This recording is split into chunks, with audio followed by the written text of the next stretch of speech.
Aditi, you may start now.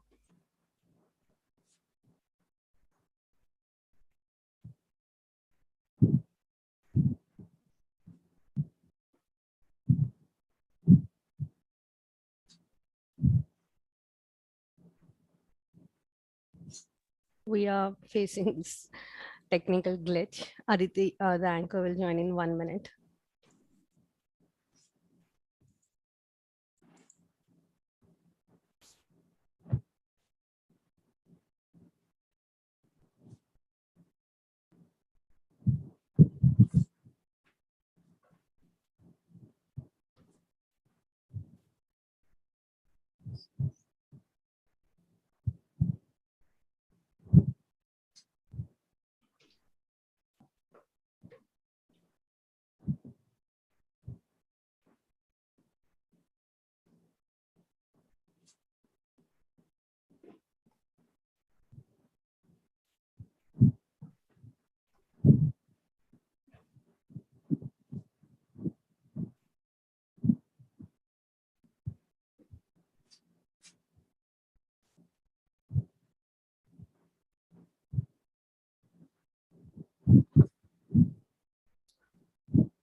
Good morning, everyone. Let's start our session with National Anthem.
One small positive thought in the morning can change your whole day. If yesterday was a good day, don't stop. Maybe your winning streak has just begun. Good morning, everyone. I, Aditi Dubey, privileged to extend our warm welcome to all presented here on the behalf of SOA IPS Academy Indore, an international conference space, indigenous C2C conception to construction. We all are glad to have you all with us. We would also like to share with immense joy that IPS Academy ranked 4th in GHRTC ranking 2022. Yesterday, we have all gone through the papers related to safeguard indigenous inhabitants, indigenous exemplified Haveli temples at Jaipur, and native practices of burial and build. one who leads, inspires, encourages teachers, students, and staffs, a motivator who focuses on goal setting and accountability to create an amazing community. A principal builds character, inspires dreams, encourages creativity, builds confidence, and instills a love of learning. So now I request our principal, Dr. Manita Saxena ma'am, to guide us with her words. Hello. I'm audible? Yes, ma'am. Very good morning to everyone, and welcome to the second day of International Conference C2C. Today is a green day. That's why it is said that when you are green, you are growing green. As we are growing, progressing towards our event. With a lucrative session yesterday, we head towards the bright, interesting session of the day. This is indeed a pivotal time to talk about the green buildings and sustainability. Green building is a milestone in building technology development process in many countries. The latest standard adheres to the technical route of people-oriented, performance-based, and quality improvement, while aiming at implementing the concept of green development and expanding the connotation of green buildings. The criteria of green building are beneficial to the COVID-19 prevention and control as well. In today's session, our eminent speaker will throw a light on green buildings and what goes behind it. There will be a session on how climate change has affected the indigenous technique of construction. Delivery can be like a perk to students pursuing architecture education. So warm welcome to all dignitaries, eminent speaker of today, Architect Gaurav Shohre and Dr. Ram Pasupulati. So let's give a green signal and commence our wording session of day. And all best wishes to the presenters, to the research paper presenters who are going to present their presentation today, speakers, and our organizing team. Thank you. Thank you, ma'am, for your headship. Now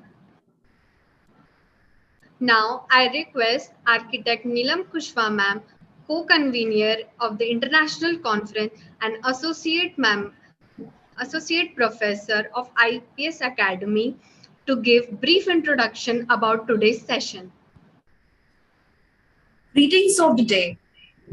As we start the voyage of day 2 of International Conference Phase 3, we will be expeding along assembly of interesting and intellectual sessions. We will sail along topics like understanding the real meaning of green buildings, to identify participation of community in built and design forms, from traditional timber constructions to architectural building appraisals, identifying indigenous conception to construction, not only in vernacular architecture, but also in mega structures and urbanism. So let's fasten our seatbelts to experience the exciting voyage with Galaxy of Intellectuals. Thank you. Thank you so much, ma'am, for making us aware about the topics to be discussed in the session. Beauty perishes in life, but is immortal in art. Architect Gaurav Shohre is a founding member of Swaraj and the Griha rating system for more than a decade. He is a zealous promoter for the cause of sustainability in the built environment in India, both at academic and industry level. He is also on the Technical Advisory Committee of Griha, SVA Griha, and Griha LD. Also a Griha trainer and a visiting faculty at School of Architecture and Planning, Delhi. Currently, he is supporting BEE, Government of India, in countrywide capacity building for energy conservation and as an ECBC master trainer. Sir, we are pleased to have you here. So I request Architect Gaurav Shohre sir to share his expertise in green architecture. Superb, thank you very much. बहुत बहुत धन्यवाद आप सब लोगों का कि आप ये अवसर दे रहे हैं मुझे to present the work that we are doing as well as my experiences, जितने थोड़े बहुत तजुर्बे रहे हैं मेरे, वो मैं आपके साथ आज शेयर करूँगा. तो सबसे पहले तो सबको नमस्कार and thank you very much for being here. It's early morning on a Friday. You had an option. You could have been so many different places, but you actually took time out of your busy schedule to be here. So thank you very much for doing that. So first and foremost, if you look into your chat box, I have shared a little link with you, which is for a real-time poll that we can perhaps conduct. तो पहले थोड़ा सा समझ लेता हूँ मैं कि आप लोगों का perception क्या है green को लेके, और उसके बाद आगे बढ़ते हैं. मैं अपना स्क्रीन भी शेयर कर लेता हूँ. जैसे जैसे आप आगे बढ़ते रहेंगे और क्वेश्चंस को आंसर करते रहेंगे इस पोल के थ्रू, तो आपको यहाँ पे सर्वे के रिजल्ट्स दिखते रहेंगे. So my first question to you, as you can see, is what do you understand by the word green? Green building, sorry. And before we go ahead, I'd like you to just kind of bounce off a few answers. What do you understand by the word green building? Okay, sustainable. Yeah, that's true. What else?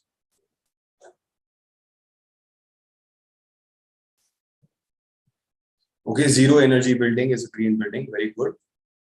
Low carbon. Okay, super. That's great.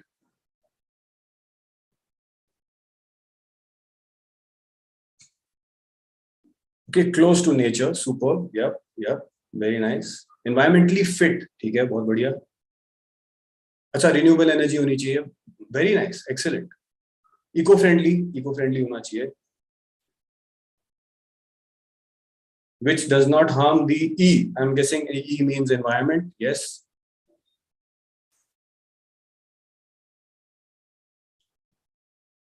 What else?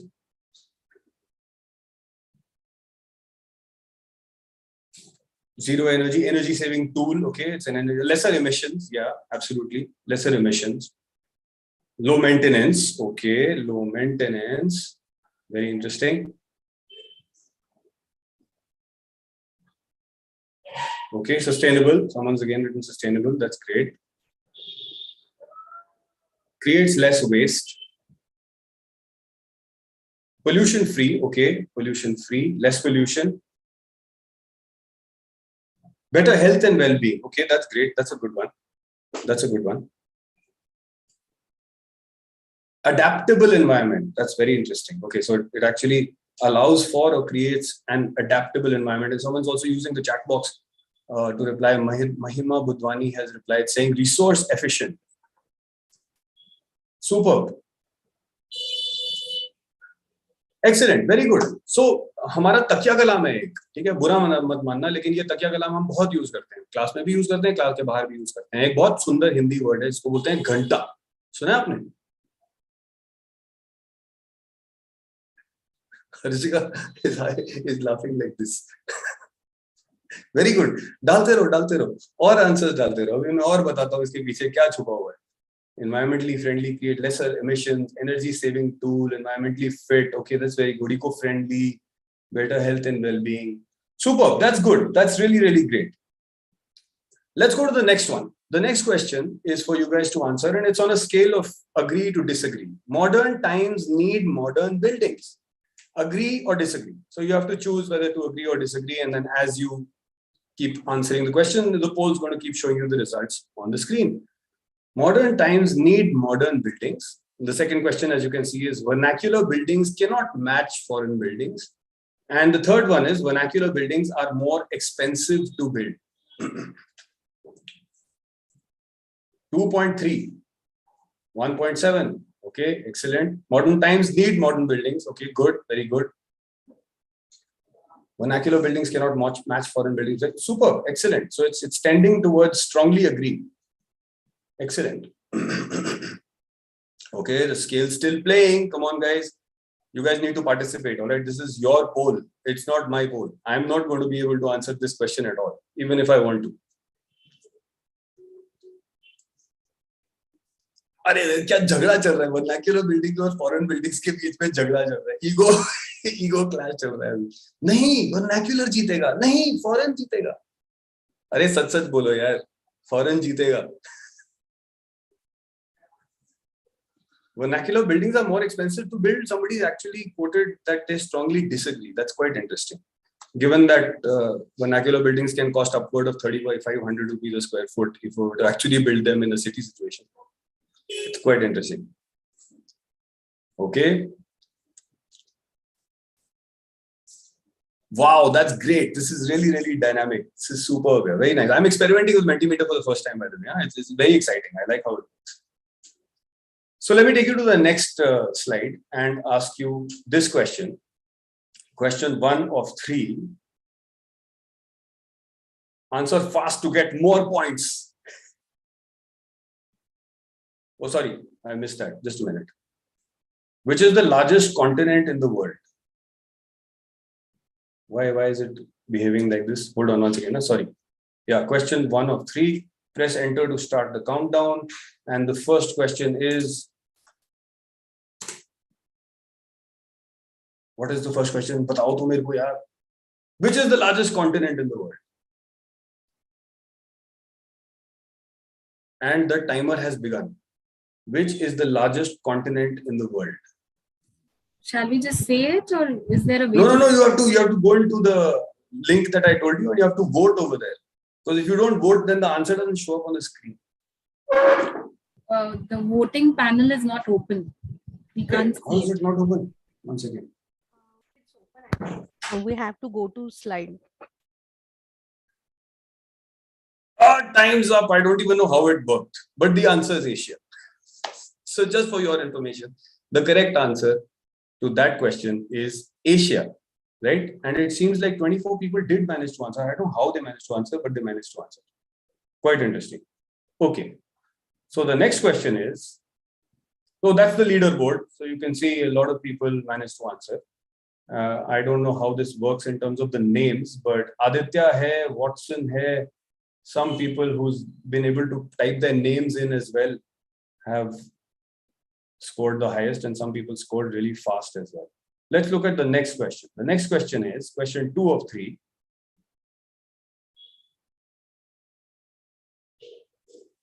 Which is the second largest continent in the world? This is a tricky one. You'll have to see which is the second largest continent in the world. North America, Australia, Africa, or Asia. Now you've got an option of 4 of them, okay? And you want to choose very quickly which is... Time's up. I don't even know if people managed to vote. Oh yes, a lot of people managed to vote. That's really, really amazing. So those of you who, none of the options were correct, ignore kar lo. The second largest continent in the world is Africa. So the people who are at 19, so 19 people actually got it and they managed to score really, really well, is the second largest continent in the world. And that's Yash scored the fastest and the first person to come in. Let's look at one other question, which is question 3 of 3. Again, answer fast to get more points. Which is the healthiest body type? अब ये थोड़ा सा strange question है, लेकिन be with it. Skinny, intermediate / fit, or fat? Which is the healthiest body type? So you'll have to choose skinny, intermediate, or fat or fatty. Okay? Okay, time's up. Let's see how people scored. Oh wow, 34 answers. None of the options were correct. You can ignore what Menti is telling you. What I expected you to say exactly was what was in the center, which is intermediate, fit, or fat. Right? अब याद रखना वो जो बहुत खूबसूरत हिंदी शब्द मैंने आपको जो बताया था ना, वो शब्द मैंने गली बॉय से नहीं सीखा. वो शब्द मैं 2012 से प्रयोग करने ला रहा हूँ. ठीक है? तो अब वो क्यों यूज किया मैंने, उसका मैं थोड़ा सा आपको आइडिया दे देता हूँ. Right? So I'm going to shift to what lies behind green, which is the topic of today's presentation, and I won't get into too much of what is my background, but I will let you know that I'm not like a superbly intelligent grade A student. मेरे को 7 साल लगे थे architecture खत्म करने में. मैं पढ़ाई बिल्कुल नहीं कर रहा था. मैं एक लड़की के पीछे भाग रहा था और वो लड़की आज मेरी बीवी है. तो काफी मुश्किल से पास किया मैंने. तो अगर मेरे को ग्रीन बिल्डिंग समझ में आ जाता है तो किसी को भी ग्रीन बिल्डिंग समझ में आ जाता है. ठीक है? और मैंने आज तक तकरीबन 25,000 लोगों को ट्रेन किया हुआ है ग्रीन बिल्डिंग्स में, चाहे वो ECBC हो, चाहे वो गृहा हो, चाहे वो जनरल ग्रीन बिल्डिंग्स हो, national international level, doesn't really matter. I've been able to communicate the idea quite easily until I discovered what lies behind green. And this happened by accident. So imagine मैं third year studio ले रहा हूँ SPA में कुछ 5 साल पहले, और मैंने स्टूडेंट्स को बोला चलो एक काम करते हैं, एम्बॉडीड एनर्जी के बारे में सीखते हैं. तो चलो एक काम करो, IFC डेटाबेस खोलो. ठीक है? तो मैं एक काम करूंगा, मैं चैट बॉक्स के माध्यम से आपके साथ interact भी करूंगा. So I am typing this out, the IFC database, which is a 2018 methodology report which was released in November by the International Finance Corporation. IFC is the International Finance Corporation. अब IFC जिनको नहीं पता, IFC is a major finance body. It advises the World Bank, advises the Asian Development Bank. It's a very powerful entity. And some of you might have heard of the EDGE rating system. तो अब जैसे हमारे market तो खुल ही गया है, बहुत सारे रेटिंग सिस्टम्स हैं, जेम है, एज है, सोना, हीरा, मोती, चांदी, बहुत सारे रेटिंग सिस्टम्स हैं. तो एज नाम का एक रेटिंग सिस्टम है जो IFC ने डेवलप किया था. और IFC ने ये सिस्टम डेवलप करने से पहले ये या उस तकरीबन around that time they release this database report.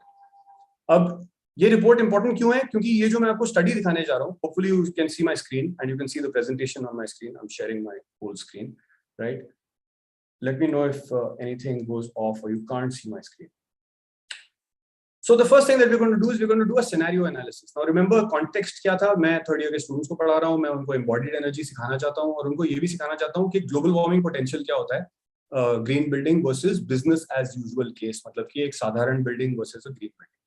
So let's first look at a साधारण बिल्डिंग. अब याद रखिएगा, हम लोग स्टूडियो में काम कर रहे हैं, हम लोगों ने ज्यादा कॉम्प्लिकेटेड बिल्डिंग नहीं पिकअप करी है, हमने एक सिंपल बिल्डिंग पिकअप करी है 15 मीटर बाय 10 मीटर की डब्बा, ठीक है? और उस पे हमने ECBC के पैरामीटर्स डाल दिए, 40% window to wall ratio, right, as the baseline as well as the optimised case, right? And remember, we are not going for simulations here because we are not trying to prove anything in operational energy. We are only looking at embodied energy values, which is pre-operation.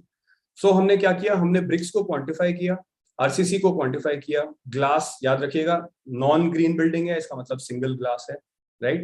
Aluminium के frames हैं and cement plaster का प्रयोग किया हुआ है, right?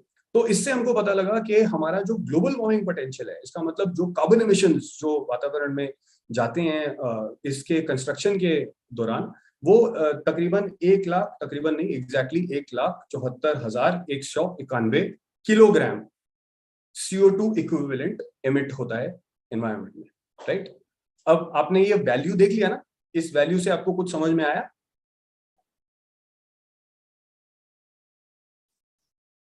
अभी मैं सिर्फ उन लोगों को देख रहा हूँ जिनकी शक्लें मुझे दिख रही है, ठीक है? So I am looking at Sachin, Simroz, doctor Saxena, Sarang ji, Anugya, Javed. I am only looking at these people. तो आपको मेरे को थोड़ा क्लू देना पड़ेगा कि कुछ समझ में आया कि कुछ नहीं समझ में आया. समझ में आया? अरे माँ भाई साहब, मजा आ गया मेरे को. This is too good. मुझे तो घंटा समझ में आया था. अब लेकिन 1,74,000 कितना होता है? मेरे को तो पता ही नहीं कि 1,74,000 होता कितना है, इसका मतलब क्या है? एनीवेज, हमने कहा चलो जी अगला कदम लेते हैं. तो नेक्स्ट स्टेप में हमने क्या किया? हमने बोला ग्रीन बिल्डिंग बनाते हैं.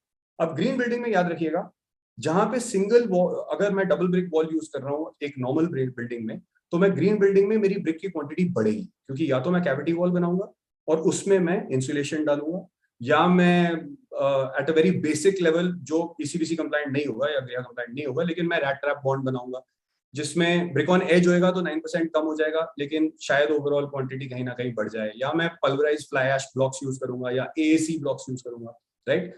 मैं अपने फ्रेम्स चेंज कर लूंगा, मैं एल्यूमिनियम नहीं यूज करूंगा, मैं UPVC या PVC फ्रेम्स यूज करूंगा. मैं RCC में पोजोलाना का क्वांटिटी बढ़ा दूंगा, राइट? पोजोलाना मतलब फ्लाई ऐश हो गया, ground granulated blast furnace slag हो गया, जो भी आपके लोकल लेवल पे अवेलेबल है, ठीक है? अब ये सारा मैंने डाला तो मैंने देखा कि मेरे जो कार्बन एमिशंस है ना, वो बहुत घट गए. वो 1,74,000 से 1,02,000 पे आ गए, ठीक है? और मैं ये PPT आप सबके साथ शेयर कर दूंगा, राइट? तो आप PPT भी ले लीजिएगा, और PPT में एक एक्सेल शीट एम्बेडेड है जिसके माध्यम से आप कैलकुलेशंस भी देख पाएंगे और उनमें नुक्स भी निकाल पाएंगे अगर चाहें तो वो भी आप ले लीजिएगा, ठीक है? अब जब ग्राफिकल कंपैरिजन देखा ना, तो ग्राफ तो वैसे ही देखने में बहुत सुंदर लगता है, तो हमको पता लग गया कि वाओ, मतलब आर्किटेक्ट्स के कारण ना दुनिया बचेगी. क्योंकि लाल में आप देखो कि कितने ज्यादा एमिशन है, और हरे में आप देखो कि लिटरली हाफ हो गया emission. This is really wonderful, right? और IFC डेटाबेस में तो ये तक दिया हुआ है कि अगर आप मान लो मड ब्लॉक्स यूज करते हो या रैम्ड अर्थ यूज करते हो, तो in my projects I have used rammed earth also in some projects. It has a negative global warming potential. इसका मतलब it absorbs carbon dioxide from the atmosphere because it is a living entity, सांस लेता हुआ entity है, right? लेकिन यहाँ पे एक चैलेंजिंग सिचुएशन जरूर है, और वो चैलेंजिंग सिचुएशन है जो आपको अभी स्क्रीन के राइट साइड पे दिखने जा रहा है. ये मेरा शहर है, This is a satellite image of a part of Delhi.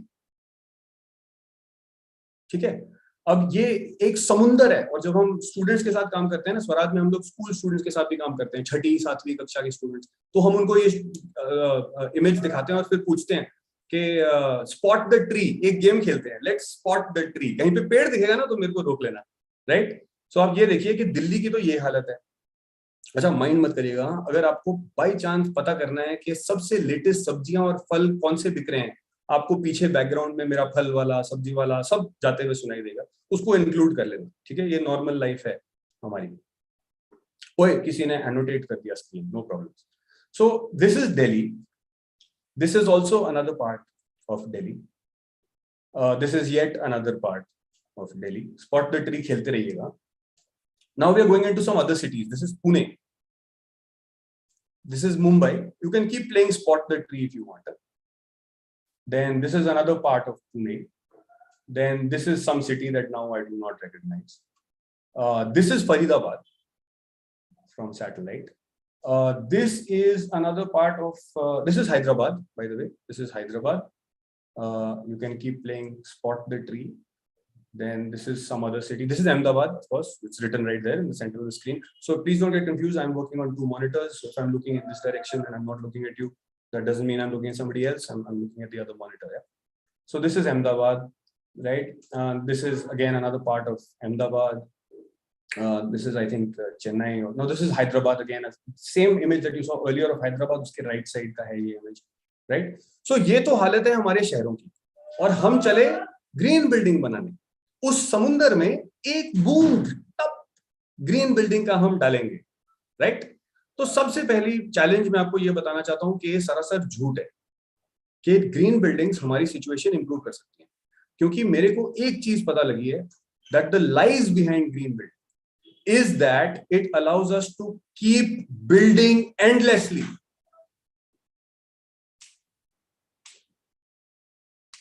आपने हमारी सैटेलाइट इमेजेस से शहरों की हालत देखी है। क्या हमारे इन शहरों में और बिल्डिंग्स बन सकती हैं? क्या हमारे ये शहर और बिल्डिंग्स अकोमोडेट कर सकते हैं? क्या ये हमारे ये शहर और ट्रैफिक अकोमोडेट कर सकते हैं और सुएज अकोमोडेट कर सकते हैं? So the first thing is to ask slightly more hard-hitting sustainable questions. As architects, what is our game in the world? Is our game trying to show people what is a better future, or is our game only to यार मेरे को एक project मिल जाए बस, उसकी consultancy मिल जाए बस यार, ऑफिस चल जाए बस यार, क्लाइंट चेक क्लियर कर दे बस यार, टीम को सैलरीज निकल जाए यार बस यार, बीवी को हॉलिडे पे ले जाओ यार बस यार, अरे वो नई कार लेनी थी बस यार, वो कार मिल जाए बस यार, अरे बच्चों का एडमिशन हो जाए यार बस। हमारी गेम बदल गई और ये गेम सस्टेनेबल नहीं है, और जाहिर है जो मैं आपको बोल रहा हूं वो कंफर्टेबल कतई नहीं, इसको थोड़ा और अनकंफर्टेबल करते हैं। तो अब एक और नई गेम खेलते हैं, questions that you need to answer now. अब आप में से जितने लोग लैपटॉप पे बैठे हैं या अगर सेलफोन आपके साथ है तो आप ये गेम मेरे साथ साथ खेल सकते हैं। बहुत सिंपल सी गेम है, सिंपल से क्वेश्चंस मैं आपको पूछूंगा, कबड्डी वाले को इग्नोर कर लीजिएगा। क्वेश्चन पूछने हैं आपको जैसे स्क्रीन पे लिखे हुए आते हैं। सबसे पहले, what is the CO2 absorption of a large canopy tree? Large canopy tree मतलब हमारे दरख्त, हमारे बड़े बड़े महावृक्ष जिनको हम बोलते हैं ना, बरगद, नीम, जामुन, पीपल, वो बड़े बड़े जो महावृक्ष हैं। तो ये गूगल करके पूछो जरा कि what is the CO2 absorption potential of a large canopy tree, और चैट बॉक्स के माध्यम से मेरे को आंसर देना। तो Harshika is saying 30 kgs. It is not 30 kgs, but it is close to 30 kgs. So try and see. Very good, very excellent. I mean, it's so close to 30 kgs that I'm like eager to say, "Arey Harshika, correct." But no. Then that will go against everybody else. I want everybody to search for the answer and tell me what is the result. What did you find? जब आपने ये ढूंढा, Google भगवान जी को पूछो आप, ये Google को तो सब कुछ ही पता है कि what is the CO2 absorption potential for large canopy tree? So you can simply Google CO2 absorption large canopy tree and you'll get the answer mostly. Google बड़ी कॉन्फिडेंटली एक आंसर देता है। अच्छा, हम लार्ज कैनोपी क्यों पूछ रहे हैं? क्योंकि भाई large canopy tree is like a fully grown tree with a large canopy, tree foliage, tree density is highest, so the absorption potential is highest. क्या आंसर आया? चैट बॉक्स में डालो.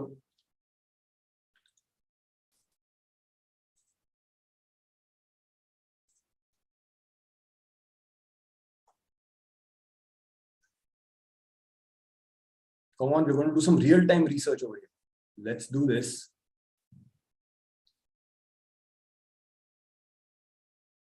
और मैंने हिंट भी दे दिया that it is very close to 30 kg. 48 pounds per year. Nitya is the first one who has found the answer that Google gives us. 48 pounds per year is the carbon absorption potential of a large canopy tree. And just for your information, what is that study? That study is this study. So I've shared the link of the study that you can see on the screen. 48 pounds roughly translates to 21.8 kilograms per year. तो इतना हमारा absorption potential है. अब जल्दी से बताइएगा, आप सब लोगों को नंबर्स याद है ना, जो हमने थर्ड ईयर के स्टूडियो में 5 साल पहले जनरेट करे थे? जो बिजनेस एज यूजुअल बिल्डिंग थी वो थी 1,74,000 किलोग्राम पे, और जो ग्रीन बिल्डिंग थी वो थी 1,02,000 किलोग्राम पे. मैंने राउंड ऑफ कर दिया. ठीक है. अगला सवाल जो मैं आपसे पूछने जा रहा हूँ, what is the radius of a large canopy tree? आपको अपने बस आपको गैस करना है. ठीक है. ये आपको गूगल में आंसर नहीं मिलेगा, आपको खुद सोच के बताना पड़ेगा, क्योंकि जो हमारे लार्ज कैनोपी ट्रीज होते हैं ना वो बहुत सॉलिड होते हैं. Okay, so Harshika said 10 meters dia, Sarang ji has said 15 meters. Dia है कि रेडियस, ये बताना पड़ेगा मेरे को, right? And okay, come on everybody participate. Okay, dia, alright. So Sarang Bhide ji has said 15 meters dia. Excellent. Who else? Give it a guess. Come on, come on. Large canopy trees. 4 meter radius. Okay, okay. Dr. Saxena has said 4 meter radius. Mayank has said 11 to 12 meter diameter. Superb, excellent, very good guesses. So let me give it to you. 6 meters, 12 meter dia. Rushali has said 6 meter radius. Anugya has said 12 meter dia. Wonderful. So let me give it to you. A large canopy tree will have a radius of 10 to 30 meters. Radius, not diameter. Which means what? Which means 30 feet to 100 feet will be the radius of a large canopy tree, not the diameter. That means the diameter could be 200 feet. Right? But that will be a very large canopy tree. But if we take a normal large canopy tree, then it will be in the range of about 10 to 15 meter radius. So let's make our life easy and let us assume that the radius is 10 meters. Okay? So the radius of a large canopy tree is 10 meters. अपना काम आसान करने के लिए हमने 10 metre radius ले लिया. अब आपको ये कैलकुलेट करना है what is the area that a large canopy tree occupies. बहुत सिंपल है, पाई आर स्क्वायर. जल्दी से बताओ. 3.1416 into 100. Answer is very simple. Let me type it out in the chat box for you. इसमें तो बिल्कुल दिमाग लगाने की जरूरत नहीं है. 314.16 आ गया ना आंसर. सिंपल है. तो सबसे पहले हमको ये पता लगा कि 314 स्क्वायर मीटर्स का तो ट्री का कैनोपी इंक्लूडेड एरिया है, जिसको ग्राउंड कवर बोलते हैं, प्लिंथ एरिया. और हमारी बिल्डिंग का प्लिंथ एरिया क्या था? 150 स्क्वायर मीटर्स. याद है ना सबको? It was 150 square metres into 4 floors, which is the standard typology that Delhi has. Stilt plus 4. Stilt में गाड़ियां पार्क हो जाती हैं, उसके ऊपर फ्लोर्स लग जाते हैं. Let's look at the next question. How many trees do we need to offset the carbon dioxide emissions from a 150 square meter ECBC compliant / green building? By the way, ये दो वर्ड्स मैं interchangeably use कर रहा हूं. ये दो words interchangeable नहीं है. कई लोगों को ये क्लैरिटी नहीं रहती कि ECBC बिल्डिंग ग्रीन बिल्डिंग नहीं होती. ग्रीन बिल्डिंग अलग होती है, उसके अलग क्राइटेरिया होते हैं. और ECBC कंप्लायंट बिल्डिंग सिर्फ एनर्जी पे फोकस करती है, पानी पे नहीं फोकस करती, वेस्ट पे नहीं फोकस करती. Right? So there is a difference between these two. Second difference is ECBC is a mandatory requirement, green is a voluntary requirement. It is not a mandatory requirement. So there's a difference between these two. Right? So if I ask you how many trees do we need? So it's very simple. All you need to do is this equation that I'm putting in the chat box for everybody. 1,02,000 divided by 21.8. क्या answer आया? कोई जरा calculator use करके बताओ. नित्या, calculator use करके बताना यार. What is the answer? How many trees do we need to offset the carbon emissions from a green building?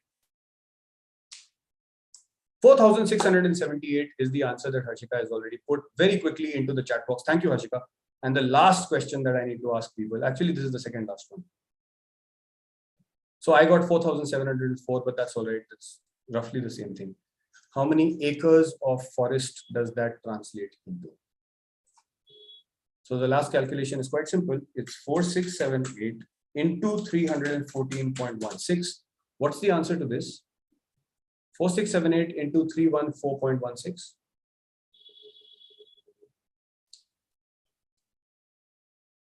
मुझे पता है हम आर्किटेक्ट्स हैं और मैथ्स से ना हमारा मेंटल ब्लॉक हो जाता है, लेकिन प्लीज ये बहुत सिंपल अरिथमेटिक है. So the answer that I have, which okay, Karthik, Rushali, Harshika have all given answers that are 1469640. So let me type that out. 1469640.5, and let me put the commas in the right place.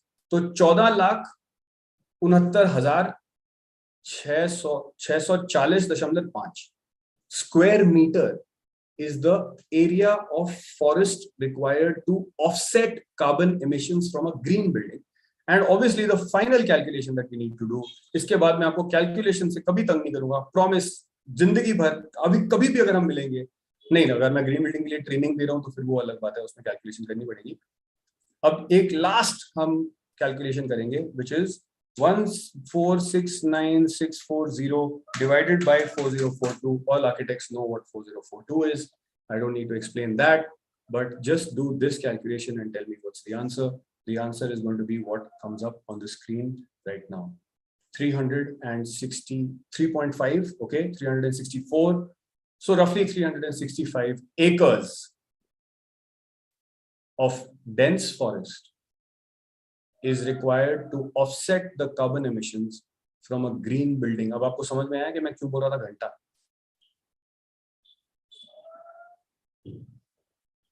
कितने confidence के साथ build करना है हम लोग green?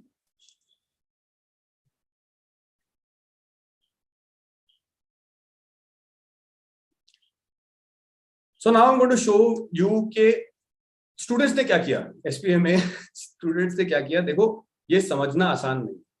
1,74,000 पहली बार जब मेरे को दिखा, मुझे बिल्कुल भी नहीं समझ में आया कि इसका मतलब क्या है.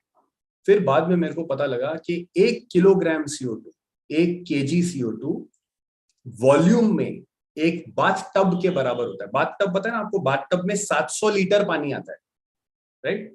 Those of you who have worked on hospitality projects, we've done a lot of green hospitality projects. तो हमको पता लगा कि भैया एक बाथ टब में, जो स्टैंडर्ड बाथ टब होता है जिसमें एक इंसान लेट पाता है, उसमें 700 तकरीबन 750 लीटर पानी आता है, और वो वॉल्यूम 1 किलोग्राम CO2 के बराबर का वॉल्यूम है. तो आप सोच सकते हो कि 365 एकड़ फॉरेस्ट चाहिए होगा हमारे 1,02,000 किलोग्राम CO2 को ऑफसेट करने के लिए. तो अब मैं कुछ स्टूडेंट्स का काम दिखाने जा रहा हूँ. ये लॉकडाउन सेमेस्टर में काम किया स्टूडेंट्स ने. इससे आपको थोड़ा बहुत क्लियर होएगा कि हम कितने एरिया की बात कर रहे हैं. तो वो जो छोटा सा रेड डॉट आपको बाईं ओर दिख रहा है नीचे के कोने में, वो एक बिल्डिंग का फुटप्रिंट है जो हम बिल्ड कर रहे हैं, और बाकी है जंगलात जितना हमारे को एरिया चाहिए अब्जॉर्प्शन के लिए. ये बहुत दिलचस्प आंसर किसी ने क्रिएट किया था कि जो सेलफोन का कैमरा है वो कैमरा के फुटप्रिंट के बराबर आपकी बिल्डिंग है, और 6 सेलफोन्स अगर आप मिला लें उससे भी ज्यादा आपको एरिया चाहिए होगा. And they have also equated it to 80 cricket fields, 320 acres. So I gave freedom to the students के देखो आप अपना window wall ratio as long as it's below 40% and your materials you can choose. So some people did mud blocks, some people did PFAs, some people did AACs, some people did just fly ash blocks. So the answers will vary a little bit. This is again very interesting example. That little red dot that you see in the center is 600 square meters of the total built up area, and then remaining is the tree cover that's required for global warming potential absorption. Then somebody decided to equate it to the size of the state of Goa and said कि अच्छा ठीक है, अगर आप गोवा का size low into 1.3, वो होगा total jungle का area जो हमारे को चाहिए होगा to be able to offset the green building. Somebody equated it to an ocean, so that little fish is the building and the rest of it is that. Then somebody came up with metaphorical correlations, right? जैसे iceberg हमको पता है कि जो iceberg होता है वो सिर्फ tip हमको दिखता है, लेकिन the major problem is below. So the major problem in this case also is below. Again, an iceberg model. And even more metaphorical examples that students created, artistic examples that students created. Another, then somebody went into 3D modeling and created volumetrically, itna hamare ko volume chahiye hoga. Somebody came up with this graphic, which is really fascinating. Greed, indifference, irresponsibility, losing resources, and deforestation. And carbon footprint, this was just a sketch that someone made. Someone made this wonderful graphic, caution green building ahead. And then someone made this film. If this is the building, then that is the amount of area that is required to offset the carbon emissions from a green building goal. And this was again a very beautifully done 3D animation. You take a normal building with 4 stories of 150 square meters, give it a skin, put cement plaster, glass, RCC. This is the normal building global warming potential. And if you change that to UPVC frames, mud plaster, rigid foam insulation, because insulation के बगैर तो ACDC compliance ही नहीं है हमारे लिए possible, तो फिर हमारा 83,000 पे आके बैठ जाता है. But it will take 290 acres of tree cover to compensate for that amount of CO2 emissions.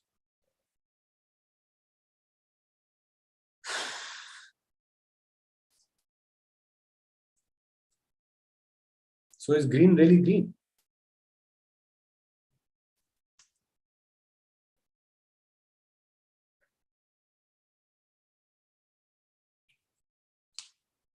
क्या हुआ? चुप क्यों हो गए? कुछ कहते क्यों नहीं?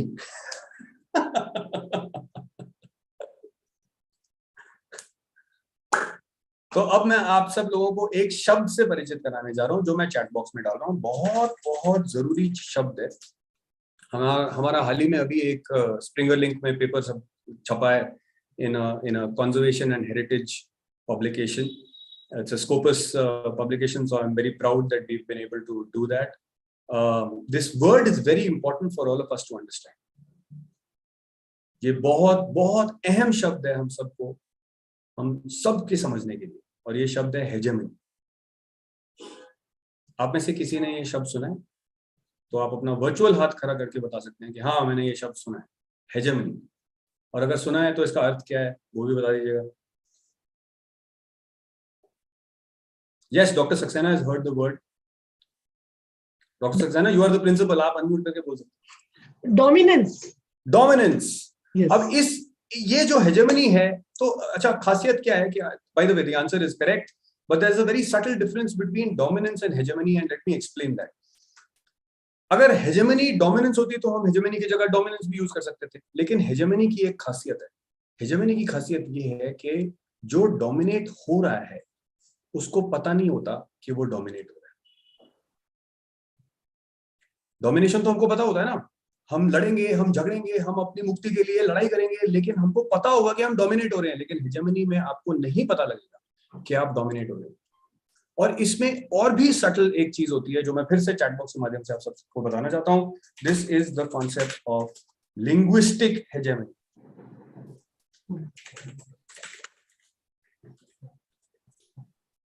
लिंग्विस्टिक हेजेमनी वो चीज होती है जहां पे एक भाषा के माध्यम से हमें बताया जाता है कि आपकी प्रॉब्लम्स डोमिनेंट कल्चर की प्रॉब्लम्स हैं, जबकि आपकी प्रॉब्लम्स शायद कुछ और होंगी. और थोड़े दिनों में आप बोलने लगते हो अजी हुजूर तुसी ग्रेट हो, तोहफा कबूल करो. याद है ना 3 इडियट्स सबको? Linguistic hegemony is domination of another culture by a language, and I'm referring to the English language. We must make green buildings. Yay! We must make green buildings. Yes, I've made a green building. I have a certificate for a green building. My portfolio is great. It's full of green certificates. Tang. renewable energy, we must put renewable energy, we must put renewable energy, but silicon that goes into silicon photovoltaics comes from mining of bauxite. It does not come from where the companies tell you it comes from. Companies will tell you that it comes from sand, and then there's a beautiful Hindi word called tongue. It doesn't come from sand, क्योंकि हमने school में पढ़ा था 8वीं कक्षा में कि sand में सिलिकॉन ट्रेस एलिमेंट होता है। इसका मतलब 1 टन सैंड में शायद आपको कुछ ग्राम सिलिकॉन मिलेगा। तो अगर आपको उतना सिलिकॉन निकालना पड़े जितना कि हमारे को वेफर्स बनाने के लिए चाहिए होता है, तो हमारे को सारे के सारे रेगिस्तान खाली करने पड़ते हैं। आपको कोई कंपनी दिख रही है जो रेगिस्तान में खड़ी हुई है, जो धीरे धीरे करके बालू चढ़ा रही है ट्रक्स पे?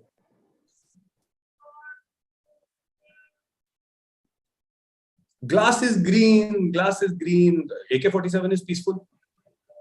अब सबको AK-47 दे दो तो कोई कुछ एक दूसरे को मारेगा नहीं, क्योंकि सबको पता होगा कि इसके पास भी है, मेरे पास भी है, तो चलो लड़ते नहीं है, तो शांत रखते हैं, है ना? तो ग्लास इज ग्रीन। अच्छा, खासियत क्या है कि जब हमने IFC डेटाबेस खोल के देखा तो हमें पता लगा कि glass has one of the highest embodied energies, and in a green building we use double glass. And now the glass industry is saying, no, it's better to use triple glass. Double glass से थोड़ा ना कुछ होता है।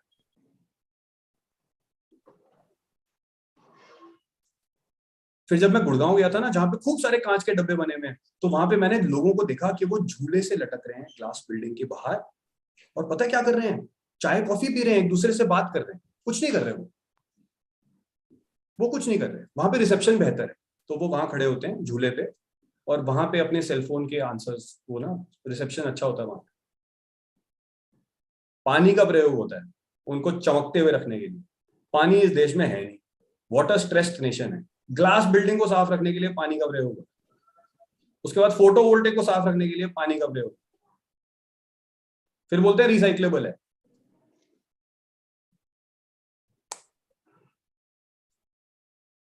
जाहिर है आप सब लोगों को ये लेक्चर कंफर्टेबल बिल्कुल भी नहीं लग रहा हो।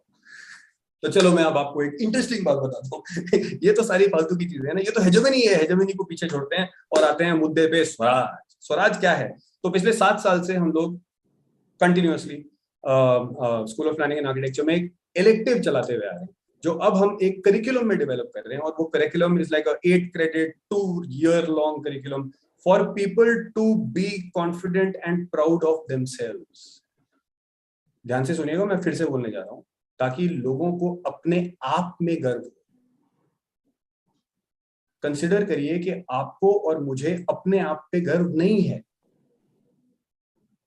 हमें गर्व पता है कब मिलता है? जब हमारे पास एक डिग्री होती है, या हमारे पास एक छापा आ जाता है कि अब आप मास्टर्स हो, अब आप PhD हो, अब आपने UCLA से पढ़ाई करी है।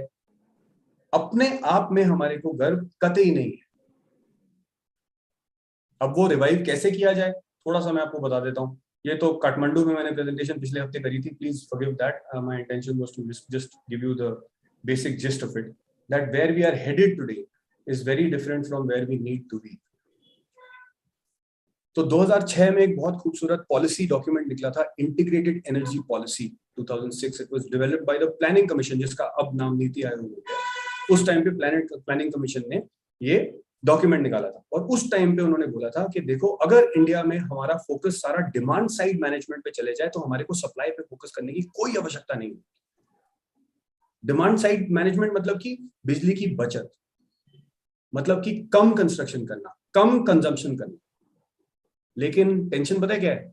कंजम्पशन कम करने में पैसा नहीं है, सप्लाई साइड मैनेजमेंट पे पैसा था।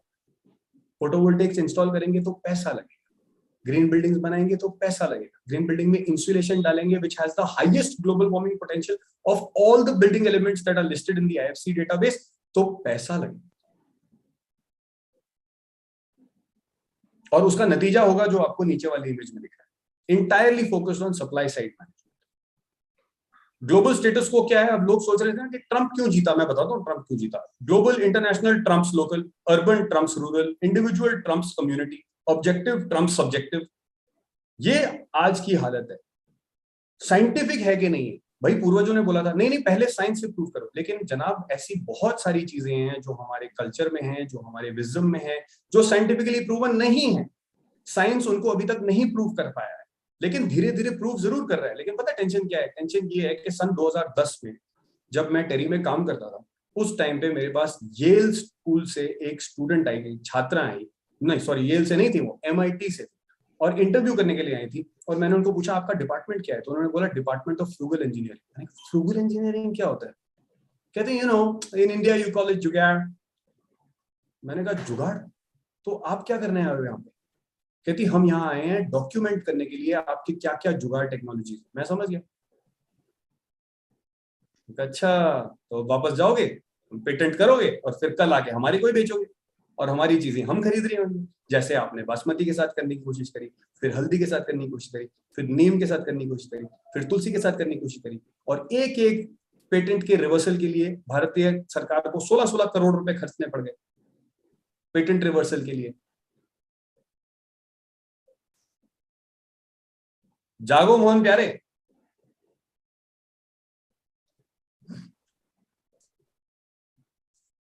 हम नहीं जागेंगे तो कोई और जागेगा, कोई टेंशन नहीं। और ये है आजकल के हमारे classrooms, mass replication of the same model that does not work, of the same model that creates competition, of the same model that creates insecurity. अब माइंड मत करिएगा, क्योंकि आप और मैं इसी मॉडल से निकले हैं और आप और मैं इसी मॉडल का भाग हैं। 10 साल हो गए मेरे को एसपी में पढ़ाते।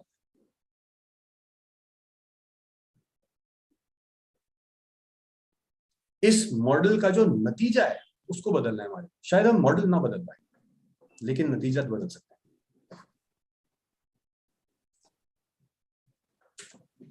इसको क्या हो रहा है?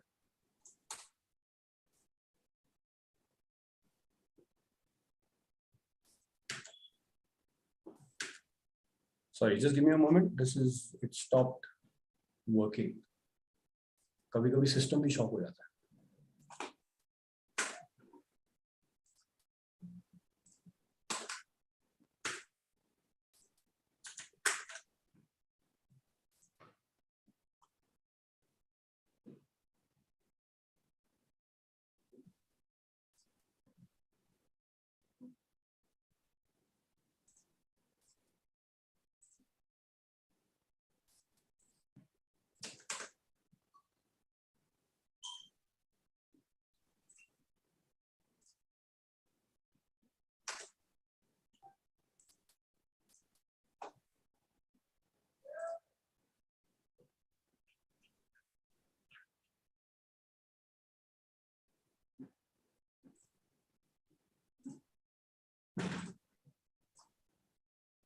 Okay, let me know if you can see my screen again. Yeah, perfect. So what is the output of today's education? It's very interesting. जो हमारी एजुकेशन सिस्टम से निकलता है, they aspire for migration. There is a disconnect between aspiration and need of the hour. इसका मतलब जब हम school में जाके एक सिंपल सा सर्वे करते हैं, जब हम अपने प्रोग्राम शुरू करते हैं स्कूल में, तो हम लोगों को पूछते हैं कि अच्छा एक बात बताइए, बड़े होके क्या बनना है? तो लोग जो भी आंसर देते हैं वो देते हैं और हम एक व्हाइट बोर्ड या ब्लैक बोर्ड भर देते हैं उनके आंसर्स। उसके बाद हम उन्हीं को पूछते हैं कि अच्छा एक बताइए कि सस्टेनेबिलिटी के लिए मदर अर्थ को क्या चाहिए। फिर वो आंसर जो भी देते हैं वो देते हैं और हम दूसरे ब्लैक बोर्ड को उससे भर देते हैं। 10 मिनट के अंदर अंदर दूध का दूध, पानी का पानी हो जाता है, क्योंकि ये पता लग जाता है कि ये जो एस्पिरेशंस है उनकी, ये जो मदर अर्थ को आवश्यकता है, उन दोनों के बीच में कोई कनेक्शन नहीं।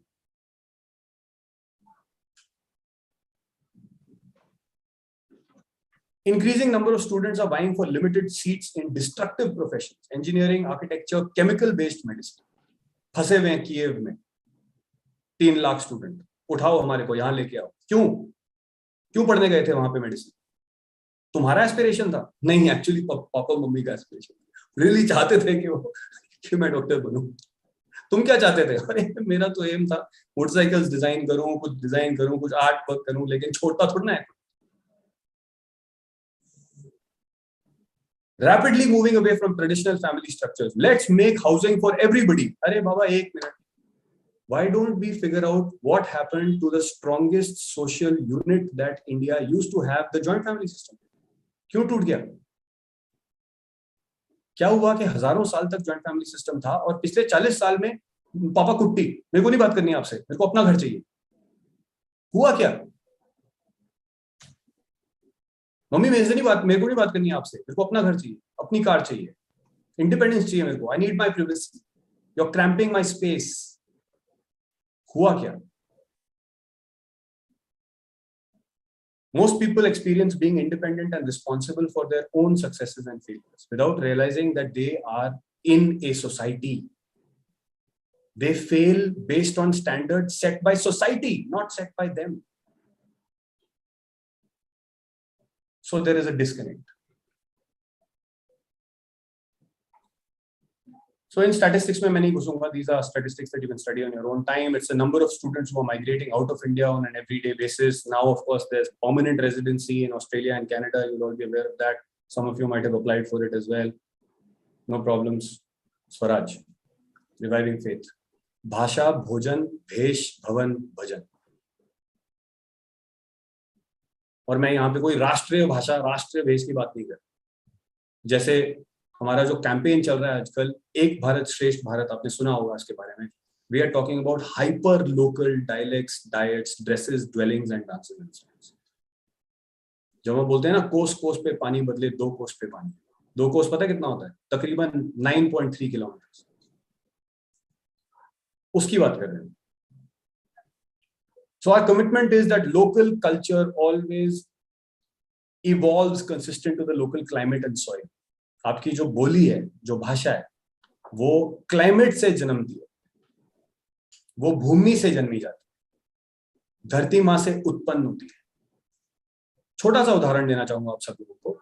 कितनी कॉन्फिडेंटली बोलते हैं ना माँ, प फ ब भ म. आपको पता है अगर आपके होठ फटे हुए हों और बिल्कुल सूखे हों तो आप प फ ब भ म नहीं बोल पाओगे. ला ला ला ला ला. अगर आपके मुंह में पानी या नमी नहीं है तो आप ल नहीं बोल पाओगे. अरे काका कहाँ जा रहे हो? अगर आपका गला सूखा हुआ है तो आप क नहीं बोल पाओगे. इसको सोनोरिटी और प्रोसिडी बोलते हैं लिंग्विस्टिक्स. अब अगर मैं आपको अंग्रेजी नहीं बताऊं ना, कुछ शब्द भारी भरकम शब्द ना झाड़ू कि इसका देखो हमने रिसर्च भी किया है, तो आप मानोगे नहीं. तो हमको बोलना पड़ता है कि पता है प्रोसिडी, सोनोरिटी, ये सारी चीजें लिंग्विस्टिक्स का अहम भाग हैं. ये एक पूरा का पूरा सिस्टम है, एक तंत्र है. इसमें से हम ये नहीं कर सकते कि चलो एक काम करते हैं, ग्रीन बिल्डिंग्स पे काम करते हैं, लेकिन भाषा पे, भेष पे, भोजन पे काम नहीं करें. तो एक छोटा सा और एग्जांपल देना चाहूंगा. हमने एक स्कूल पे काम किया जहां हम लोग ग्रीन कंसल्टेंट्स की हैसियत से काम कर रहे थे. 1,80,000 स्क्वायर मीटर का स्कूल था, छोटा सा स्कूल था भूटान में. और जो हमारे क्लाइंट थे वो थे जनाब his majesty the king of Bhutan. तो उन्होंने पूछा अच्छा आपका क्या स्ट्रेटेजी होगा इसमें? हमने कहा जी जनाब स्ट्रेटेजी बहुत अच्छा, बहुत सिंपल होगा. ये बिल्डिंग हम बहुत ग्रीन बनाएंगे और इस ग्रीन बिल्डिंग को हम ऐसे बनाएंगे कि हम आपका एयर कंडीशनिंग लोड इतना कम कर देंगे कि वो दुनिया की ग्रीनेस्ट बिल्डिंग में कैटेगराइज होगा. तो उन्होंने बोला अच्छा कैसे करोगे? बस बहुत सिंपल है, आपकी स्कूल की जो यूनिफॉर्म होगी ना वो होगी भूटानीज नेशनल ड्रेस, मतलब कि घो. तो उन्होंने बोला घो पहनने से एयर कंडीशनिंग पे क्या इंपैक्ट होगा? मैं कहा सर जब हम एयर कंडीशनिंग सिस्टम साइजिंग करते हैं ना तो नॉर्मली जो कंसल्टेंट्स होते हैं वो क्या करते हैं, वो क्लो फैक्टर 1 लेते हैं और मेट्रेट 1 लेते हैं. हम वो क्लो फैक्टर 1 नहीं लेते. तो अच्छा आप क्या लेते हो? ठंडा इलाका है तो हम क्लो फैक्टर 2 लेते हैं. और आपका जो ट्रेडिशनल भूटानीज नेशनल ड्रेस है ना उसका क्लो फैक्टर 2 है. इसका मतलब एयर कंडीशनिंग, हीटिंग का हाफ रिक्वायर्ड. तो बड़े खुश हुए क्योंकि आपको पता होगा कि भूटान में they very proud of their local dress, है ना. इंडिया में थोड़ा सा अलग सिचुएशन है. मेरे को कई बार कॉन्फ्रेंसेस के बाहर रोक दिया गया है, अरे कुर्ता पजामा पहन के कहाँ जा रहे हो जनाब, सूट टाई पहन के आओ, जाओ निकलना है सब. तो ऐसा बड़ा होता है. तो अब जो क्लो फैक्टर होता है, क्लो फैक्टर का इंपैक्ट होता है कार्बन एमिशंस और एनर्जी कंजम्पशन पे. लेकिन एक और चीज होती है जिसको हम बोलते हैं लोकल भोजन, उसका इंपैक्ट पड़ता है मेट रेट पे या मेटाबॉलिक रेट पे. तो जितना आप लोकल खाना खाओगे उतने आपकी सहनशीलता शरीर की होगी लोकल क्लाइमेट को विथस्टैंड करने की. इसीलिए राजस्थान में बहुत जबरदस्त मिर्ची खाई जाती है, लेकिन वही मिर्ची नॉर्थ ईस्ट में, नागालैंड में, मणिपुर में, मिजोरम में जानवर की चर्बी के साथ मिला के खाई जाती है. क्योंकि सबक्यूटेनियस फैट ठंडे इलाकों में बहुत इंपॉर्टेंट है, जबकि गर्म इलाकों में जैसे रेगिस्तानी गर्म इलाकों में वहां पे आप उसी मिर्ची को घी या तेल के साथ मिला के खा सकते हो, उसका इंपैक्ट बिल्कुल अलग पड़ेगा. तो ये इसीलिए एक तंत्र है. आप केवल ग्रीन बिल्डिंग्स पे अंग्रेजी भाषा में काम कर करके कुछ नहीं कर सकते, रिजल्ट हासिल नहीं होगी. So what is our vision? To have local people discover and respect the correlation between local culture and local climate. To have local people live consistent to the local climate, to shape our region's sustainable future from the traditions and practices of our elders, and to leave the earth better than we received it. ये जो last line है वो बहुत important है. To leave the earth better than we received it. So this is our journey. Mostly we do familiarity, acceptance, and ownership. These are the 3 stages in which we do a curriculum and our course. We've done this program in lots of places by now. I'll just give you an idea of where all we have been. So Center for Science and Environment, HKS, New Delhi Nature Society, International Summer School, YMCA, TEDx 2 बार हो चुका है, Development Alternatives, Oxfam, Indian Women Scientists Association के साथ हमने काम किया हुआ है. Knowledge partners में of course SPA Delhi, Sardar Patel Vidyalaya, Pillai's College of Architecture Mumbai, MBS School of Planning and Architecture, Jesus Neri College, Bluebells International School, Vishwaniketan University, Sharda University, Zonal NASA and National NASA. We've done programs at Terry University. We've been partners with for a very long time. Ambedkar University, Sushant School of Art and Architecture. These are places where we have done our programs, and these are some testimonials for both national and international जिन लोगों ने भाग लिया है इस पे. तो अभी ये जो सेमेस्टर चल रहा है, अभी मैं विजिटिंग फैकल्टी की हैसियत से काम कर रहा हूँ लॉयफाना यूनिवर्सिटी लुनेबर्ग में, जहाँ पे बिलीव इट और नॉट हम स्वराज पे काम कर रहे हैं, और वहाँ के कुछ 25 लोकल स्टूडेंट्स के साथ हम लोकल जर्मन, लेकिन आई एम वेरी लकी क्योंकि हमारे क्लास में सिर्फ जर्मन स्टूडेंट्स नहीं है, German, Iranian, Catalan which is a province of Spain. I've got people from Algeria, I've got people from Nigeria. They're all looking at local culture at their own level and how they can revive faith in their local culture. So this is our little team of people who work within it. Mostly it's all architects, and founder members also are mostly architects. This person third from the left, this person, can you see my mouse? Can everybody see my mouse? Yep, that's my wife. इसी के चक्कर काट रहा था मैं जब fail हो रहा था ना कॉलेज में. So she has her own architectural practice called Visarg, based out of Delhi, and the rest of them are architects, social activists, scientists, lawyers, environmental engineers. This person at the bottom right corner is Shiva Kishan. He used to be the CEO of Griha when I was in Terry. He's also one of the founder members.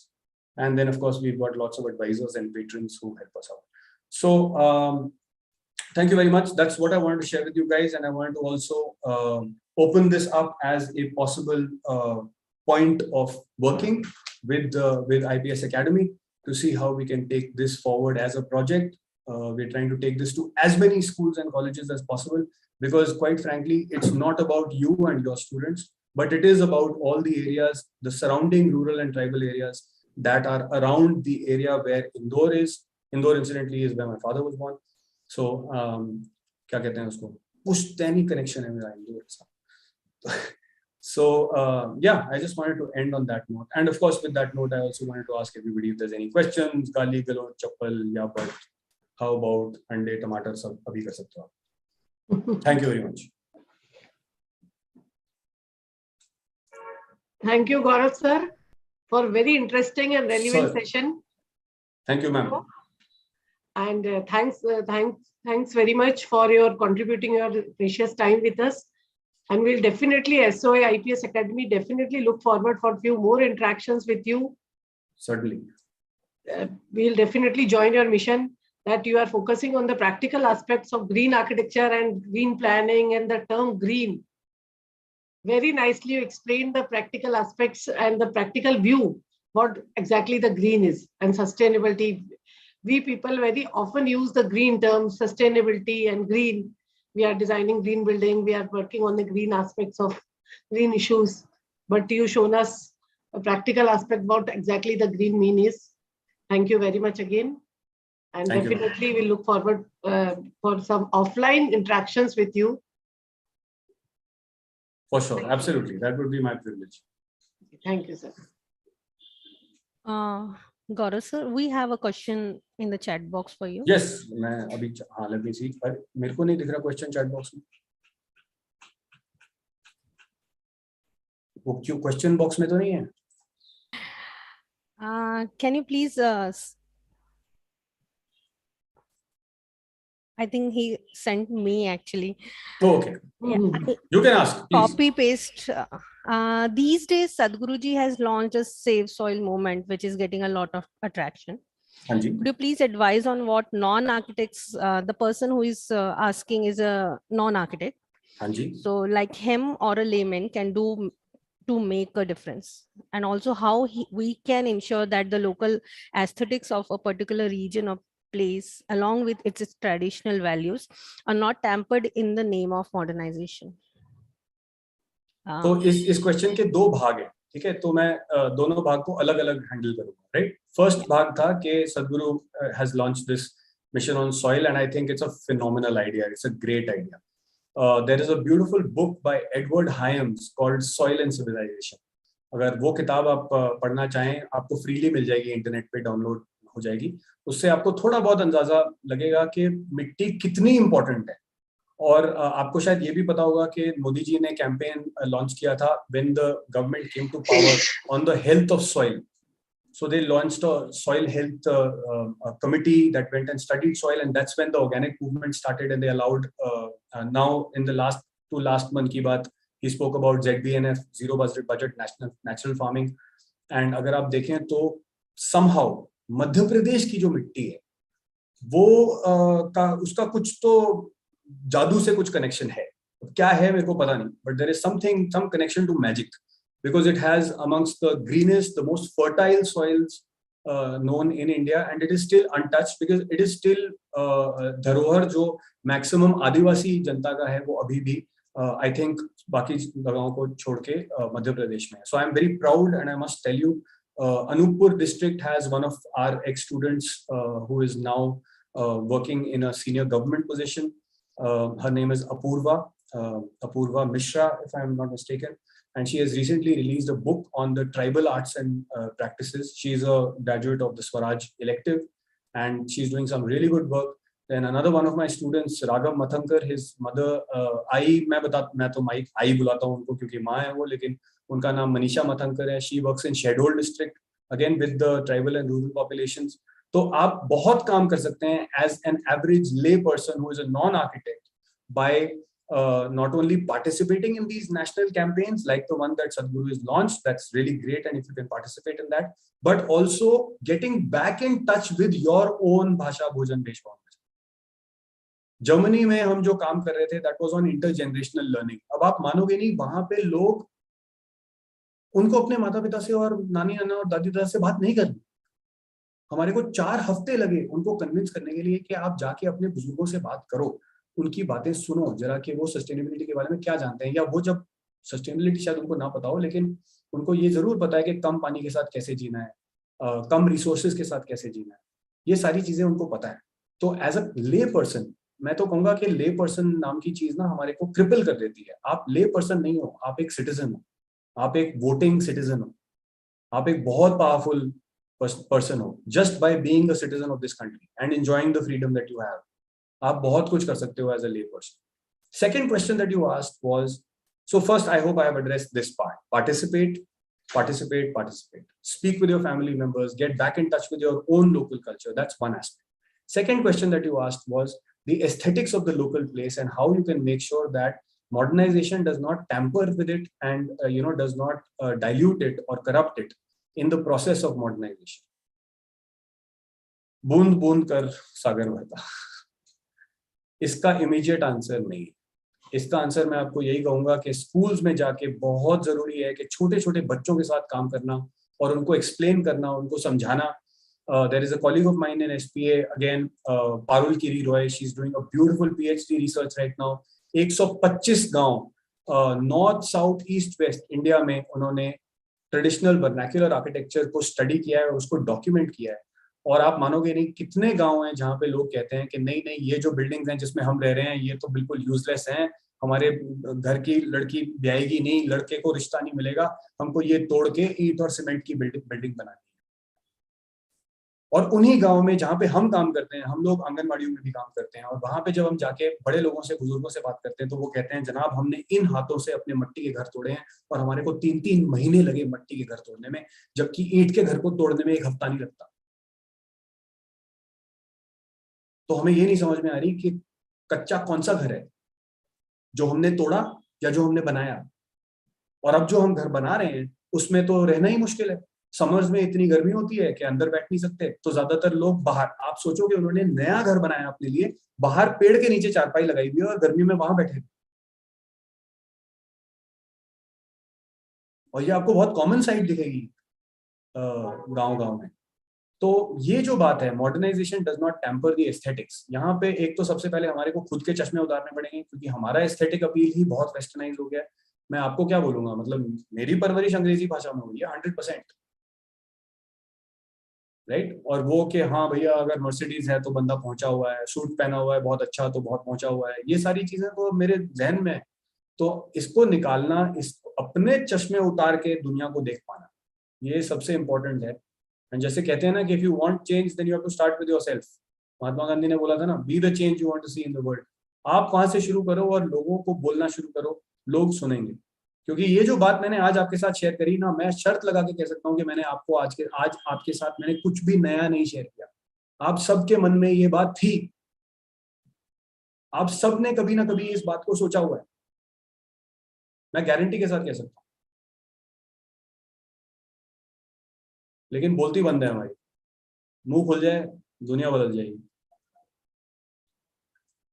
Okay, sorry, that was a very long answer, but I hope I addressed the entire gamut. Okay, so I hope everyone had a fantastic lunch and that we have refueled ourselves to get ourselves ready for the next please session. Ignore that message. Please ignore the last one. अच्छा ठीक है.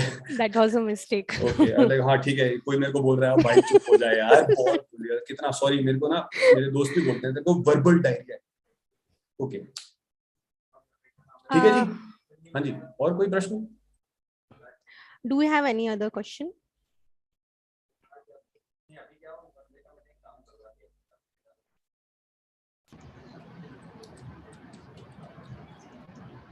No other questions. Wow, either I am very effective or everybody is very good. So you absolutely are. I have been thinking, as to what to ask you, and I am like just bowled over. Good, very good. It is good to be impressed by your own culture. Excellent. ठीक है जी, तो अगर कोई question नहीं है, कोई feedback comments नहीं है, तो अच्छा सारंग जी ने कुछ डाला है, एक मिनट चैट बॉक्स में. Do we have any research book available with us which explains how can we use our old vernacular techniques in modern ways? Yes, there is a book. I must tell you what all is available. तो सबसे पहले तो मैं दो चीजें बताना चाहूंगा Sarang ji, and this is for everybody obviously, कि हमारे ये एक बड़ा डिस्टिंक्ट वेस्टर्न कल्चरल अप्रोच है कि भैया किताब बता, मैं किताब पढ़ लूंगा और मजा आ जाएगा. ठीक है, क्योंकि हमारे कल्चर में ना श्रुति, हमारा कल्चर इज साउंड बेस्ड. ठीक है, चाहे आप इस्लाम ले लो, चाहे आप हिंदू धर्म ले लो, चाहे आप क्रिश्चियनिटी ले लो, जो ट्रेडिशन थी वो जब तक साइंस ने आके अड़ंगी नहीं मारी ना, सब लोग गुरु शिष्य परंपरा में जाते थे, राइट, मदरसे में जाते थे. जो हमारी सबसे बड़ी जो पहली दो यूनिवर्सिटीज खुली थी, that was the Calcutta Madrasa and the Banaras Hindu university, right. So please make sure that you connect with the people who are experts. So for example, आपको हुनरशाला के बारे में पता होगा गुजरात में, आपको थनल के बारे में पता होगा साउथ इंडिया में, आपको धर्मालय के बारे में पता होगा नॉर्थ इंडिया में, आपको कई ऐसी जगहों में पता होगा, और मध्य प्रदेश के गांव में तो मैं भी जा चुका हूँ. आपको गांव गांव में लोग मिलेंगे जो एक्सपर्ट्स हैं in how to build in the traditional techniques.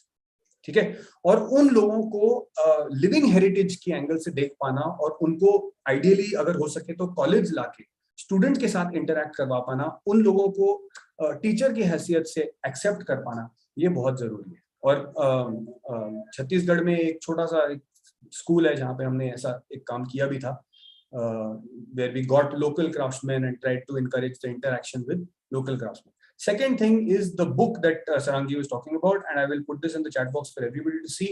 The book is called Dying Wisdom. It's a very nice book. It is by Center for Science and Environment.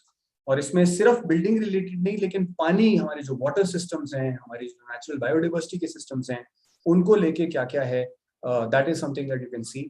And another person that I would like to acknowledge is Shri Deepak Suchde ji. आपने सुना होगा भोपाल के बाहर उनका, वो बहुत कई अरसों से नेचुरल फार्मिंग करते आ रहे हैं. He is one of the people who has lead so many natural farmers in that direction. Then there is Shripad Dabolkar, Plenty for All.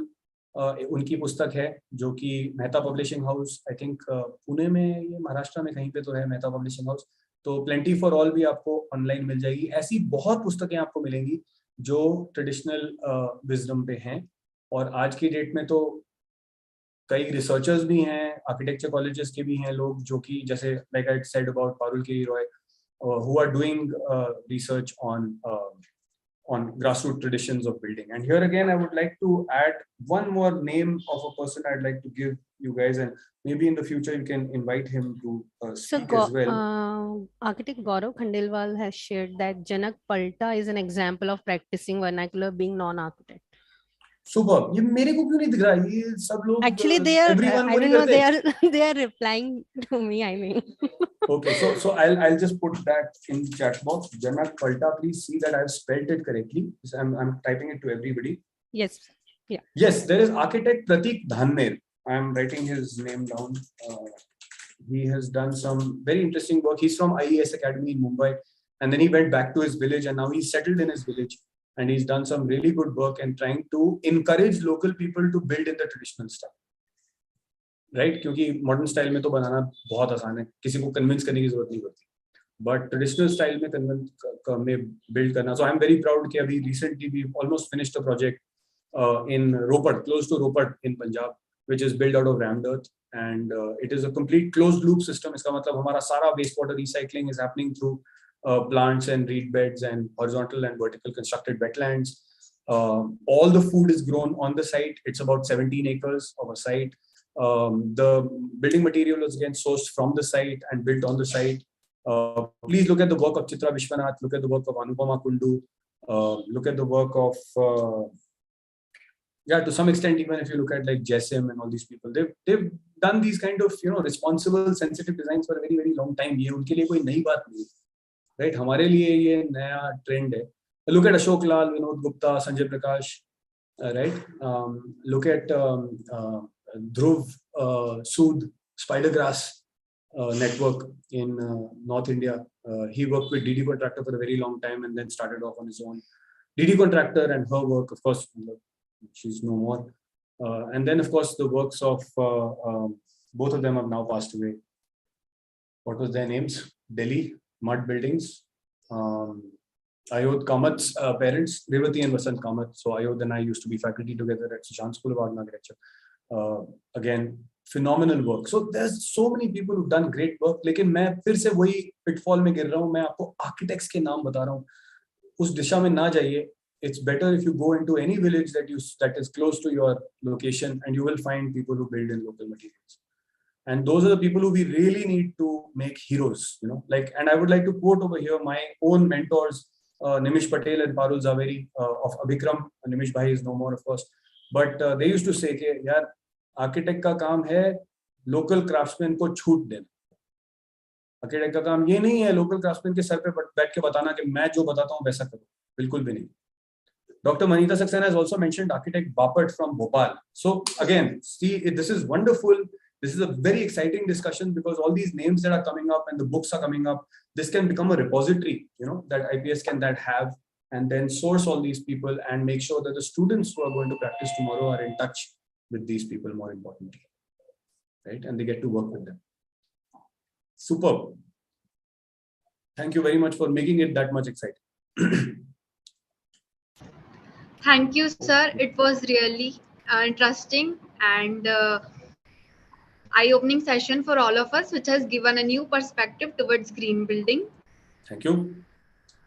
Appraisal is the first part of the preparation and brief. It involves assessing whether the project is feasible and whether there is a preferred option that should be developed. Now I request... एक minute, मैं चले जाऊं? So it will be good if you join us for next technical session. Oh no, I have a meeting to go to. I have to meet someone from the Ministry of Culture. Okay, sir. Thank you very much. Sorry, anchor, I intervened and cut in between. I was like, देखो क्या करना है? मैं बैठे रहूँ यहीं पे. Okay, thank you very much, Harshika, Dr. Saxena. Thank you very much for this opportunity. Thank you so much. And I will see you, Sarang sir. Thank you very much. I will see you in the future. Bye-bye.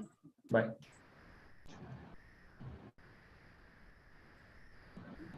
Appraisal is the first part of the preparation and brief. It involves assessing whether the project is feasible and whether there is a preferred option that should be developed. Now I request Dr. Supriya Vyas and Ms. Sneha Vyas to present their research paper on architectural building appraisal, Southern Manzil, Bhopal.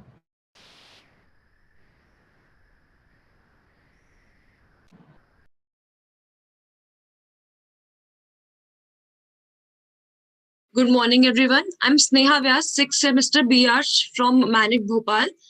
And the topic of my paper is Architectural Building Appraisal of Sadar Manzil, Bhopal. I've written this paper under the guidance of Dr. Supriya Vyas, Assistant Professor, Manik. First, I'll talk about the location of Sadar Manzil. It is situated in the heart of the capital city of Madhya Pradesh, Bhopal. It is located close to Gauhar Mahal in the busy Chowk area of Purana Bhopal, and it is easily reached by all modes of transportation inside the city. About the monument, it is constructed in the year 1898 by then Nawab Shah Jahan Begum, and this is a part of Kudesha complex, which is spread over 200 acres on the hills of Shamala, and it contains many more buildings such as the Moti Masjid, Gaur Mahal, Sheer Mahal, Shaukat Mahal, and finally the Sadar Manzil. First, I'll talk about the design requirements when it was being made. Sadar Manzil was initially built as a palace for Sultan Jahan Begum. Later, it served as a hall of public audience during the princely period. Then, a few decades ago, it was acting as a office for Nagar Nigam. And then right now, it is being renovated by Smart City Bhopal. The architect was also a Frenchman who was present as a prime minister in the court of Jahan Begum. His name was Sebastian of Bourbon. The design concept of the building resembles the elements of Diwan-e-Khas of Delhi. The red brick structure is a hybrid of Western and Asian style of architecture. The lush green gardens with exotic flora, intricately carved arches, and the Oriental style of architecture give space a grand appearance. The building has many Western elements combining both Gothic and Islamic themes. This building also symbolizes resilience and the strength of Begum rule in Bhopal, and it is a standing proof of their capabilities even during the British rule. It is a beautiful amalgamation of Indian, French, and Islamic architecture.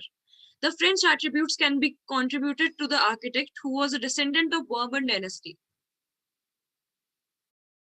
Talking about the analysis of elements of design.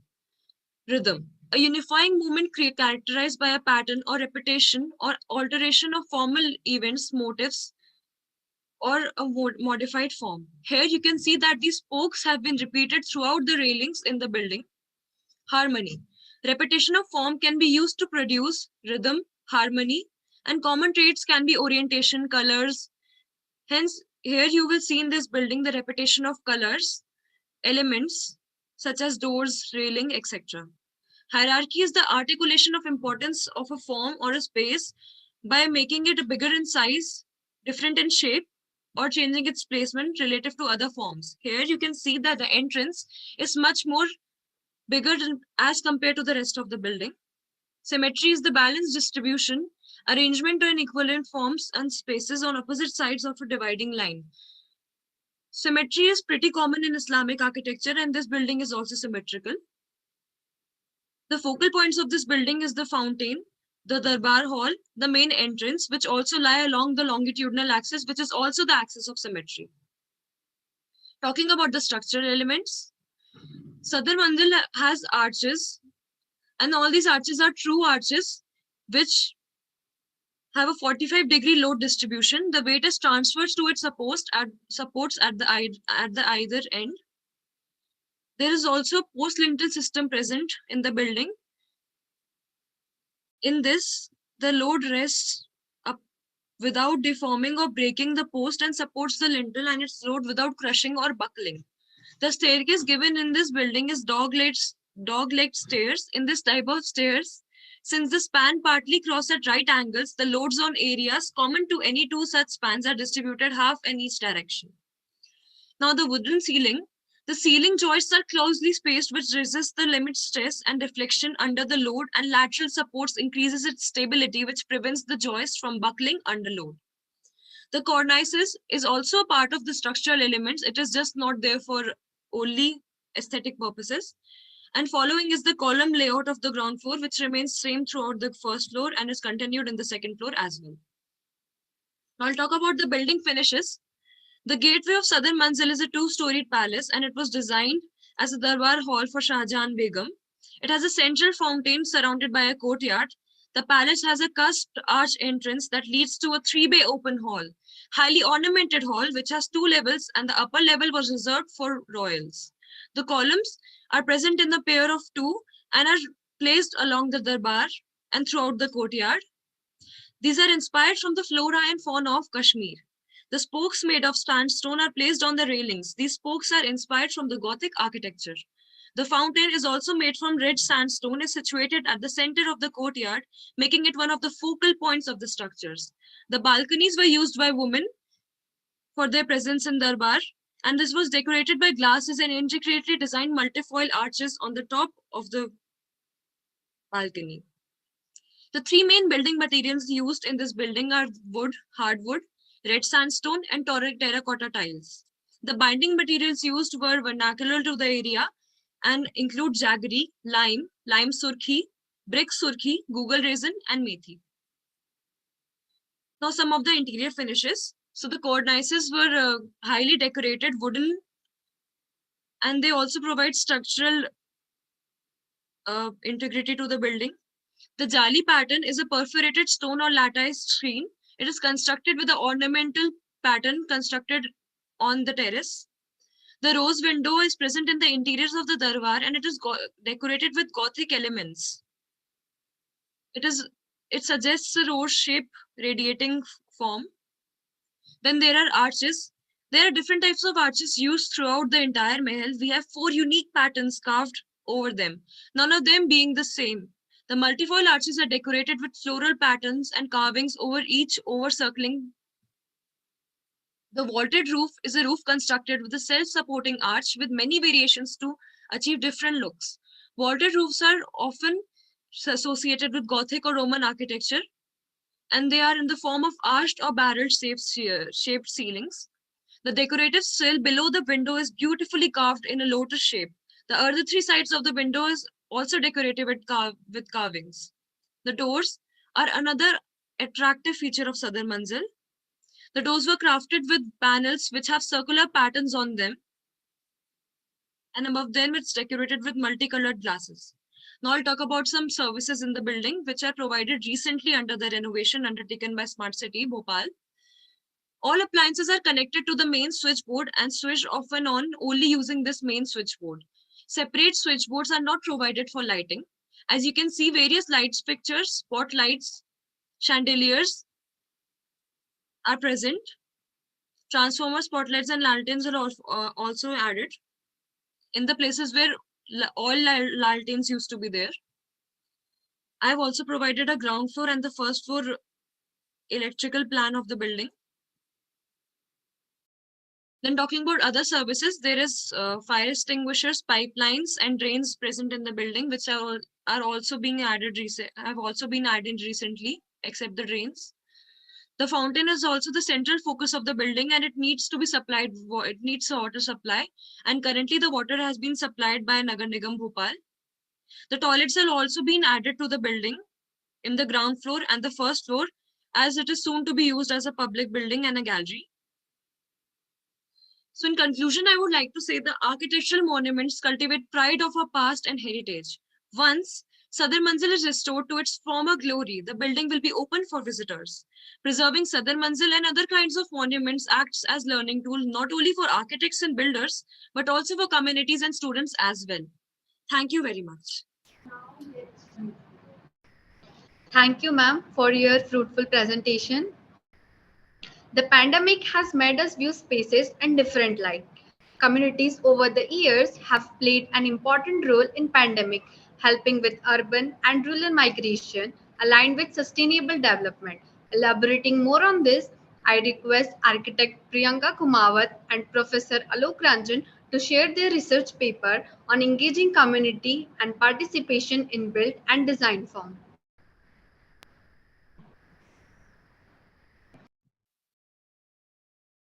Good afternoon, one and all. Myself, Priyanka Kumawat.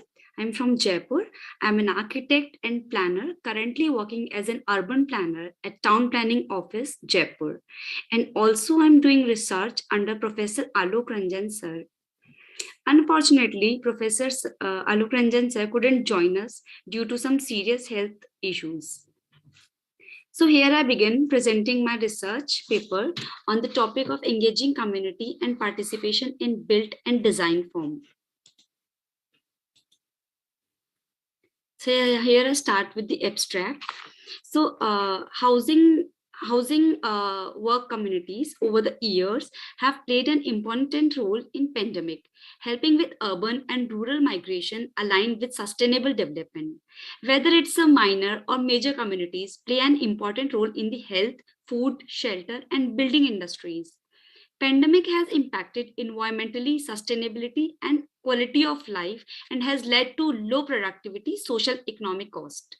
So during the pandemic, dense population and traveling from metropolitan cities was a real problem. So as the government could not provide proper transportation for massive crowds at once, thus the community played a very important role in this situation. For example, Gurudwara offered free food across the country, and similarly, many hospitals gave a lot of free services to people in need.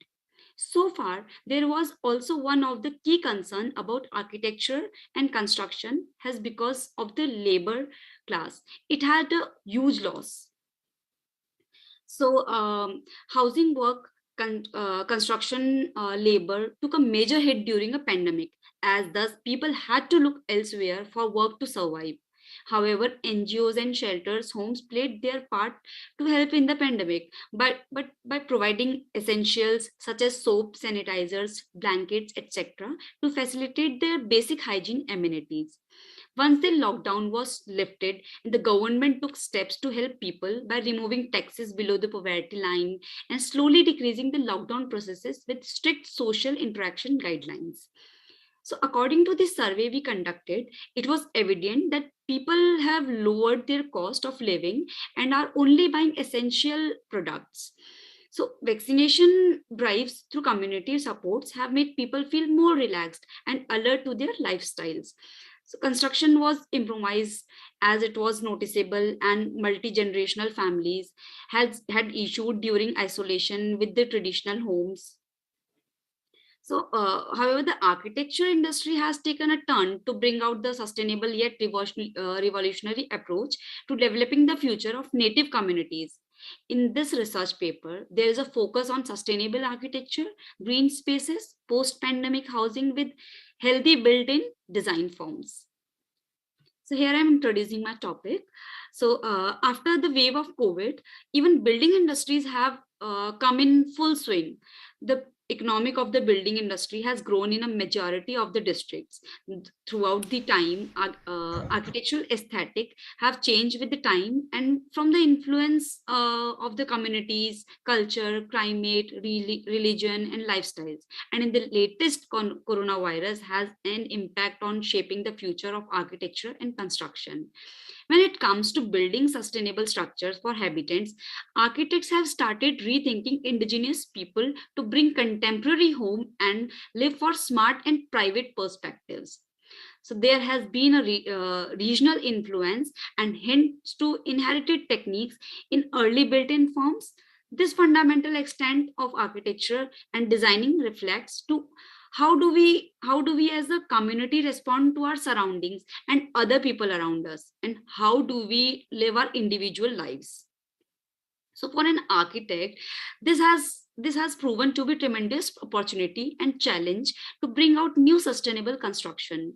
Peaking on the structure of the traditional houses, there are artistic but not pandemic friendly. Hence, there is a need to transform the spaces into environmental friendly with healthy living conditions. New homes and public areas like malls, work studios, conference zones, factories, temples, etc., would experience drastic change in construction like never before. So there was not much focus on the house interiors and designs or built-in forms in previous times. Communities followed a parallel pattern of building homes, schools, offices, retail outlets, and many other architectures. But after COVID-19, there was a force on maintaining hygiene and social distancing strategies to control the situation better. In India, where there is a lack of education and it's not easy to take over the scenarios, communities, and people from various zones still showed courage and followed every possible precaution while serving each other. Moreover, in architecture and urban design, the architecture have come up with lot of new grounded ways to provide built-in forms that are technology friendly, but encourages transparency to sustain climate changes and indigenous practices. So some social implications and conditions during the time of curfews, curfew crisis and lockdown, there were not enough space for the migrants and people to have a safe environment, because of which have many died and attempted suicide. So working areas, public spaces, and many other zones like lack the facility to provide isolation shelters for some time in a pandemic. Especially the labor class and workers suffered a huge impact because of the closing down of construction for a while. So hence, looking into these high impacts on society, it is now guided to let designers and architects rethink the spaces that can help occupants face the challenges of any other pandemic along the COVID-19. So the research here links to practice sustainable theories with inherited techniques to facilitate the adaptation to the current situation. The architects must implement architectural design guidelines for health and safety. For the post-COVID world, creating space will require supporting the idea that people can be together safe with their family, and the places that can be alone to reflect, recharge, and learn. So the research methodology to be followed in the research is based on the both primary and secondary data with qualitative research. Through short interviews, case studies, fundamental research, and applied research. The data about the past architectural techniques and previously built homes would be obtained.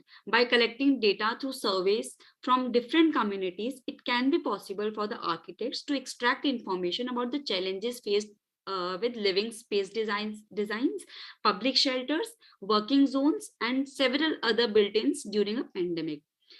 Moreover, the research paper draws out and focuses on observational research to concepts better. So in literature review, further construction will bring modernized living, working, learning, leisure, and teaching spaces. All current architecture designs would be independent, self-sufficient in terms of power, water usage, and using non-renewable energy resources. So the design of homes and offices with focus more on the smart interiors, transparency, introverted spaces, quality life, natural daylight, and proper ventilation with healthy indoor air quality by using more plants and natural materials like a green roof. So there will be a set of coordination between indoor and outdoor spaces with the quality of building materials. Additionally, transitional space is a primary entry point to the home. Moreover, folding and built-in furniture may be a solution to enlarge the room spaces when required. This will turn overall zone into a multifunctional areas. The home office will no longer be limited to a small desk, chair, and lamp located at some small corner. The future home office should have the necessary technology to have interrupted working environment. Due to pandemic, there has been more encouragement towards using touchless and smart techniques in design and constructions. Therefore, the open plan layout and the concept of flow space trend would not exist anymore. Also, from the current situation, there is need to separate heating and ventilation system in new residential houses and multi-stories buildings to avoid any infectious diseases shortly. Robust air ventilation and filtration strategies will optimize indoor air quality, which will support and important aspects of well-being. But in a post-pandemic world, some designs may remain unaffected while other may become well redundant. So from schools to transport, hospitals to airports, hotels to offices, new ways of designing will come over that are cost effective and time friendly for better implementation. Sustainable architecture that ensures minimum contact, maximum comfort, efficiency, and productivity is expected to soar in the future. So, some better designs with originality and values. The architect should think about the flexible, clean, and multifunctional designed spaces for organized aesthetic to establish other social distancing and interactive rules, but making changes in standard spaces like schools, offices, malls, small retail markets, worshipping places, etc., could be challenging for the urban designers when it comes to in built-in form. So creating isolation spaces with recommended social distancing strategies can be built, but not impossible. So exhibiting resources management and biophilic design can be an answer to it. So biological material in architectural and urban design will practice critical regionalism while reflecting the area's geography. So combining nature with every design project can maintain originality and regional value of the space. In built-in forms, there are countless ways to incorporate biological materials like botanical motifs in wall coverings, plant-themed artworks, minimizing the use of straight walls, and understanding how biomimicry can solve the problems of architects in creating buildings that work with harmony and environmental system. So far is in most Scandinavian cities, personal saunas and cold water baths are quite popular, which can be amplified and expected to be seen in built-in forms. In American cities like Boston, people spend most of the time in outdoors during colder months. So outdoor heaters and heated floors on porches may be seen in the construction. And in India, a mix of traditional culture and with modern spaces are expected to come over. So there is so much to talk about, and but due to limitation of words and time, I have to conclude this research shortly. So the research raises dynamic ideas, and the results are relevant to all the architects in the urban construction and design sector with multiple practices of understanding how the interaction of people from different communities with the built-in external and internal environment involved during the pandemic process.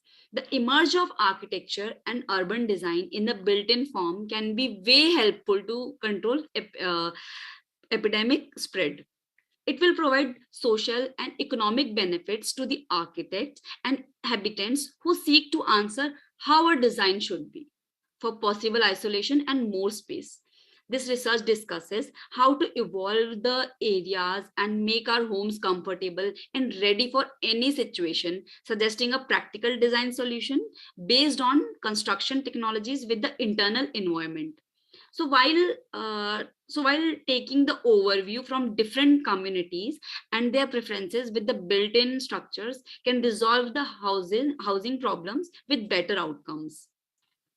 People from multiple cultural backgrounds have distinct needs for their living spaces. So also according to regional climatic conditions and ecological development is required for future generation.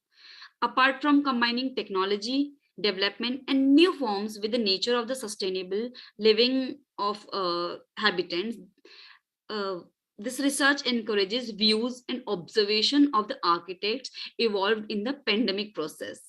So remaining a space in which we live should fit all comforts and needs, even if there is a lockdown in future. So therefore, the research paper appeals to the architectural designs linking post-COVID situation regarding community preferences. Thank you so much.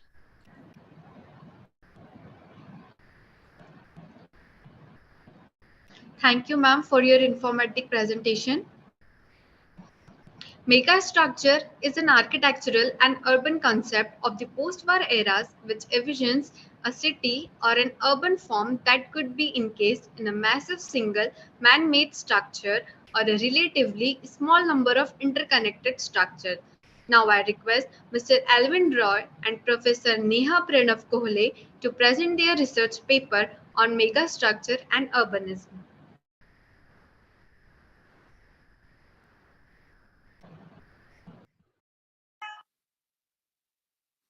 So warm greetings to everyone.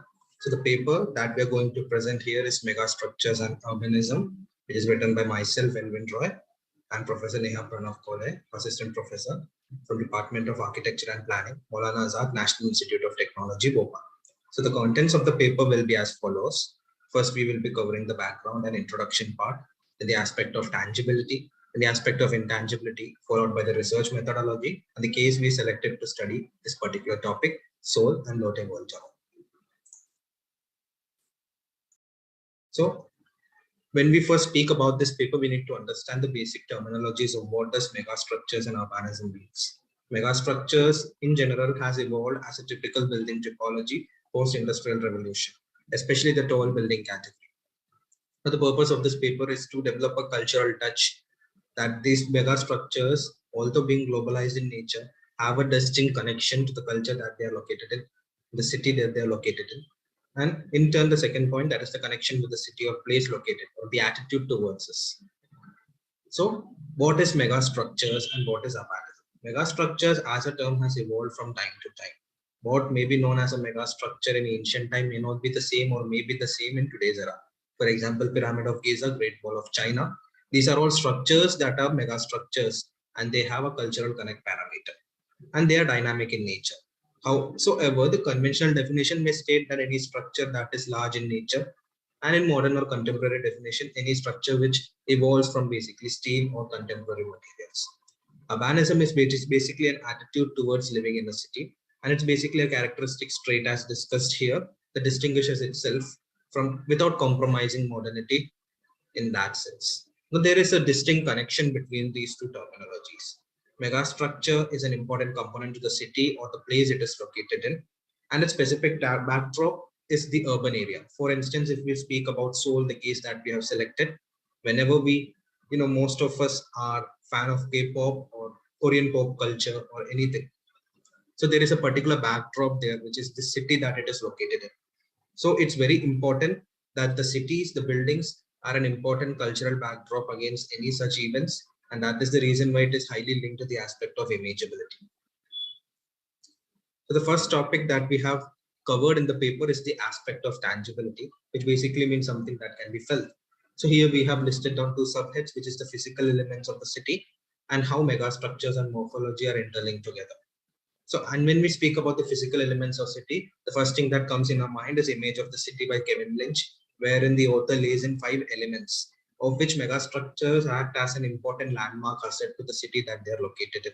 They have a special identity attached to it. Maybe they might be used for wayfinding or something which helps us to understand which city it is actually related to. For example, a skyline of WTC Tower would instantly click on our minds that the city that it is located is in New York. In a similar way, Lotte World Tower would give us an idea that, yeah, we are speaking about South Korea. So megastructures and morphology. As far as this particular point of view is concerned, landmarks, as discussed before, reflect the attitudes of the city wherein it is located. And tall structures or any structures per se, I would say, must relate to the city where it is located in, else it will become a big source of embarrassment. And at times we have heard about this, that this particular structure is a failure to the city. There is a distinct example here. Lotte World Tower, the case that we will be studying, is very successful as far as the global context is concerned. It is located in Republic of Korea, which is mostly capitalistic in nature. It has a good fabric, it has a developed fabric. But on the other hand, its counterpart, Hotel Ryong in Democratic People's Republic of Korea, we cannot say the same thing for that thing because the fabric is different. And one thing to be certain here, as discussed in the previous slide, is that the definition of megastructure is dynamic in nature. It changes with time to time. It changes with region to region too. As in European countries, there are many countries in West Europe where there are height restrictions. Construction of building beyond the story is not allowed or permissible there. There, the definition of megastructure is different, may not be the same as what is followed in the conventional world. And as you can see, the image has been attached, which shows how the concept of the tower has been derived from the nodal points of the city in which it is located. Now coming to the aspect of intangibility, which is per se the most important or the crux aspect of this paper, where we have touched the aspect of vernacular architecture. The vernacular architecture, whenever we hear this term, it is something that comes in our mind is like it is related to using of local materials or local construction methodology, which keeps our mind to be concentrated to the fact that these are basically structures that are local ground to earth. But it's much more than that. As Paul Oliver mentions, it is not limited to product, but it is in fact a process. And the scope of vernacular architecture expands beyond. It will include the aspect of geography, modern culture, or even languages. An important example that has been mentioned in the slide is the Leaning Tower of Abu Dhabi. It's a modern structure, but we can easily classify that in the vernacular architecture section because it follows the aspects of local customs based on the climatic region it belongs to, climatic activity, geographical aspects, and the local economy it has. Local economy too can come under the point of vernacular architecture. We will be seeing all these points in detail in our cases. Another important aspect falling under vernacular architecture is vernacular aspect is geographical aspect. Now Seoul, the case that we are studying, as you can refer to the map given on top left, the Republic of Korea as a whole comes under the Pacific Ring of Fire or closer to the Pacific Ring of Fire. So since time, people here have used local construction techniques that can resist them from natural calamities. That is the main reason why the airports, store buildings, not only in Korean Peninsula, but in adjacent Japan, has been using this technology. Now these indigenous techniques, they are called indigenous, they are local, they are vernacular, but they have been used in contemporary era with the help of modern materials. So will not they be classified under vernacular architecture? That is one question which we will be answering again in the upcoming slides. Another intangible aspect other than vernacular study is political aspect. That is also something which must be considered. Tall buildings or important large buildings are a national status symbol. For example, the World Trade Center in the United States that was subject to terrorist activity in 2001 was destroyed solely because it represented a symbol of national status. In a similar way, tall buildings like Burj Khalifa, Lotte World Tower demonstrate that attitude. And these buildings are often matter of geopolitical stress, and especially in the case of Korean Peninsula. Therefore, this aspect along with vernacular aspect must be considered while designing these structures. Now, this slide is basically the sum up of what we discussed in the intangible characteristic. These tall buildings are something which started emanating post-globalization. And this is something that we have tried to derive. Vernacular aspect, local customs, adaptive technology, geographical aspect, will be seismic and climate. Another political aspect, we have the positive local politics showing like greater economy, lower economy, and geopolitical tensions. And again, this has been put upon. The definition of megastructure is not static. It changes from country to country. What may be a megastructure in Rwanda may not be the one in Singapore. This is the methodology of research that we tried to follow in this paper. Through the aspect of literature study, we studied Lotte World Tower, but our scope of study was not merely limited to LWT. We studied the context of the city where it is located in and studied their local customs too. The latter two forming the part of tangible and intangible aspect respectively, which along with studying Lotte World Tower, its components, we arrived at the topic megastructures and urbanism. Now, after arriving at the topic, we laid out the objectives to connect tall buildings with city, studying vernacular aspects of tall and modern buildings, creating a checklist, which is our important observation at the end, and to deduce the fact through data collection from different aspects that megastructures are symbols of national identity and that tall buildings also carry the local attributes. So finally, we arrive at the case that we're going to study. So immersed, as we have spoken before, we will be understanding the importance of the city along with the building. So the city Seoul is where Lotte World Tower is located. Seoul is the capital of Republic of Korea and has a rich cultural history. Things started changing drastically post-Japanese occupation. And this led to several exotic attitudes of life into the local customs. Post-World War II was also a significant phase in the Korean Peninsula. The southern part of the Korean Peninsula, popularly known as Republic of Korea, came under United States occupation down to 33° north latitude for a brief period of time. One thing that to mention here, which is one of the most success stories in the world, is that Republic of Korea was one of the poorest countries post-World War II, and it is now one of the richest countries, not only in East Asia or Pacific region, but in the world too. And Lotte World Tower, the 5th tallest building in the world, is situated here. And although the Koreans have embraced modernity, the local customs is also juxtaposed very beautifully, be it the food or their pop culture. And as mentioned before in the geographical map, this area is prone to earthquakes as well as typhoon too. As mentioned before, it lies on Pacific Ring of Fire, nearby to Pacific Ring of Fire, and also adjacent to Yellow Sea and Sea of Japan. So the local architecture systems since time have been very well integrated in modern megastructures too. And it is one of the heavily contested geopolitical stressed region in the world. So special considerations are laid on the buildings too. As we can see, the dark part in the center is where the city of Seoul is located. This is where most of the tall buildings are there. So this is our main part, that is the Lotte World Tower. So we have studied it on the basis of how it connects to the vernacular style. So as discussed before, it is very well connected to the city. Now it is very well connected to the cultural system. We have attached the photograph of the traditional Korean house section and the Lotte World Tower lantern region, which has a very good similarity. This proves us the fact that they have used the concept of local climatic conditions into the skyscraper. And also the site planning has been done in a humane way. For instance, the Lotte World Mall, which is located adjacent to the tower, meets with the requirements of the tourist. An entire site may change the requirement of the tourists and locals whenever any events, concerts, or anything are held. And also the modern tall building systems like outrigger trusses, mega columns, and all, these are have been noticed to have an analogy to the traditional joinery techniques used in the peninsula. And this is something interesting. And another observation that has been made here is the use of structural health monitoring system. This is keeping in mind the geopolitical stress on site. In fact, in one of the other sessions, it has been mentioned by the local workers that it can resist 7 air strikes. So unlike what the SHMs are used in roads of these systems, these are being used in Lotte World Tower in order to break the jinx of this geopolitical stress. Now, this is the comparison of standard, and this is the conclusion that we have derived upon to prove the fact that Lotte World Tower is in fact connected to Seoul, is in fact connected to the local vernacular standards, and in fact proves the fact that mega structures may also, modern tall structures may also fall under the category of vernacular architecture. Now, as far as materials is concerned, it is very obvious. Relevance to materials in tall skyscrapers, it's not as expected.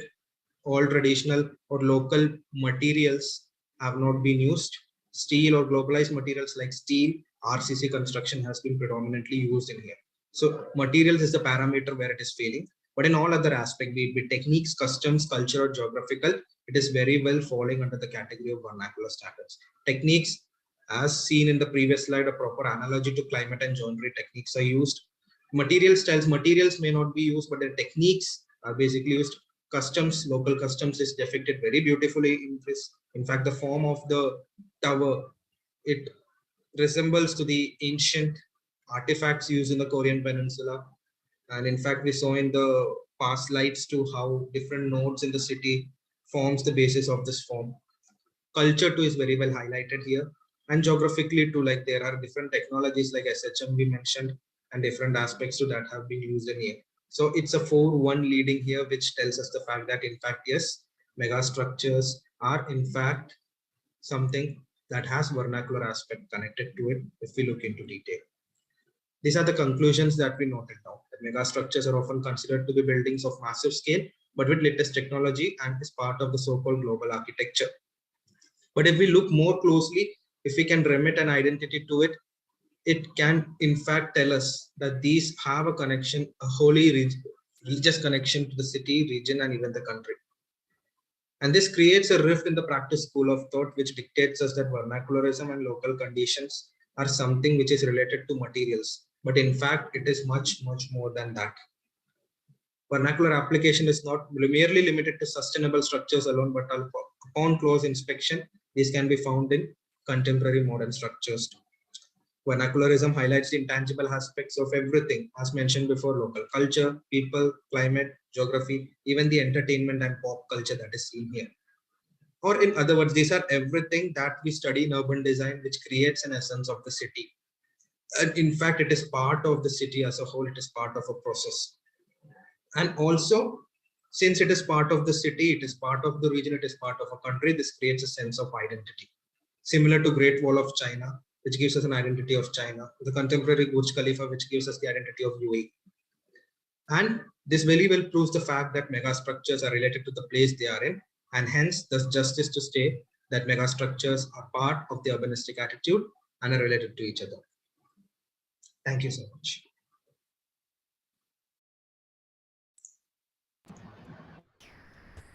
Thank you, sir. It was really advantageous for all of us.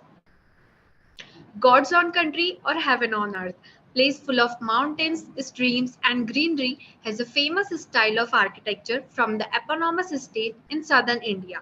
Continuing with this, I request Mr. Angela Darling and Dr. Manoj Kumar to share their research paper on morphological similarity between the timber cage structure of Kerala roof and vessels.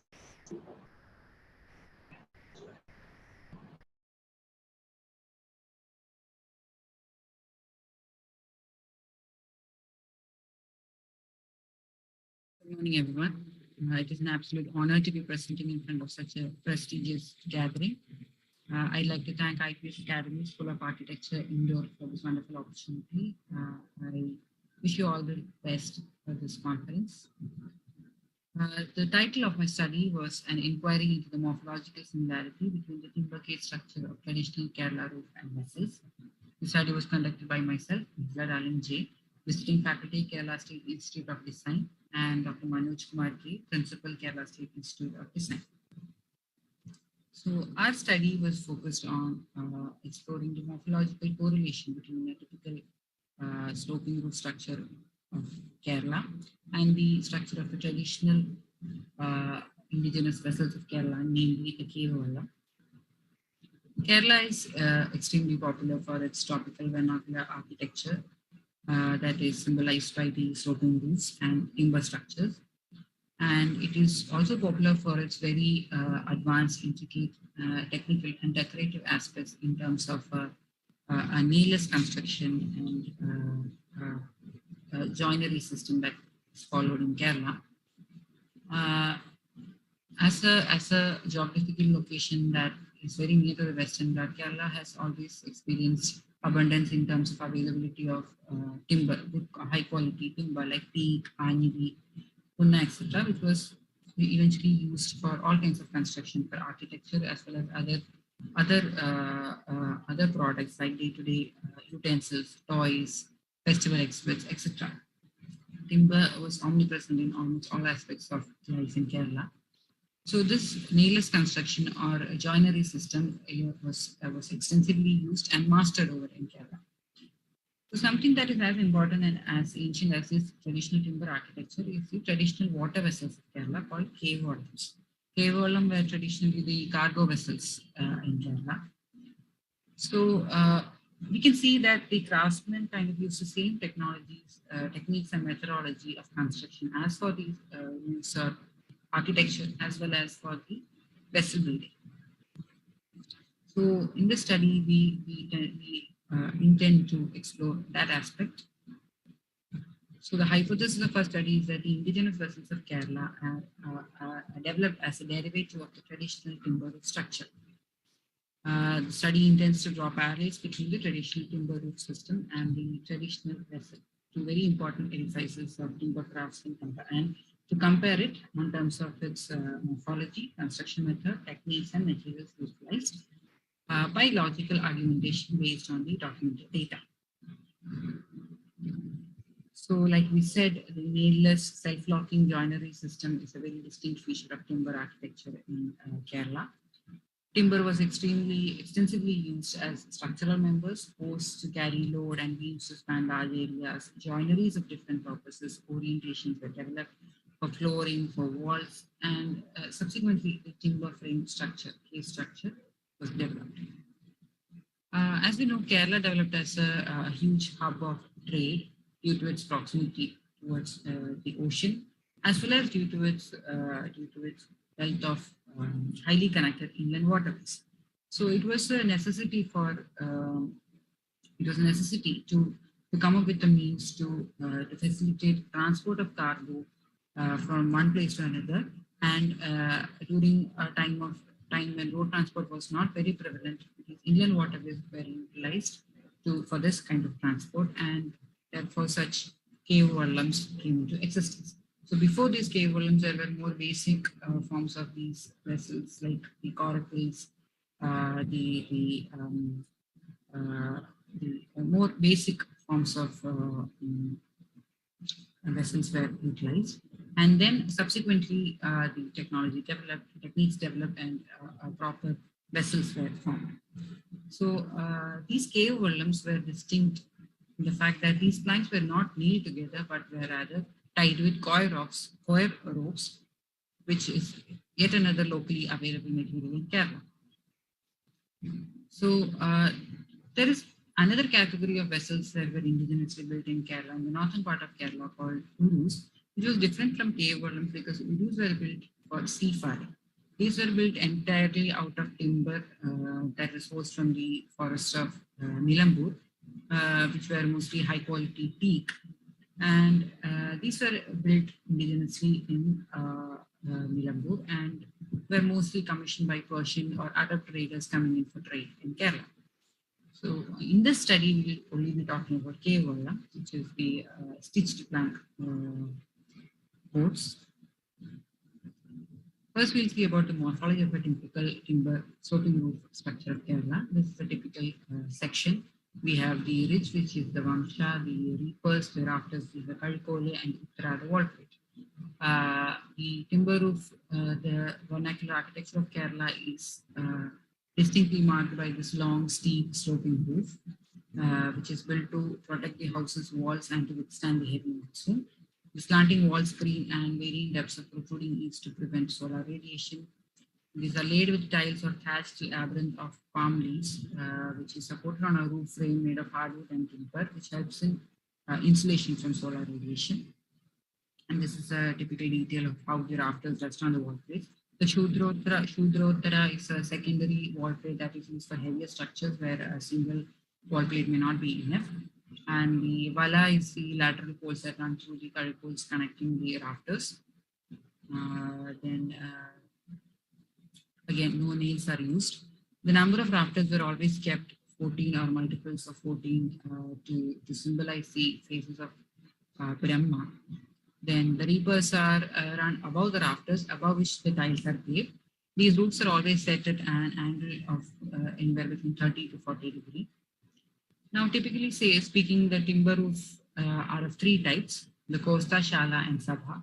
The Kosta is the most basic structure, which is built over a square or circular plan where the rafters rest on a wall plate at the bottom and at the Kuta on top. There is no ridge, and there is a Kuta, which is a circular solid wooden piece which holds the rafters together at the top. These can be mostly observed in temples and such. And next is the Shala. Shala is a gable-ended roof structure where the rafters are supported on a wall plate at the bottom and at the ridge on the top. And these ridges are subsequently supported by vertical struts. Next is the Sabha roof. Sabha roof is mostly a combination of both the Kosta and the Shala. They are characterized by a slight bend at the ridge on top. Kutas can be seen at both ends of the sloping roof, and the ridge supports the straight rafters while the Kuta supports the slanting rafters. Then we have the joinery system that is used. These are the major types of joinery-based architecture.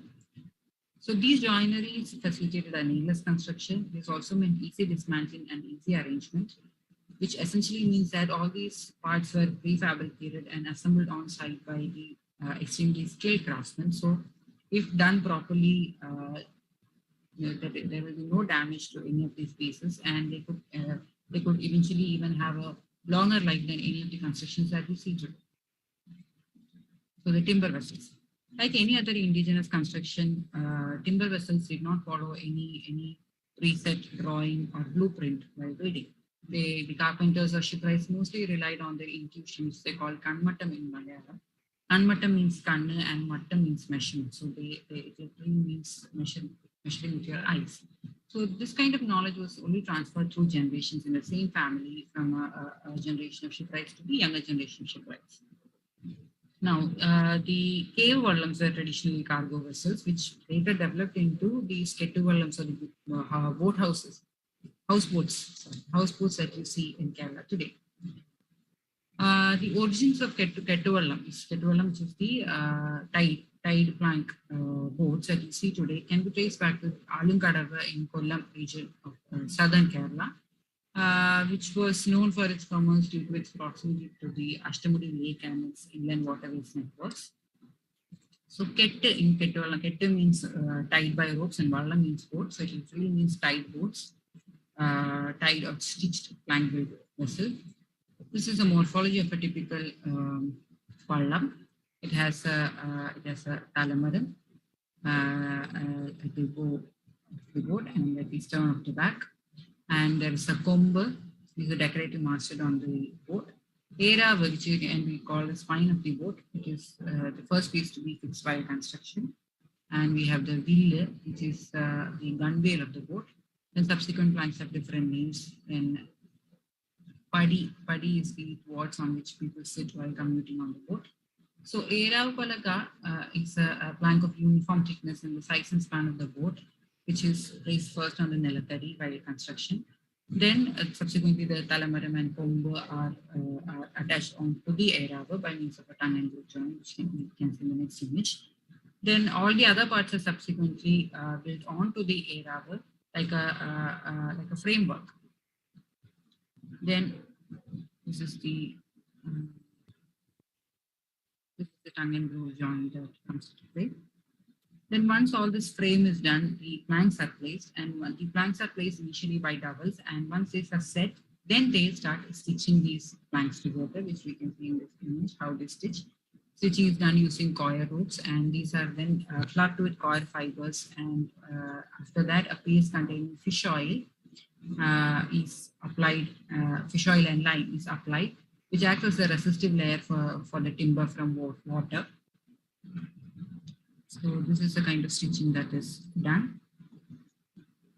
So now we go into a comparative analysis. Like I said before, this vessel developed from basic forms of vessels like a coracle, which is circular structure that is made out of reed and bamboo. So similar to that, we have the very basic form of a roof, that's a costa roof built over a circular square plank. So what is similar in both of these structures is that both of these don't have a central spine. So in case of a costa roof, we don't see a ridge there. Similarly, in case of a coracle, we cannot observe an era or a spine that holds the whole structure together. Instead of that, we have a central point that bears all the support, like the kuta in the costa roof. If we come to the second typology of roof, which is a shala, we can see that it is almost similar to the structure of a valla. It is almost like if you juxtaposition the structures, the profile is very similar, like almost like a mirror image of each other. The basic roof frame unit, the Erava Palaga can be correlated to the ridge on a shala roof, and the planks in the vallam can be correlated with the wall plates that run across a roof frame, and the Manikalla are these horizontal parts that we see to the rafters in a roof frame. We can see that these are placed at regular intervals and provide support to the structure. Then we have the padi, which can be likened to the tula and upatula that run across in the coffer sleeve. And similarly, we have the kombu and talamaram, which can be correlated to the finials in the structure. So after all this consideration, we have come up with a table that shows that what parts correlate to what parts of the roof correlates to what part of the vessel. So we can see that the rafters correlate to the manikal, kuta or the finial correlates to the kombu or talamara, wall plates correlates to the palaga or planks boat, then the ridge correlates to a irava palaga, like I said before, the tula and upatula correlates to the padi which are the thwarts. So in conclusion, we can say that there is ample conclusive evidence to argue that there is an evident morphological similarity between the Kerala road structure and cave wall. Now, the reason for this could be because the kind of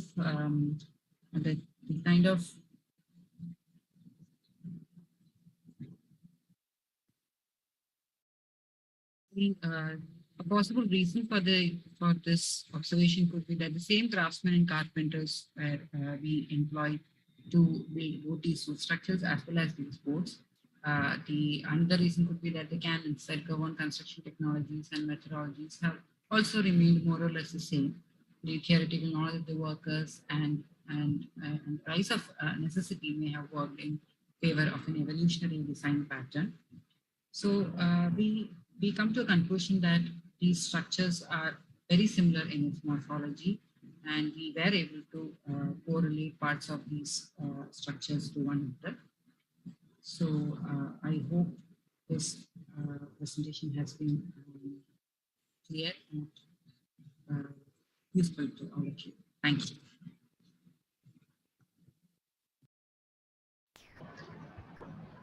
Thank you, ma'am, for your informative presentation. Now we will be having question answer session. So attend those who wants to ask question can raise their hands.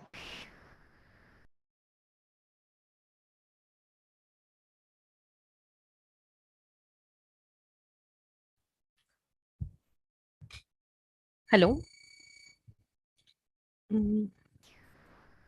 Yeah, we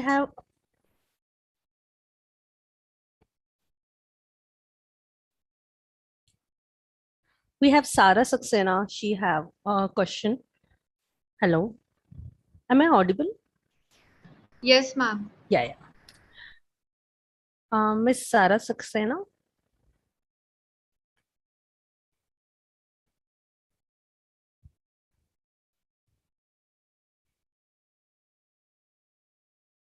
I think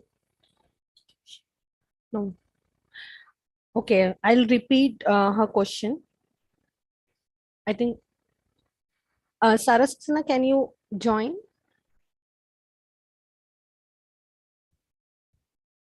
Okay, I think we are facing some problem. She was having question with the research paper, third research paper. I think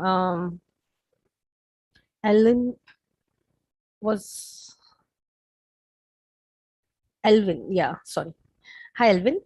She had questioned that what all vernacular indicators can be seen in megastructure.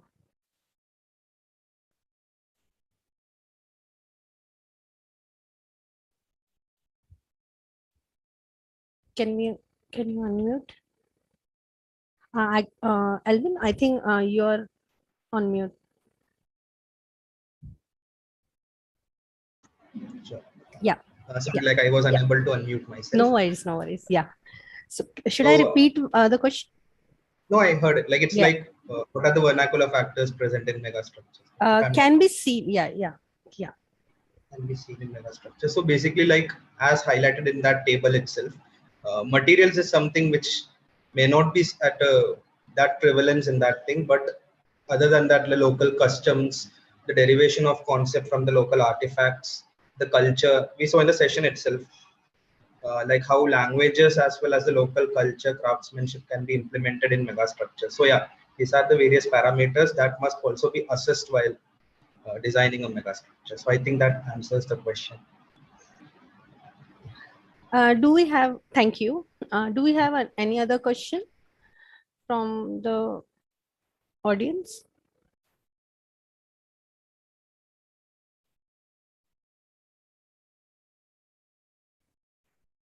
I think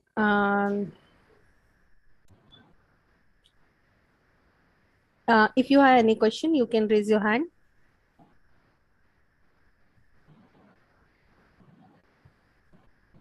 Okay, Aditi.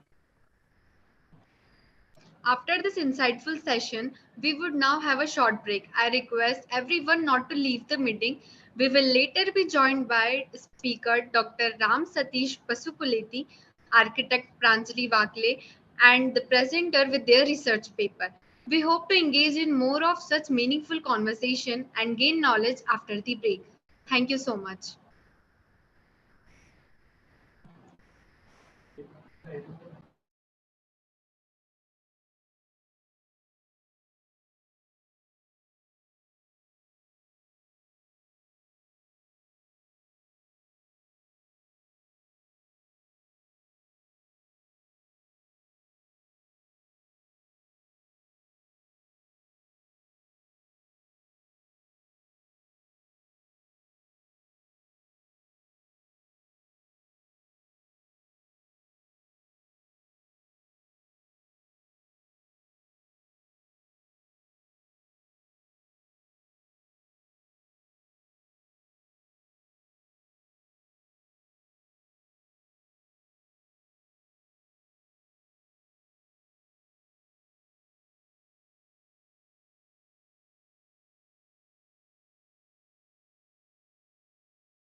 Good afternoon, sir.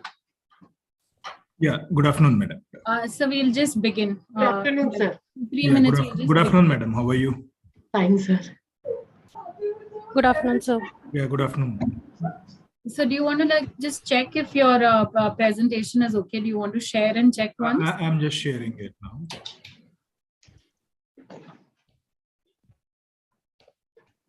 Is this clear?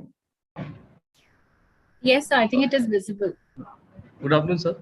Yeah, good afternoon. Yeah. Am I audible? Yes, sir. Yes, sir. So you may start sharing it right now. We will just begin the session in like 2 minutes time. Okay, sure.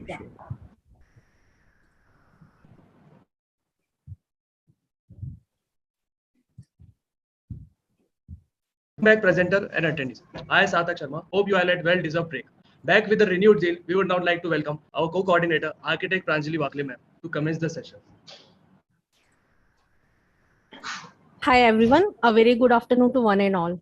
Before we delve into the subject for this session, I hope you all had a nice, fantastic lunch during the break and that we have refueled ourselves ready for this session. After this pandemic, the whole world came into crisis. And the thing about crisis is that it demands resilience.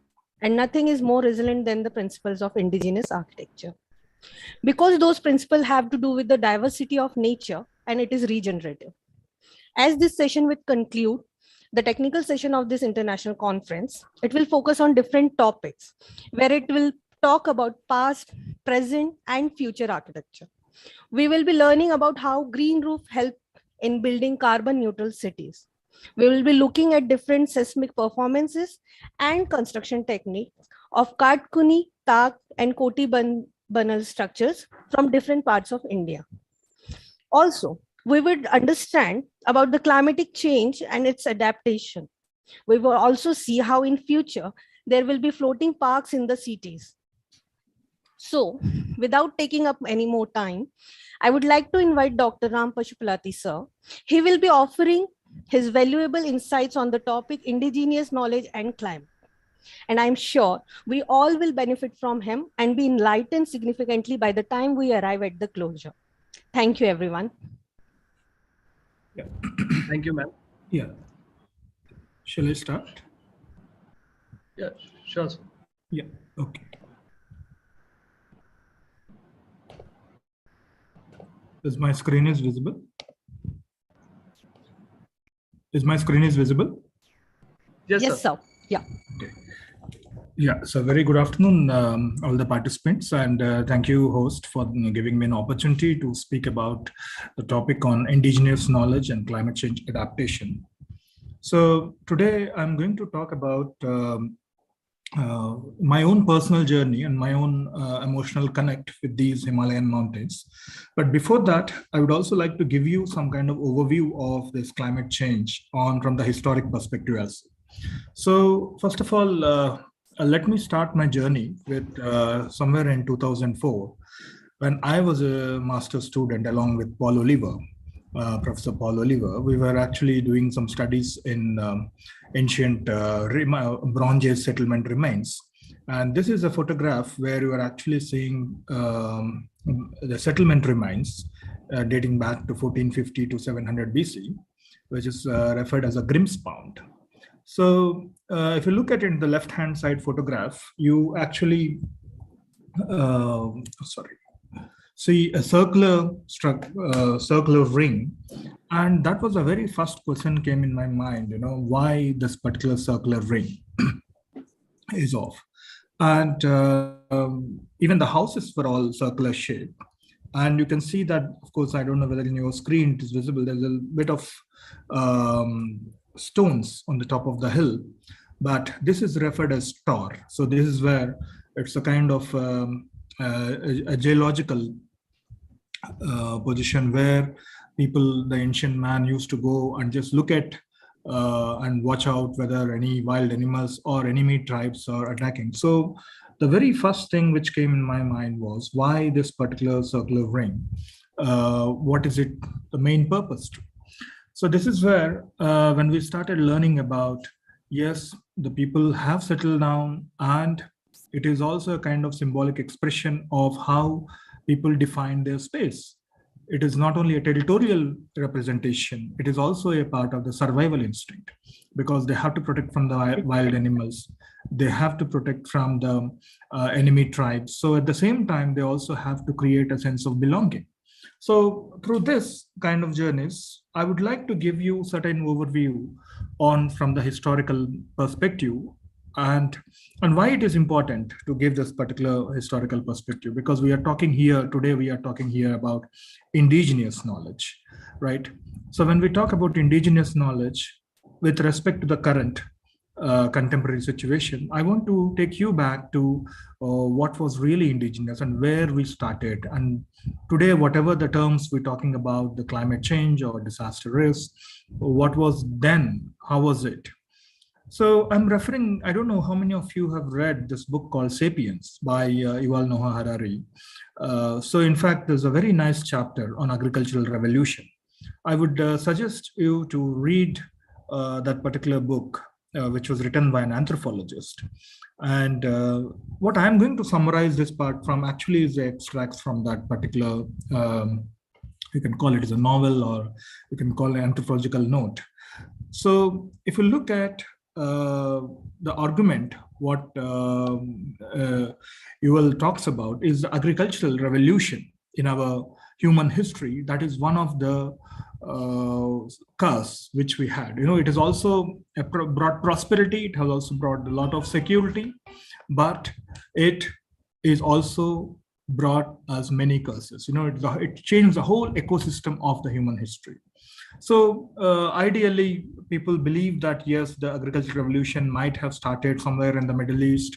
And because before that, man was a forager, he was a hunter, he was a gatherer, you know. So, but slowly when he started looking at cultivating the wheat, so he started securing the food. So that's where you can find many of the archaeological evidences which talks about in your Egyptian civilizations, and in many of these river valley civilizations, when we talk about Elo Valley civilizations, when you talk about Egyptian civilizations, you know, so even in the Mexican side of it, you know, so in the central Mexico, in Andes civilizations, you know, all these civilizations have witnessed many of these archaeological evidences talked about, yes, people, the evidences for the agricultural revolution, where they talk, people, the ancient man had started agriculture.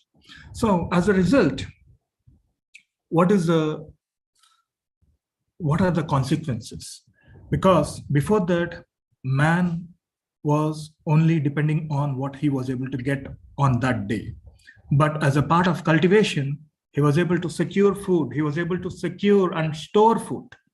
You know, there are some of the seals which talks about how people used to store.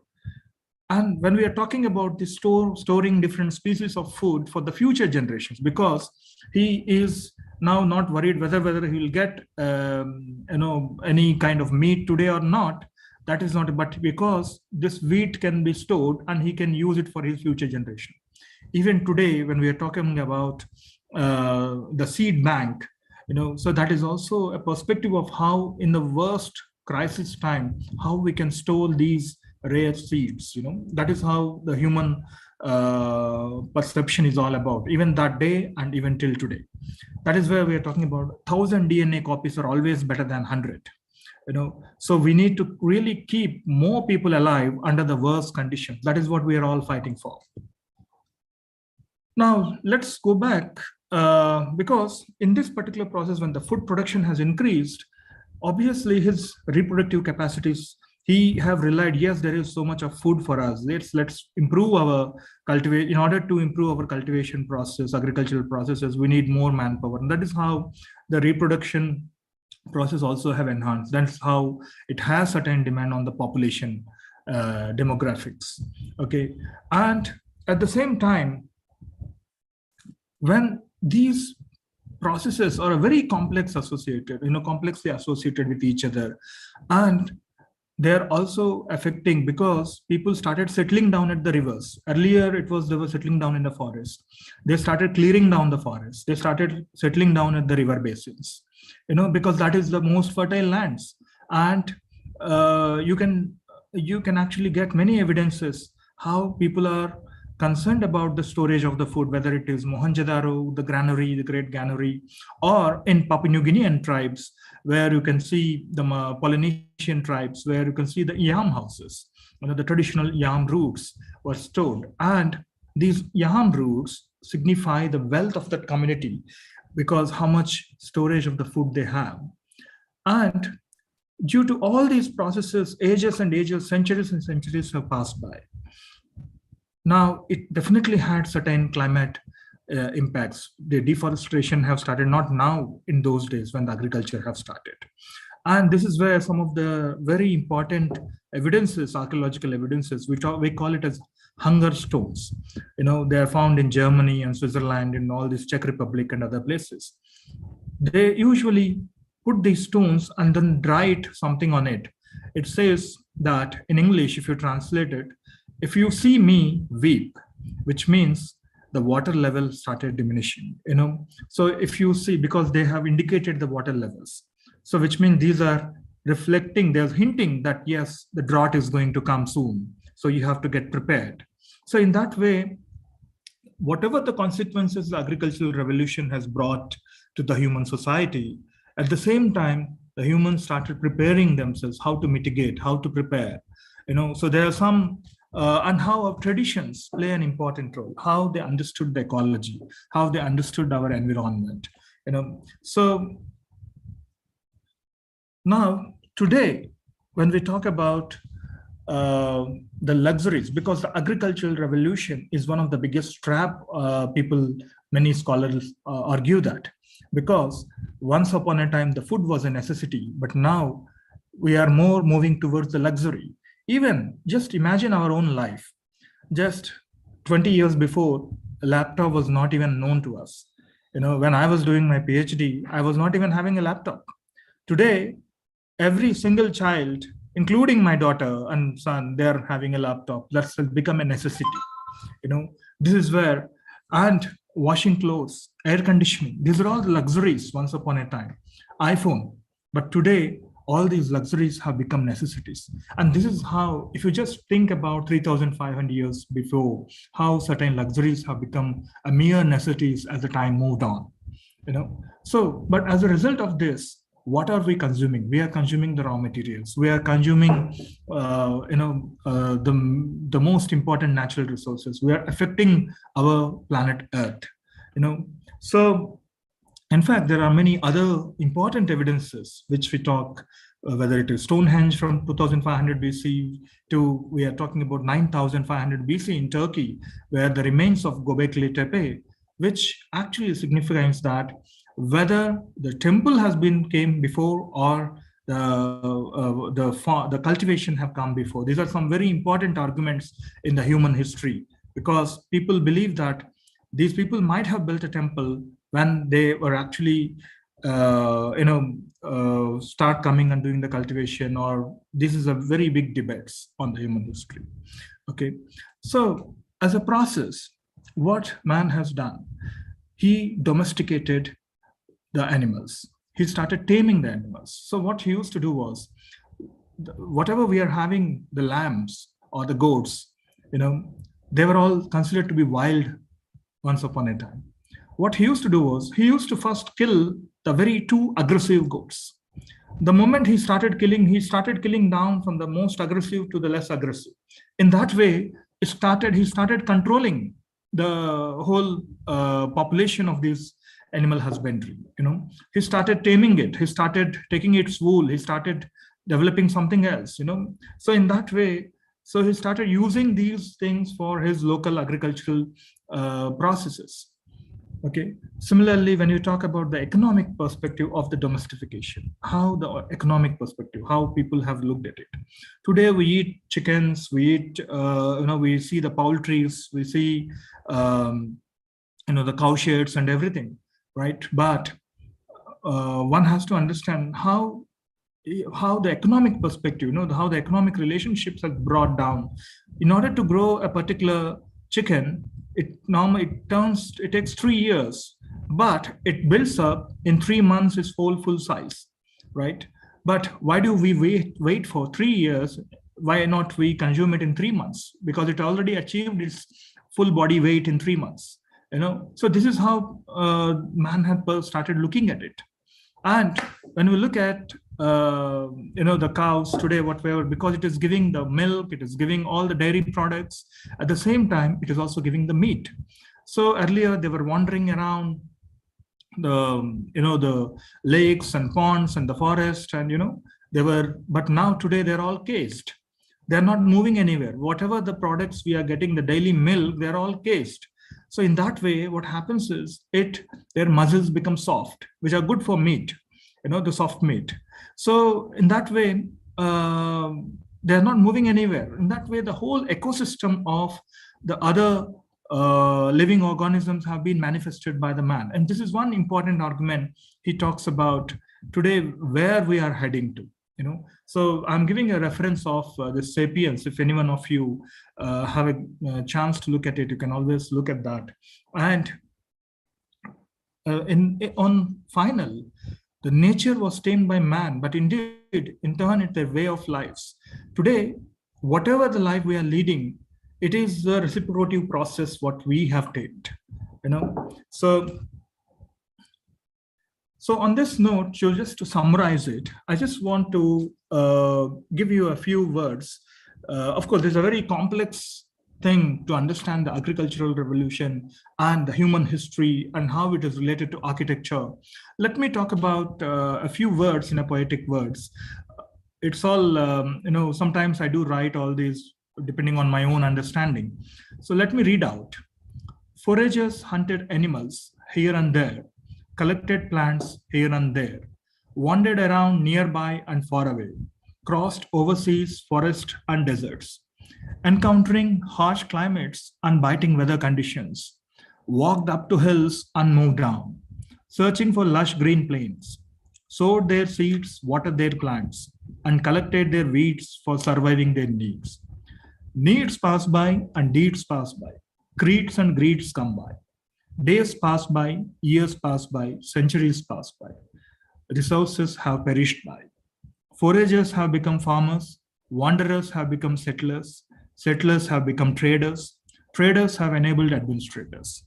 Cows and goats were domesticated, forests and fields were cultivated, rivers and streams were channeled, trees and rocks have disappeared. I hope you got the gist of what I want to say here. But at the end of this whole process, what we are actually seeing is the impact on our environment, the impact on our ecosystems. Is it clear?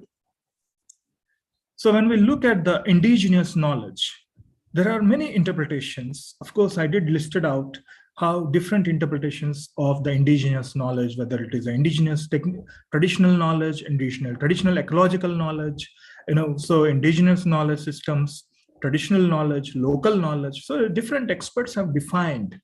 But one common aspect, what we actually have to identify in all these variety of definitions, whether it is from anthropological definitions, whether it is from sociological definitions or anything else, is the indigenous knowledge systems are always considered a dynamic processes that evolve, transform, and modify through changing situations and conditions. These situations sometimes are gradual and at times led to drastic cataclysmic changes. So this is where we are actually bringing the concept of disaster, risk, climate change. Okay, so whatever we are able to see, first of all, we have to understand there is a difference between hazard and disaster. Now, when we talk about hazard and disaster, hazard is a very natural phenomenon. But when we talk about the disaster, it is a man-made phenomenon. So the moment it is not just a man-made, but the impact is seen on the environment, on the human habitation. So whatever a simple cyclone or an earthquake, it is not treated as a disaster. But the moment it started affecting the humans, their settlements, their ecosystems, that is what we call it as a disaster. That is where R is equal to H into V. So the risk is equal to hazard multiply by vulnerability, because the vulnerability is the factor of susceptibility of these humans or a group of society that are exposed to these hazards. Okay, so now when we look at the disaster context, yes, the disasters are on rise.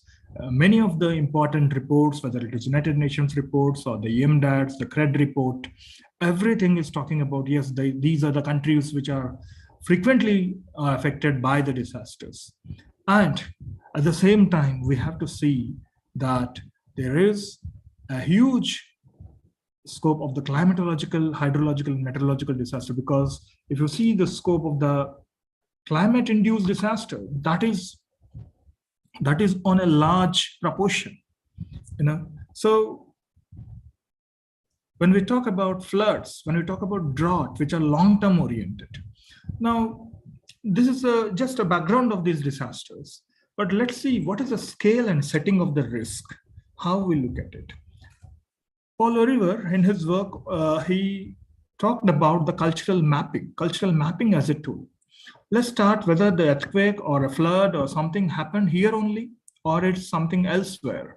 If you look at it, let's say in a case of earthquake, this is how in the whole across the world, these are the quake belt, So if you see, this is where, whether it is in South America, whether it is in the parts of North America, like San Francisco, California, Japan, and you have the northern part of Africa, Algeria, Mediterranean, Italy, and you have Turkey, you have Afghanistan, Hindu Kush mountain ranges, the Himalayan, and this is where actually this is the quake belt.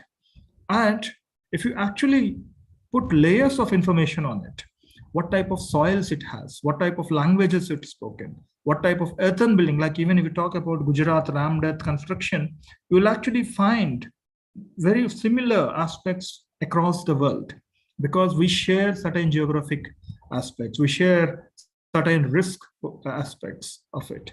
So this is where one has to really understand what type of vegetation is grown, what type of religions we found. So now if you see, when we start overlaying these informations one after another, that is where you can see some cross references from what happens in South America versus with what happens in Indian subcontinent and what happens in Africa. What is very common in that, what is how we share certain similarities. And this is where cultural mapping, we can compare the traits at a macro scale. And it's not just what is happening in today at Indore or Bhopal. It is something what is happening in a similar context across the world, how we cross-learn from that.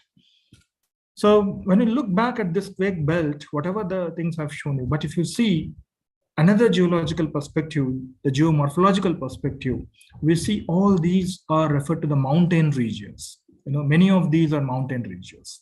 Whether it is Rockies, whether it is Andes, whether it is Alps in the Switzerland in Italy, whether you have these Himalayan ranges, all these are because there is a geomorphological aspects. And these mountains, they are referred, some of them are referred as younger mountains, some of them are referred as older mountains. Like for instance, we have the Eastern Ghats and Western Ghats, which are referred as the older mountains because the deformations have almost completed. Whereas in the Himalayas, it is referred as a younger mountain because every day things are changing here. Now, when we look back at the climate-related hazards in the mountains, now the whole data, whatever the data we are talking about, what is happening in these mountains, on one side, we are witnessing a heavy snowfall, we are witnessing avalanches, we are witnessing landslides, we are witnessing a glacial lake outburst, we are witnessing the rising temperatures, we are sometimes witnessing extreme cold, so like that, wildfires, forest fires, there are a variety of disasters we are witnessing in these mountain areas. And today, if you look at the 2017, the Hindu Kush mountain region is one of the most affected areas. So if you look at the compared to any other mountain regions, this is the belt which is frequently affected with the floods and droughts. And that is where, when we talk about, let's say, we talk about, as an architects, we talk about a settlement which is affected by a flood. Okay, let's say this is in somewhere in Peru, where this Huaraj is a settlement which is frequently affected by the floods. But one has to really look back, because as architects, we are only trained at looking at only the structures or the streets or the settlement, the land use plan. But we hardly ignore what happens miles and miles away from here. If you look at these lakes here, the glacial lakes, okay, so the lake Palacucha, which has grown nearly 0.5 to 17 million cubic meters from 1947 to 2009. And these are one of the important reasons why these particular settlements are actually affected. So these are some of the witnesses, what we are able to see the impacts of the climate change, because on one side we are having a temperature rise, we are having sea rises, then we have the huge rainfall, heavy rainfalls, then which is actually affecting the glacial lakes.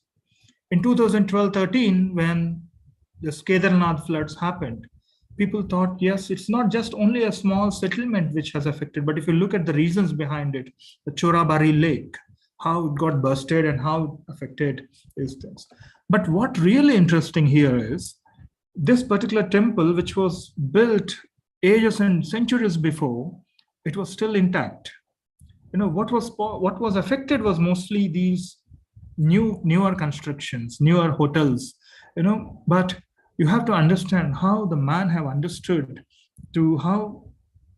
where to construct, how to identify an appropriate location.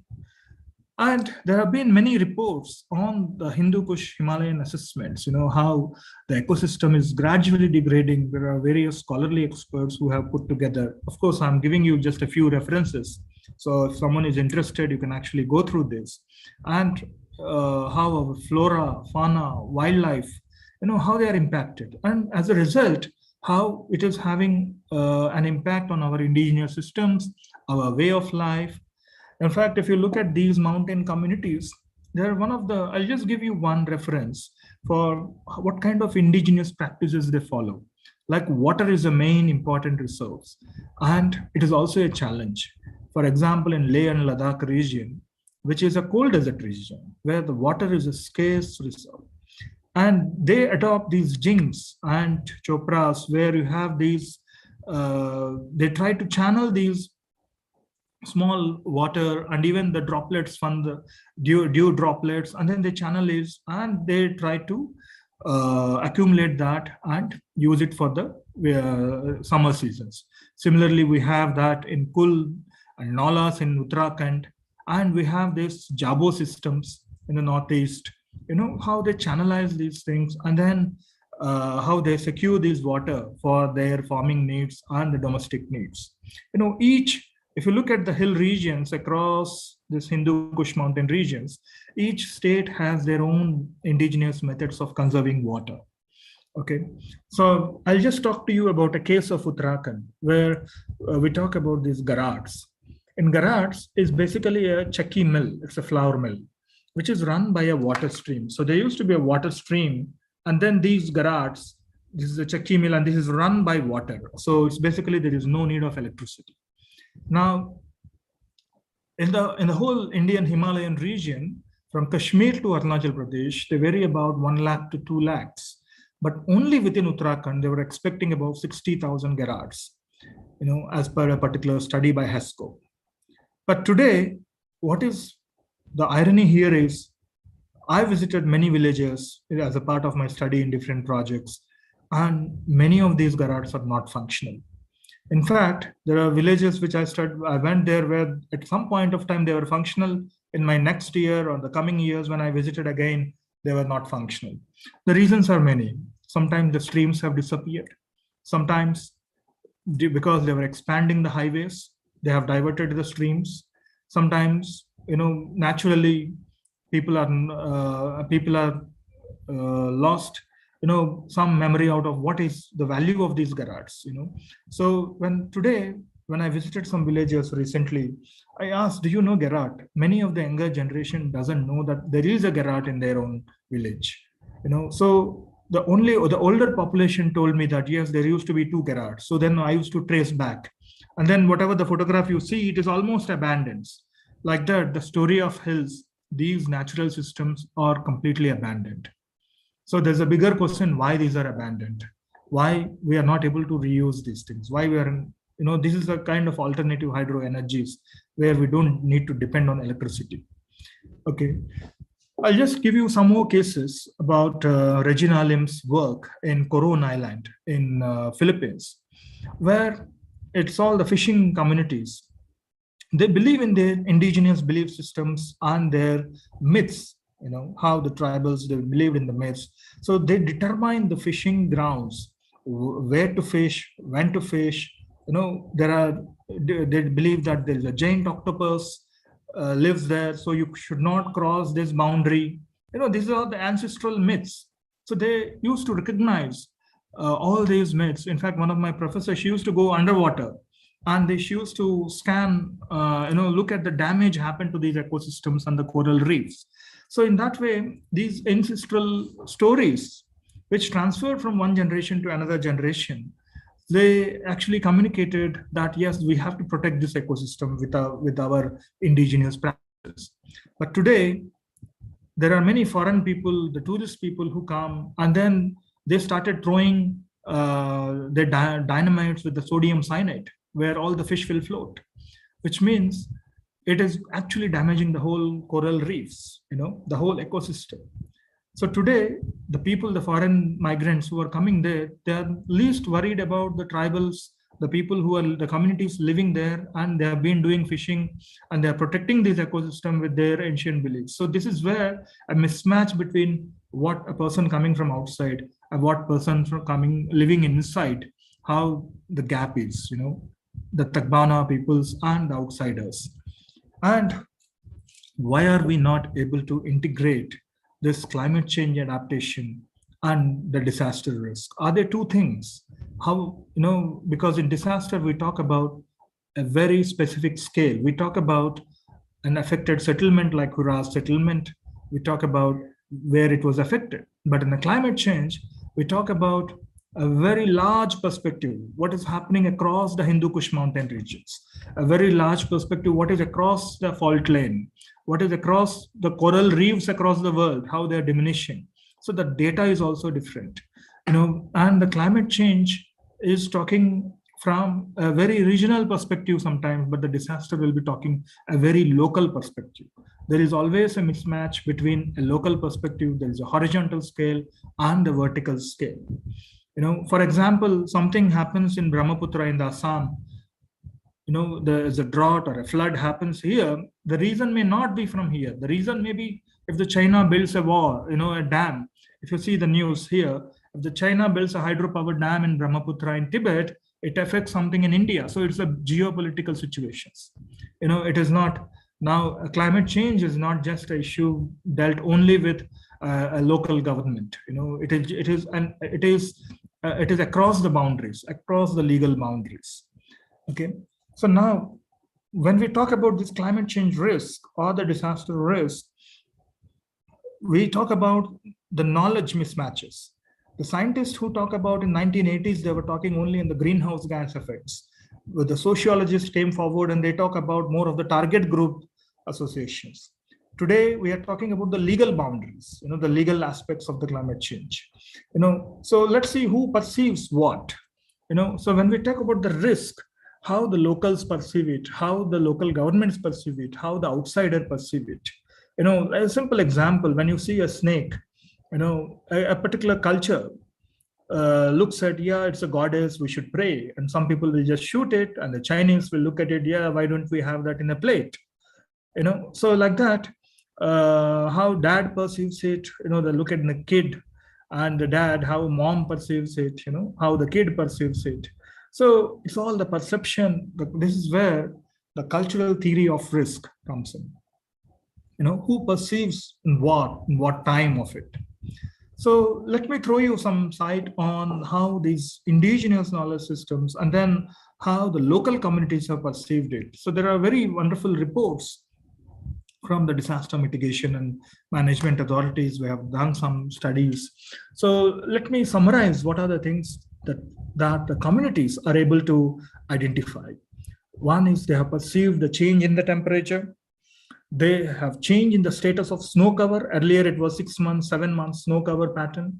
Now there's a shift in the rainfall pattern. It has impact on the agricultural production because obviously earlier it was snow cover. They were only able to do 3 months, 4 months time, 5 months time of the agriculture. Now they can do up to 8 months time, So, and similarly, the winter precipitation and monsoon rainfall, the shifting timing of the monsoon rainfall, then the new weeds have come up, then extreme events have taken place, damages by animals. Why do the animals are coming in? Because their forests are affected. Why do you think langurs are coming and affecting their apple orchards? Because their habitat has been affected with the name of deforestation, in the name of construction of highways, in the name of any other hydropower projects. So that is how that has an impact on forest. It has an impact on flora and fauna. And today, the migratory birds, it has an impact on them. It has an impact on the insects. Today, if you look at many of the news channels, which they're talking, even at 2,500 feet height, now they're able to see cobra, they're able to see leopards frequently, So in that way, there is also an impact on the health, sanitation, and the water. So like that, this all variety of issues came up from the local perceptions. So what we did was, just to summarize we compiled all the understandings from these secondary resources into very visual formats. So how people migrated from the Tibetan side, and then how they settled down, how they tested their indigenous knowledge system, how do they select their site for location, how do they understand their water systems, how do their prediction of their hazards and decide using the birds' movement, their reptile movements, how do they really understood about their nature? Because it is not just through any scientific interventions how they have selected their sites for the selections. They're all.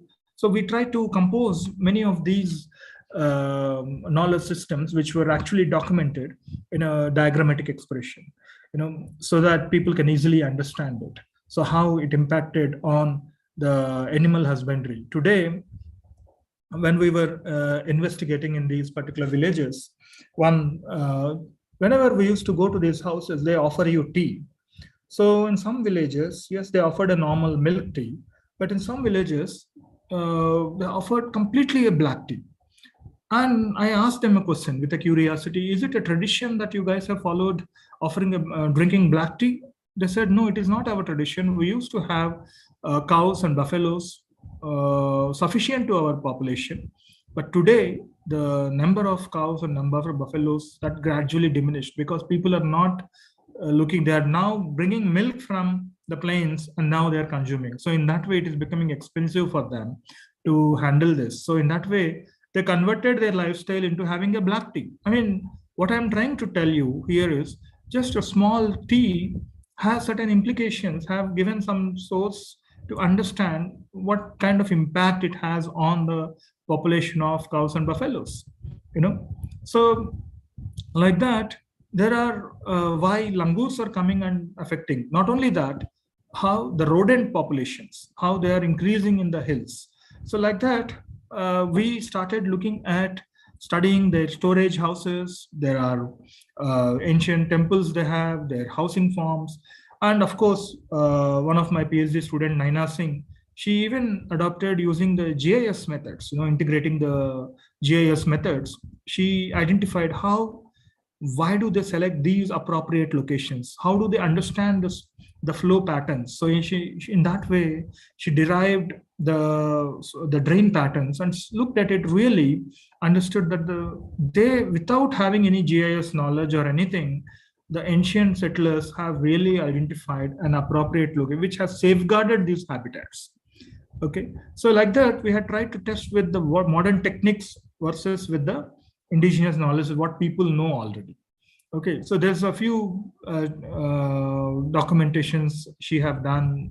And now, just to summarize it, with a part of climate change and disaster risk, why we are not able to integrate. One is the scale mismatches.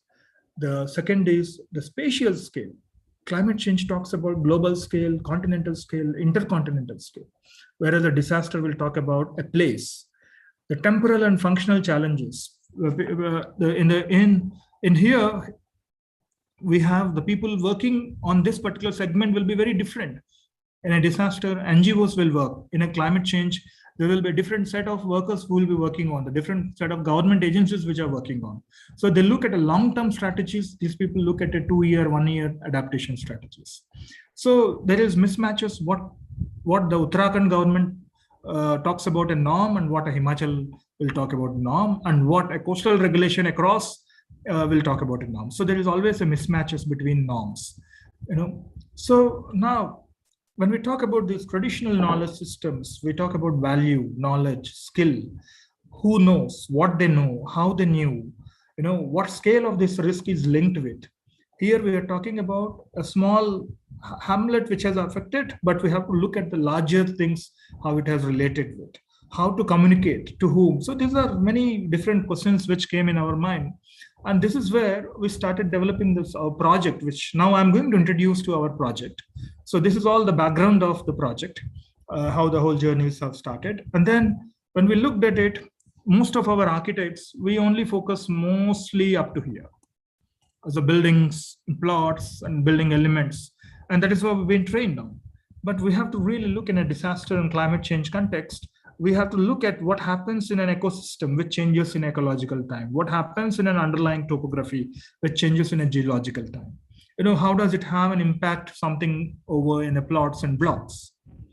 Okay, so this is where our framework has been designed, bringing all these different vertical layers of the built environment. And we looked at the disaster, what was before disaster, during disaster, post-disaster, and the long run. And then we carried out this vulnerability of macro, meso, and micro analysis. And then we bring how the local coordination versus with the national and international coordinations, how the global and local communities participate and communicate. This is where a kind of very theoretical framework which we developed. On that, we started understanding of working on some hotspot analysis, where we started looking at a place called Barsu, and it's near Gangotri. And this was affected in 2013 floods. So what we did was, we visited many times. We did even recent December also, we have done one survey there. I will try to tell you, because some of you are architectural students, I want to tell you the technique which we have adopted. We use the Brunskills technique of documenting these houses, the disaster part of it. Because as I said, we are trying to connect different scales. So we developed this template. It's like, for example, we have the walling material, we have what kind of roof it has, we prepared a template, and then whether it's a window and everything. And then the technique, basically, we have the photograph and we have what address it has, what date we have done, and we just have to tick mark, which will give you a kind of narrative description. There's a kind of report card of every house. Okay. So what we did was, in this village, this is a Barsu village, and you see here is a huge landslide which happened in 2013 floods. Actually, the settlement is somewhere here. Okay. Now, in 2013, part of this settlement is already damaged. Since then, for the past 8 years, every house is getting damaged. So I'm going to show you some photographs. So now something happened here. Now, why it happened here? And this particular pahad is called locally known as Giri Pahad. Giri Pahad is basically, they termed it because it keeps rolling down. So in 16th century, when these communities are migrated and settled down, and there are some images of forest fire from the neighborhood villages, you can see. So this is a village we are studying. And then what we did was, we actually documented each and every village. We did the survey of, we taken the skeleton of the roads and into clusters, and we documented each and every village, every house. And just let me tell you, now you can see this pond, which is the artificial pond. It was not made, it was not a natural pond, but it was artificial. But now they made this a fish pond, and now they're having this aquaculture here. And now you can see the Reliance has sponsored all these agro tents here, so that they are doing because they're trying to protect from the wild animals and things like that. So a lot of things, new things which are happening in their villages. But then what we did was we tried to interact with the community, because we have to develop a trust with the communities. And we started interacting with the communities. We started developing various mental maps, because instead of having any questionnaires and everything, so how people able to identify, yes, this is a sliding zone. This is where the snow melts. This is where they identified, this is the Giri Pahad. This is where we are having a problem. And they were even believing that because the water, the Swarigad the water is penetrating into their soil. And that is how the soil conditions are getting loosened, and the buildings are getting gradually getting cracks. Okay, so like that, we were able to collect many maps. So we did some exercises with people around every house. We went to every house with a team. We investigated how they feel about the risk, what are the perceptions they have. We did some mapping with them. Now look at these traditional houses. Now they are not used for living because they got cracks. Every day they're developing cracks. Not only the new, this is just a 3-year-old house. Just look at the 3-year-old house. A 3-year-old house is getting cracks. At the same time, they are building new houses. But can you see, you don't notice any sill bands or lintel bands. So they are not following a proper guidelines on how to construct. And apart from that, they believe that the land is sliding down. So already the Wadia Institute of Himalayan Geology and some other agencies, they have warned them to relocate to somewhere because it is trying to be a sliding zone. So like that, today they are only just keeping there as these traditional things for storage items. So what we did was, based on the Brunskills report, we prepared the template after doing some Reikis, and we prepared these templates. And we went to each and every house. We used the Japanese technique of grading the houses. So like that, every house with the photographic evidences, like for example, this is under the grade 3 with so-and-so damages, So they have already defined, the Prime Minister's Office of Japan, they have defined how to grade this building. So we tried to do that, and we tried to grade it. And then after grading it, once we come back, we actually prepared the map of their intensity, like in that way. Now this is a real map, a physical map of what is the real condition. But at the same time, we developed, based on the mental maps and the interviews, we developed another map which talks about what people believed as the safer zone and non-safer zones. So in the month of April, we are going there again. We are going to put it forward to the people, how they believe. Like you can see, most of the new houses, they're all, every day they are damaging, the whole village. So like that, there have been many important aspects. Now, when you talk about these settlements, the impact is not just this house, which is getting cracks. The impact is seen from much larger perspective, which is affecting the flow of water from somewhere else. Flow of water from somewhere else, and it is having an impact on deforestation. It is also impact on their local knowledge systems, their farming cultures, their garages, so everything. There's a complex systems which are associated, which came through these narratives. So just to summarize this, I'm just reading out a small poem which I have written through various journeys. As a kind of story, what people talk about from the hill, especially the hill communities. I played in golden sun, shivering in frozen snow, seeing peaks and melting glaciers around me, playing with flowing noisy streams around my village, sleeping with glittering skies looking at me. Our village has one Chekki mill that ran on water streams.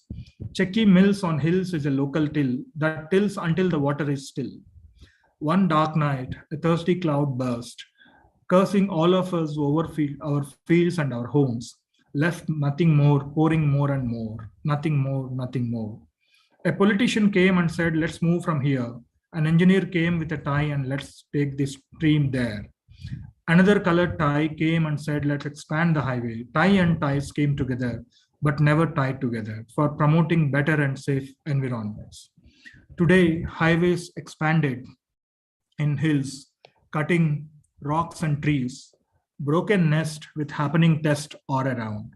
Birds flew away with fear, leaving tears in their eyes, without knowing where to rest and make their nest again.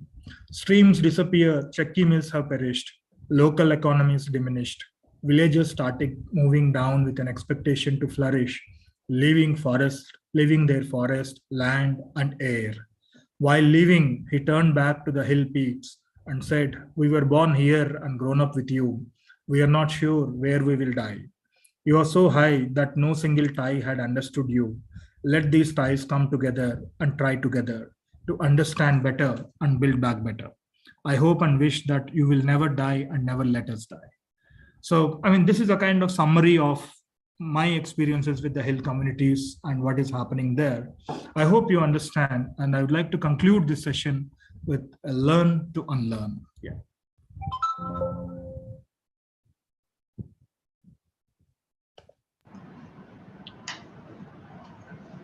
Thank you so much, sir, for sharing such informative presentation along with a very great and beautiful poem with us. Now we will move towards the question answer session. If any attendees willing to ask some questions, he or she may raise the hand.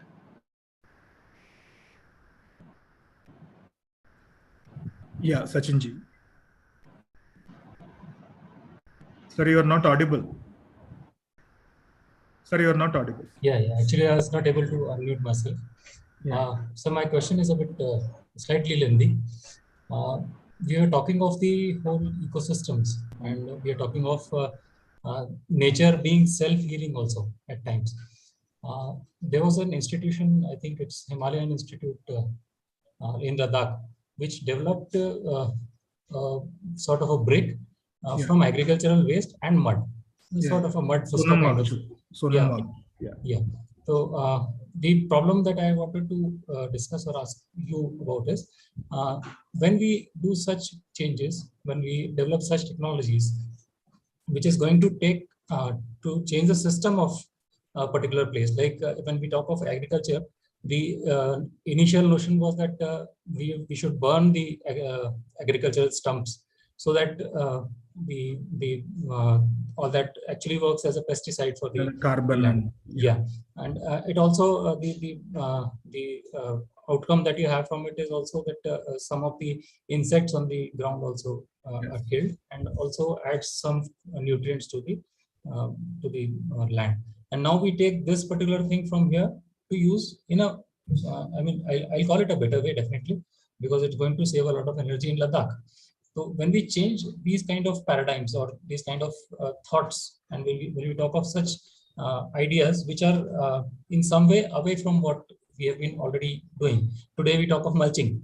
So if we do not leave the agricultural waste for mulching and we use it at some other place, what kind of impact do you think would have on the whole setting?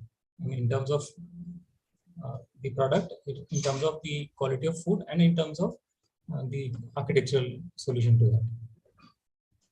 Sir, I think in terms of your last question, probably in the agricultural part, I may not be the right person to answer you on that.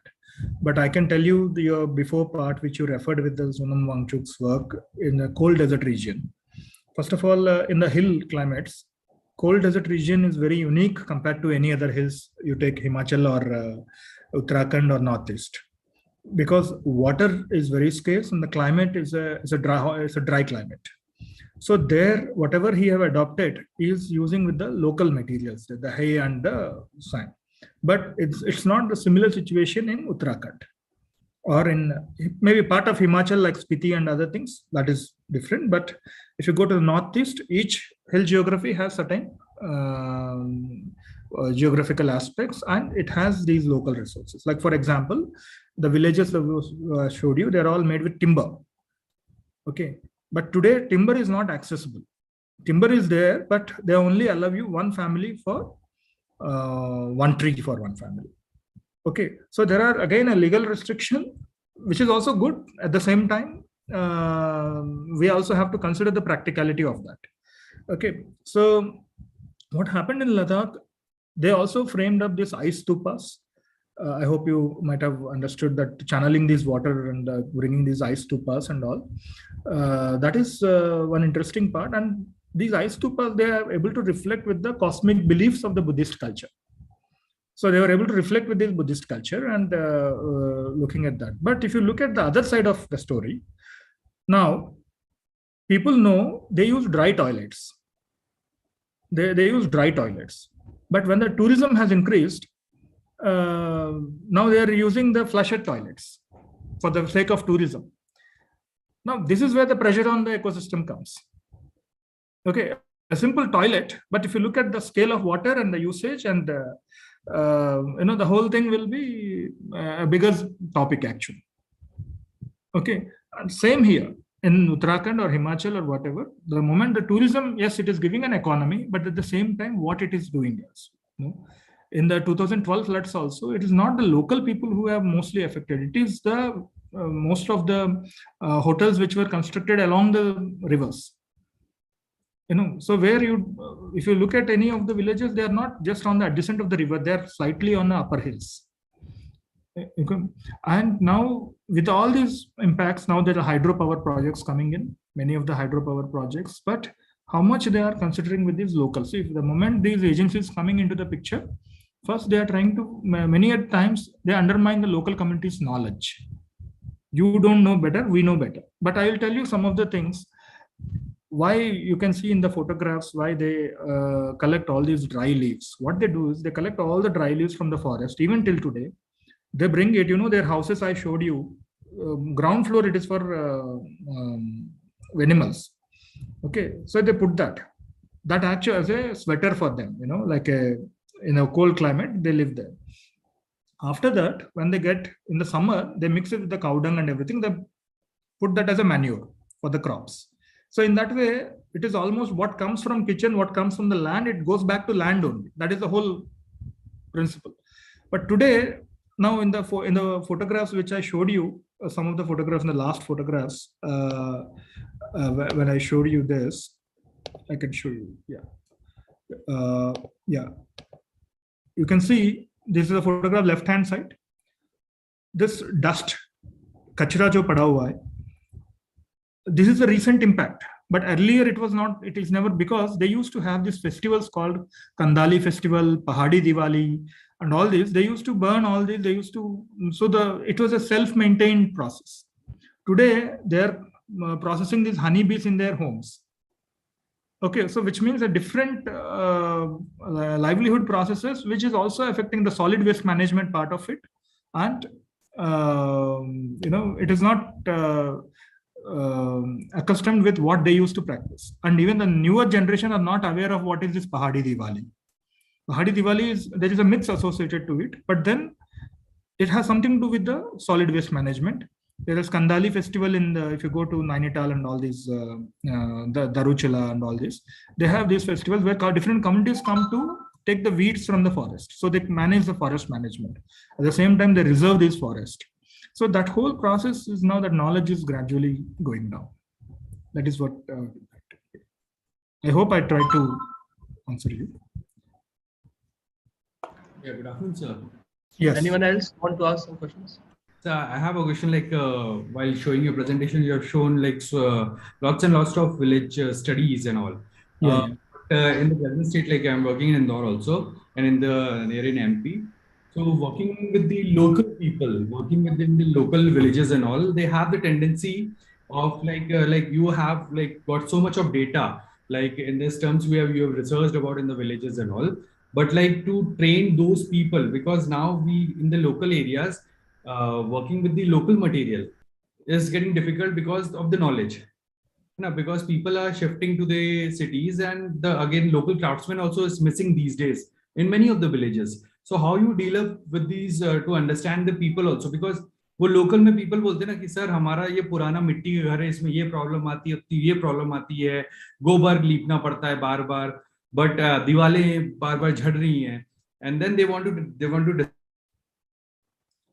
Hello. So again, to deal up with those people also, and again how we maintain the locality of the presence also. So how you deal up with those things? See, what you said is a very genuine case, because people always wanted in all my visits, whether it is in Tamil Nadu, whether it is in Uttarakhand or anywhere, whatever I've done, the first thing they try to say, we want a pakka house. We want a brick and concrete house. So, but in Tamil Nadu, that is what exactly they have given them. When they moved into that house, now they realize what they missed it from the old house. Even in this case, when I'm showing these old houses and new houses, they're still living in these old houses because they are timber houses. They have adaptable to the local climatic conditions. In the winter, it makes them warm. In the summer, it makes them cold.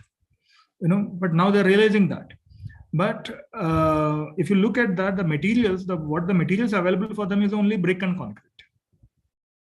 Okay. So what you are actually talking about is a more of a very deeper approach. One has to really bring the awareness into the communities.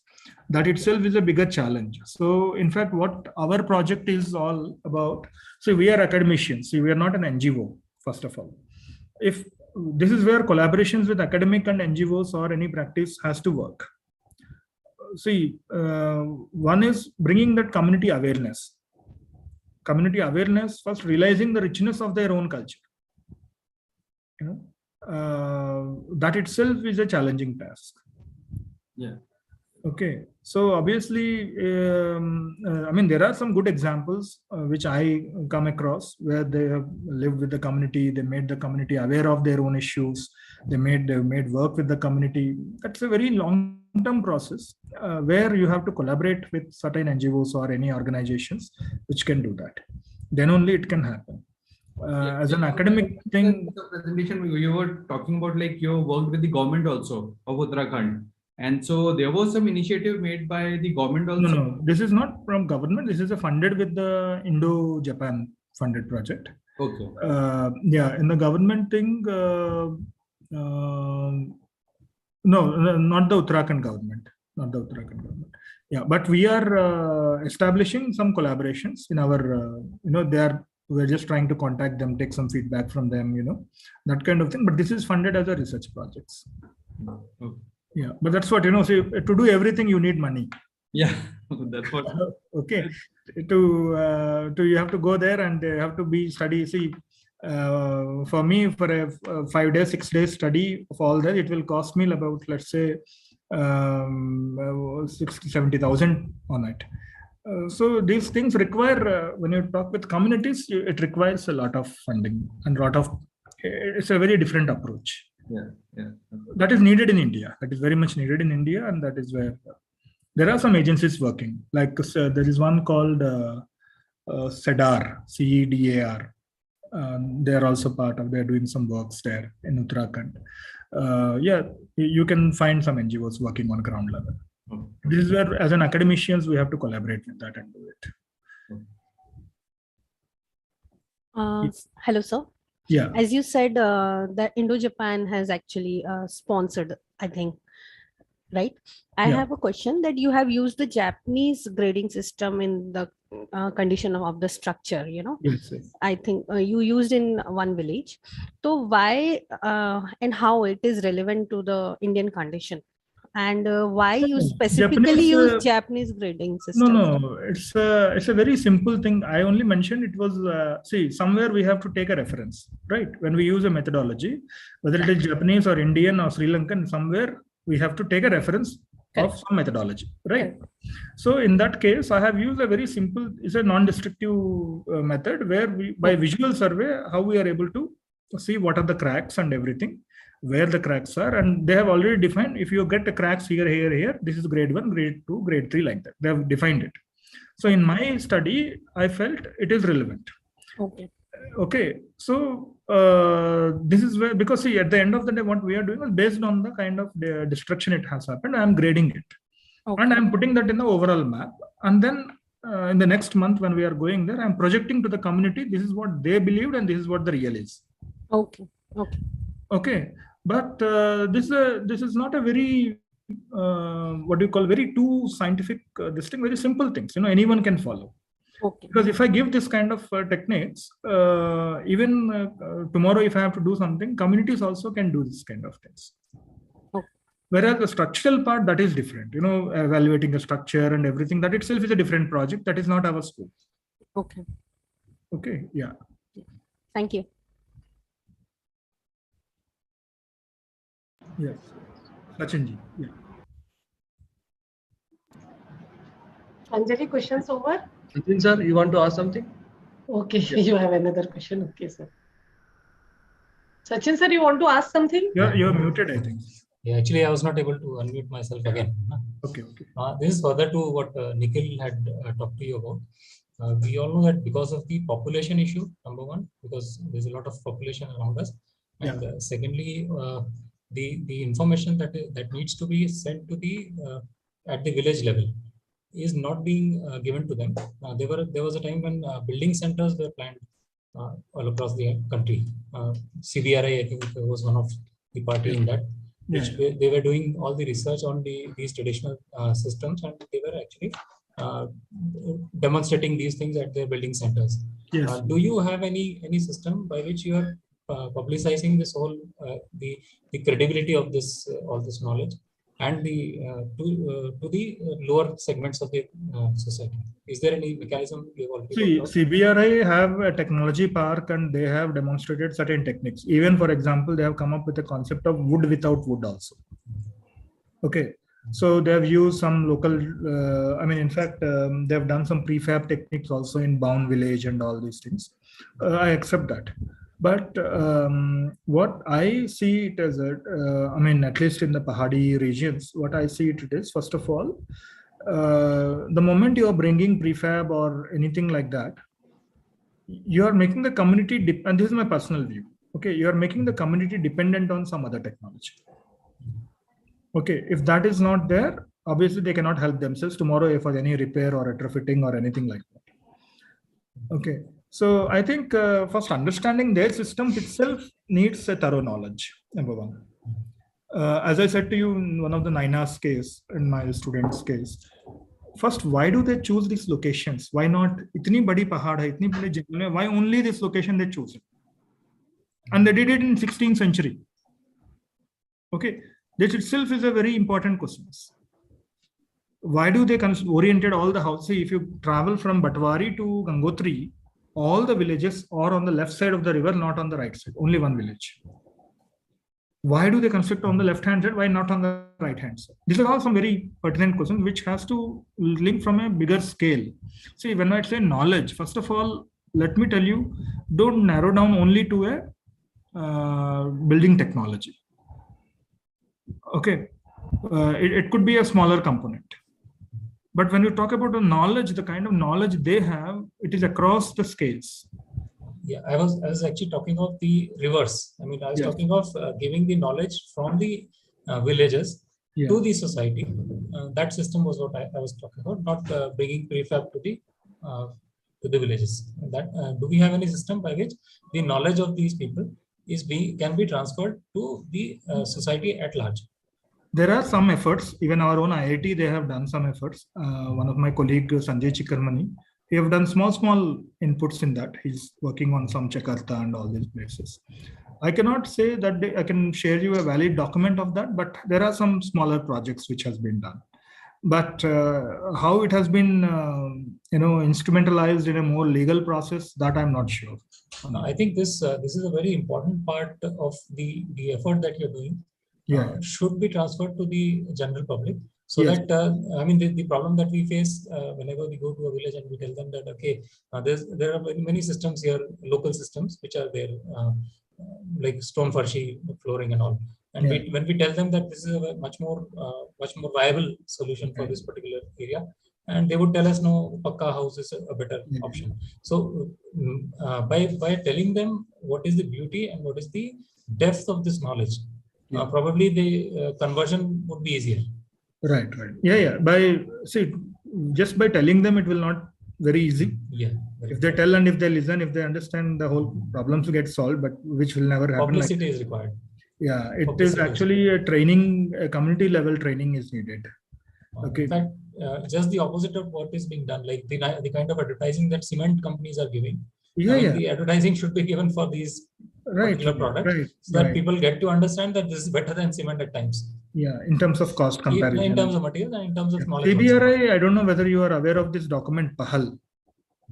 You can just type in Google, PAHAL. They have documented, I think, 13 states to indigenous technologies. They have documented. But what the documented is just a documentation of the plan forms and the cost it will happen. Okay. But I think it needs little more than that, in my view. And like a place like this, which I am studying, almost every house is damaged. and people are still living there for the past 80 years. Okay, so like that, there are many cases around that places. What we do with this, and this is where I think I will see a part of conservation methods. Conservation studies also plays an important role. How to safeguard these things, and how we can actually link with environment and ecology. This is all an important part of it. Thank you. It was a very, very knowledgeable session, and we still feel that there's a lot of knowledge that you have not shared with us. Yeah, I have not. Okay. Yeah, because this is an ongoing project. I just showed you some glimpses of it. Thank you. Yeah, and that too. Yeah, thank you. Thank you. Good afternoon, sir. Yeah, sir, it was very well explanatory presentation. Thank you. And hello. Yes, I am listening. Okay, I just asked the question, sir.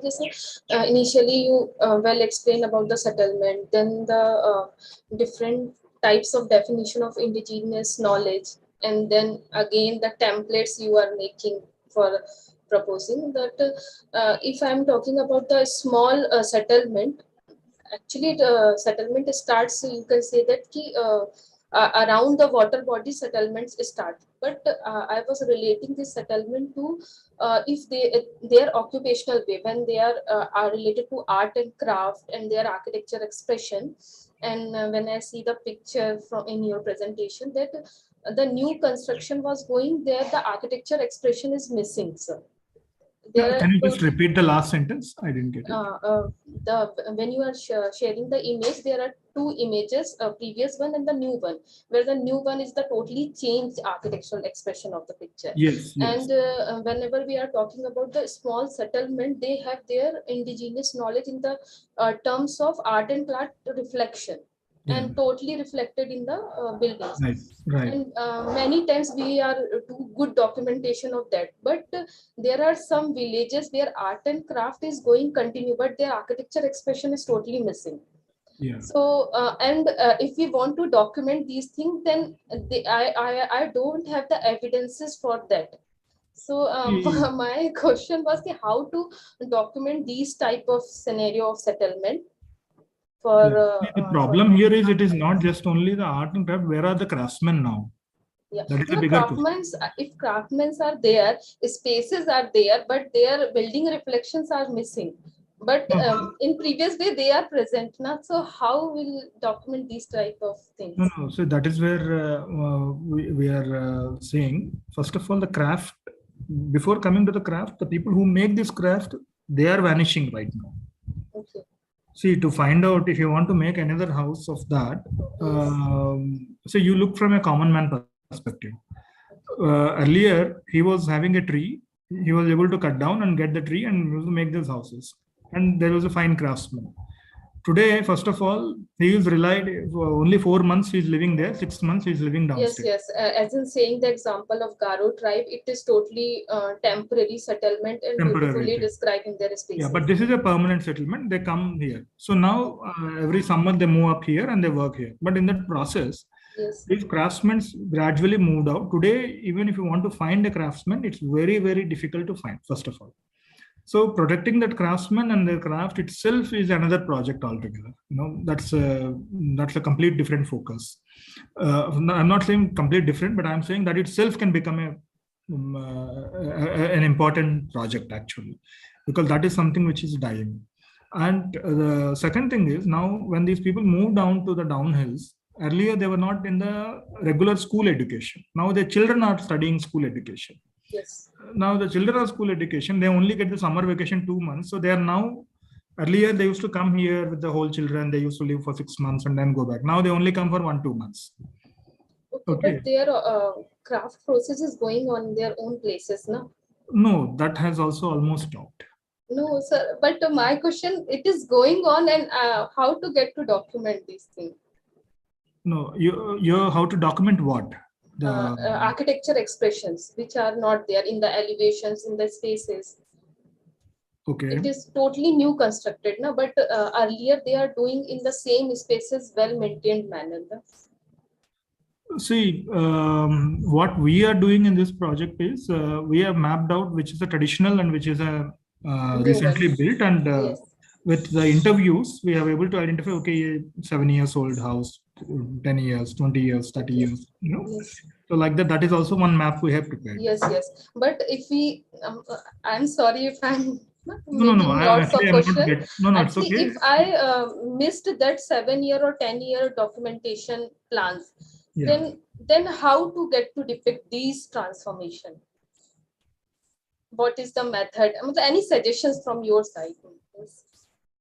See, one is even in the conservation studies also, Yes. you may not be able to get all the transformations. That is where, see, these are all dwellings. You don't Yes, have yes. any archival information. Yes, yes, yes, I agree. You don't have any archival information like you have the public buildings. Like, for example, if you are documenting an IIT Roorkee building or anything, you will have documentation. But these are small dwelling units, you may not have a documentation. But still, we can able to find some documentation from the anthropologist work, where people have done on Bhutia tribes. Some of their work, we are able to get something, you know. Okay, references we can Yeah, choose and for the sometimes what study. we also used to do is we used to ask them old photographs. Unka dada ji ka Yes, photograph. yes, photographs and their method of Yeah. working, So images. we were able to get some old photographs. Okay. In that process, we were able to come across her village mein earlier there used to be one medical practitioner. Usko mai bolte hai, something like that. So today that skill is also almost vanished. So they were not dependent on medical doctors earlier. They were dependent on these local medical practices, you know, herbal practices and all. So today that skill is also vanished. Like that. As I said to you, as the generations have moved on, they're getting that distance, you know, what they had and what then. Whether in the form of solid waste management, whether in the form of their water harvesting treatment. Like I said, Gerard, kids doesn't even know what is a Gerard today. Yes, Their yes. own treasure, their own treasure. Yes. Okay, but to get these old maps or something, it is very difficult. You only have to ask. Hum log jo kar rahe, we are asking them. Bring your old photographs or something. Some people are sharing us in WhatsApp. Even after comeback, they are sharing us. So pictures is the main that is references for the that is data. the only way. While talking to those earlier people, they can suggest. Yes, oral histories. Oral Okay. And sir, for suggestion for architecture expression which are missing in elevations or facade treatment. For a small settlement, not a modern. Yeah, in the small settlements, see, they are only taking in a different form. They all have balconies, first of all. Even they are building a new settlements also, new buildings also. They are still having balconies. They are still, because that is where they do some work. The ladies, they work there. They do some filtering things, you know, they do some work there. So only the form of it have changed, definitely. But some of the function is there. Another thing is toilet. Addition of toilets. Earlier toilets. Basic units are constant and it goes on size changing of it. through time. Yeah. And now the thing is animals. There is no place for animals now. Okay. Yes, sir. So for when there's shades and at all in work on sections. In that old building which I showed you, bottom they have animals, but now they are not having animals. Why do you need a space to build for animals? Yes. Okay. Okay. So these things are changing. Animal spaces are changing. Toilet spaces are coming up. Then water storage, water tanks, Tata Sky, you know, see, change is inevitable. You can't stop the change. You can't ask them to live 100 years before. Okay, that is also a fact that you can't expect a person to live 100 years before or 200 years before. These things are also coming, but how you are transferring this and how you are missing the past is also a part of it. Thank you so much, sir, and your documentation is very nice. Thank you. Thank you very much. I hope, is it fine or shall we? Yes, sir. Yes, sir. Thank you, sir, for carving out time from your precious schedule. Sure. Thank you very much, sir, for very informative and of course I can say it is very interactive session. Oh, thank you, man. Thank you. Looking forward to meet you sometime in our campus. Yeah, sure. Anytime. I I would love to be sometime in MP because I worked in MP for 5 years. Yes, sir. In So Bhopal, please that do is- visit sometime. So we Yeah. will have a long That is my, what do you call, one of my favorite place in out of all the places I worked. Oh, sir, Yeah, that's nice. Bhopal, MP is one of my favorite place. Do visit Indore also, sir. Yeah, I miss the poha jalebi quite a bit. Poha jalebi, one of the cleanest city of country. Yeah, yeah. Yeah, it's much cleaner cities. Yes, Yes, cleaner. sir. Definitely cleaner. Yeah. Thank You're you, most madam. welcome at any point of time. Sure, Whenever you visit, like to visit Indore, please do Yeah, visit our campus sure. also. Sure, madam. Sure. Yeah. Thank you, sir, and good day. Yeah. Okay. Thank you.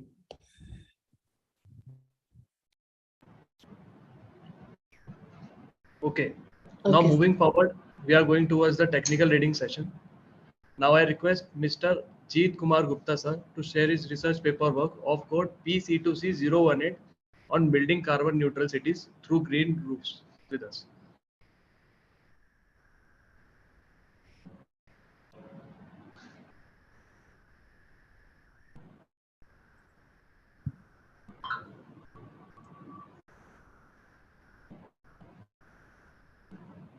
Jeet Kumar Gupta sir. 1 second, just hold on.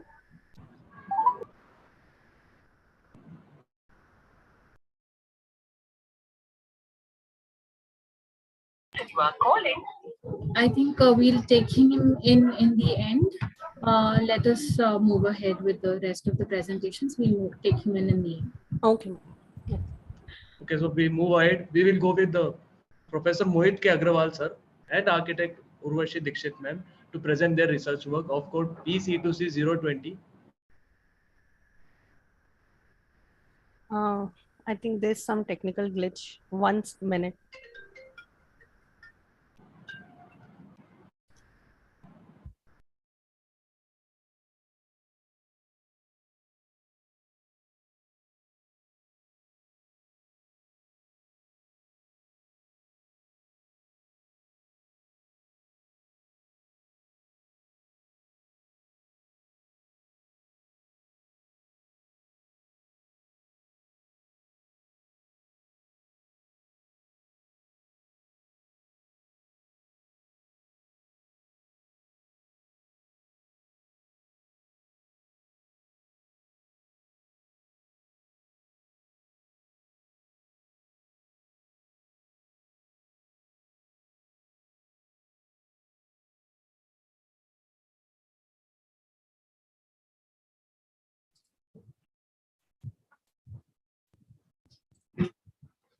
We'll just take a minute to resume the technical session. A minute, please. Yeah, sure. Ma'am.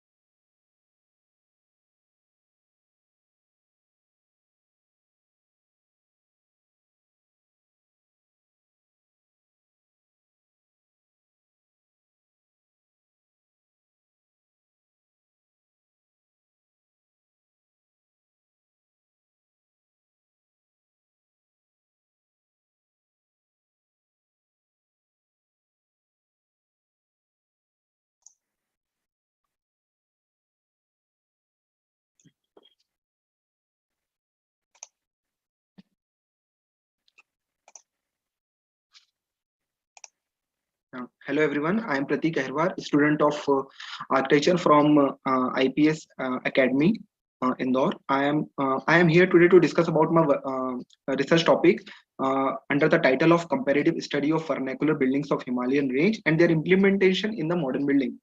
So before discussing about the topic, I want to share why I choose this topic. And so the main reason for this why I choose this topic is that people who now live in the Himalayan range are left their traditional houses and start living in the new modern houses which are not built according to the climate. What I mean from not built according to the climate is that they do not have those earthquake resilient feature which other vernacular buildings possess.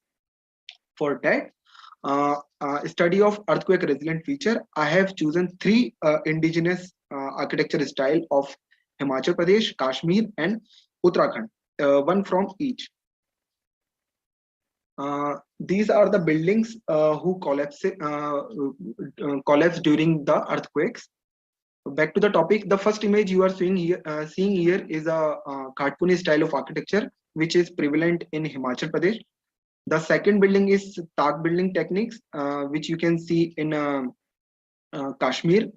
And the last one is Koti Banal house, which you can see a lot in Uttarakhand. So if I'm talking about the Kathpuni, it is widely encountered in the upper hills of Himachal Pradesh. And the meaning of Kathpuni is cater and cribbage. Cater means beam and cribbage means column. So basically it is a column beam architecture or construction techniques. And the special thing about the indigenous practice is that it provides an effective mechanism for building to resist frequent seismic tremors. This method of construction has been practiced and perfected with empirical knowledge over a long period of time. What I mean from empirical knowledge from long period of time is that it transmitted orally from one generation to the other generation. If I talk about the type of building, then most of the buildings, most of the temples are built in the Kathpuni style in Himachal Pradesh. Here is the example of temples which you can see right now in the screen. Now I would like to talk about the material of the building, the material from which this building is constructed. So the primary building material employed in the construction are stone, wood and slate. The stone usually granite, which is good in compression, which is used for foundational purposes. The walls made up of stone and wood, which are alternatively stacked up one over another. And we know wood that is good in compression as well as in tension are interlocked in the corner with other wooden members. The wood that is used for the construction is deodar wood, which is called Kali timber in the local language in Himachal Pradesh. The wood, and if I'm talking about the roof is made up of slate, which is waterproof material, and it protects the building from heavy rains and snowfall coming from the outside building.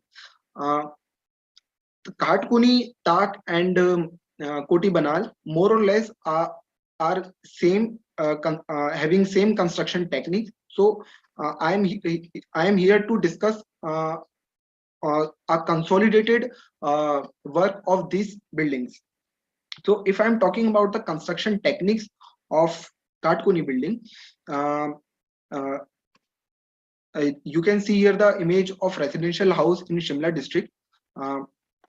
The construction typically involves laying courses, as you can see in the image, whose outer layer comprises random rubble masonry and wood laid out alternatively. The walls are almost 2 meters thick and act as a cavity wall.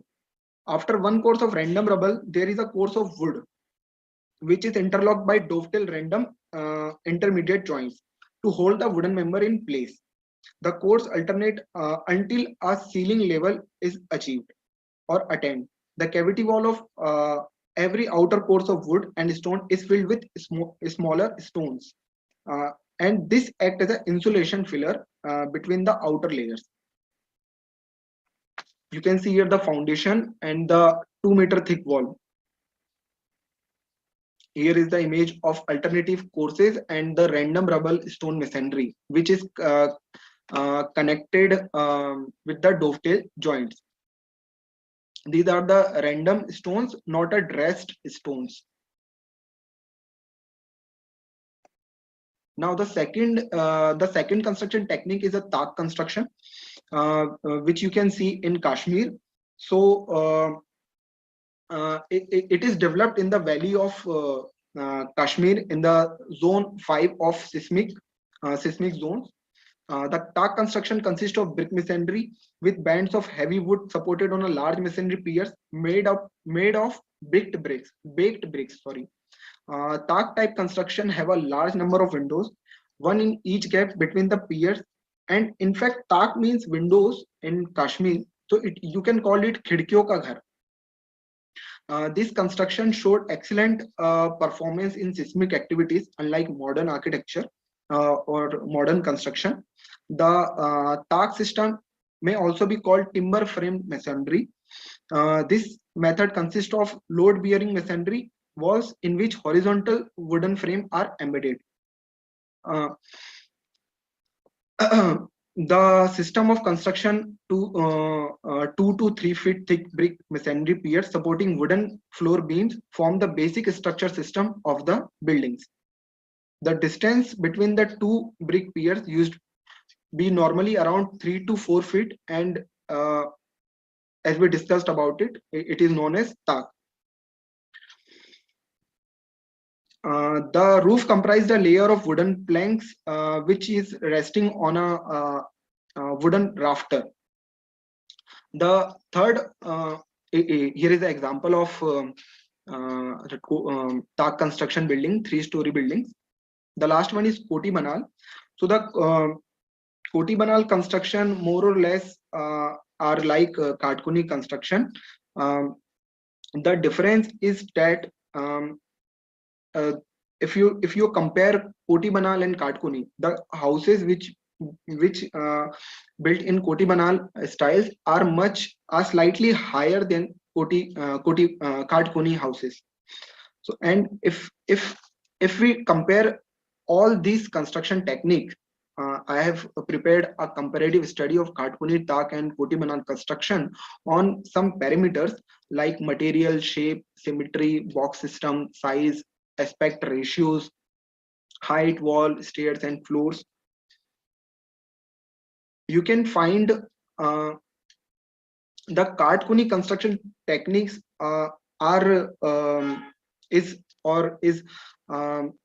more resistant to earthquake than other two. If we compare all these three kind of architecture style, the Katkuni construction is more resistant to earthquake other than the two. After studying these three buildings, I have noted down some point that determine how this buildings is become earthquake resilient, or what earthquake resistant feature embedded in this building. So the first one is low center of gravity. Low center of gravity, from low center of gravity, I mean the center of mass of a body is very low. Means it's a center of gravity of the body is having less distance from the gravity, and it makes the building stable. Now here you can see two images in which the blue dot showing center of gravity. When lateral force applying on a body, this low center of gravity acts opposite direction to the lateral force, and it makes bring down the building in its initial position, and which we call it's a stable equilibrium. And because of equilibrium of this building is stable, that finally minimize the earthquake effect. Now the second image you are seeing here is a building layout, and if I talking about the building layout, the parts are arranged. I'm talking about the parts and the arrangement of these parts. The layout of this building is either in rectangular in shape or a square in shape. So when the walls of the building follows square or rectangular layout, which connect exactly at the right angle at the edges, form the load of the building distributed easily. Also, the load of the building is distributed on the larger span, and that's why the load is not evenly distributed. It is easily distributed because the loads of vertical load and horizontal loads are going on the larger span, not the shorter span. Now the third point is wood. If I'm talking about the wood, the typical wood is used here is deodar wood in both construction, Katkuni and Koti Banal houses. And the special thing about this timber wood, deodar wood or kali wood is that its strength to weight ratio is very high to low. It means it has a high strength but at a very low weight. And it also has a elastoplastic characteristics. which means it has a low bending moment. What I mean from low bending moment is that it is a high yielding point, or we can say it a high elasticity, or you can say it is a high numeric value of cracking point at a very high. The third point is dovetail joints. If I'm talking about the dovetail joint, whenever a situation like earthquake is formed, the part of a building try to expand themselves, and to allow this expansion, we need some joint which we are seeing in modern buildings today. But these vernacular buildings, it is being used for thousands of years, which we can call dovetail joint. Now we can call it in expansion joints in a modern buildings, but these vernacular buildings using it from a thousands of years, and they can call it a Manvi joints in a local language. Its feature is that it absorbs expansion and protect the building from vibration, and along with this, it also allows the movement of the buildings. Another benefit of Manvi joint is that it allows dimensional changes in masonry, and it minimizes random wall cracks and other distress. Now, if I'm talking about the rubble stone masonry, which is my fifth point, for using rubble stone masonry, it does not allow the cracks to mitigate through entire wall, and it is because it does not consist mortar. And when mortar is not used in the building, then the building becomes harder quickly, and due to which the building also gets high tensile strength. I have some more points regarding earthquake resilient feature, but because of the time limit, I would like to just overview this point, like roof which is made from slate, and because of heavy slate, which is fire resistant and also weather resistant, or as well as non-rigid construction, which makes this building earthquake resilient. And if I'm talking about the ductility, it has a high ductility. And if I'm talking about the doors and windows, so you can see here in Koti Banal and Khatkuni style of architecture, the small opening there is only a small or a smaller in size windows, which allows even and quick load transfer and minimize the effect of movement during earthquake activities. Thank you. That's all from my side. Thank you, everyone. Thank you, sir, for such fruitful presentation. Due to technical issues, Jeet Kumar Gupta, sir, is unable to show up with us. And the presentation we right now see is of architect Pratik Ahiwar, sir, and architect Neelam Kushwaha, ma'am. And right now we are proceeding with Professor Mohit K. Agrawal, sir, and architect Urvashi Dikshit, ma'am.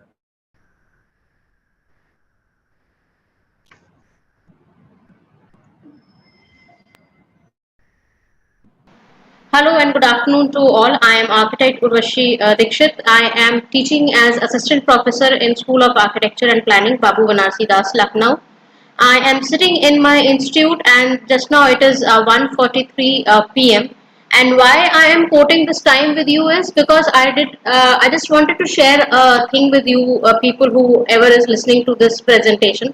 I did my bachelor's from the same college in 2000 to 2005, and now I am I'm taking up my professional academics I'm teaching here professionally. But I just wanted to quote that today when I'm sitting here, I am feeling extreme heat.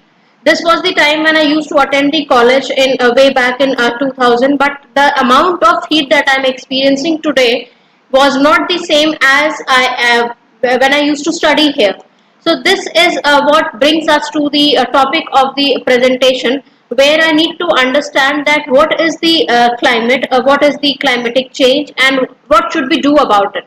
So when we talk of climate change, I am seriously not speaking of weather, because when we talk of weather, it is what we experience as or like when I'm staying in Lucknow, I'm talking of Lucknow. So anything that I'm experiencing in the purview of the heat, cold, anything which is changing, which can vary by the minute or as well as day to day or year to year, which is seasonal, that is the weather. But when I talk of the climate, then that is the average of all the weather conditions which is stipulated over a long period of time.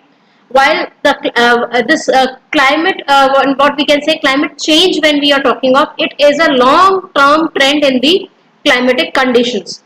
So the adjustment which is being done because to make up the economic conditions or to have these social systems, then we need to understand that what are the responses of actual or expected climate change, and what are the consequences when we are not uh, being rising, when we are not awakened about the whole of the scenario, because the rapid industrialization and the urbanization is hampering the earth's ecosystem a lot, and all the places which are vulnerable to the risk, this is arising because of all these factors, and we need very concentrated study and patterns to overcome this. Now, climate change, when we talk of, it is a threat which is across the globe and it creates havoc, like the global temperature rise, which may lead to the urban heat islands. We are also talking of the loss of habitat for many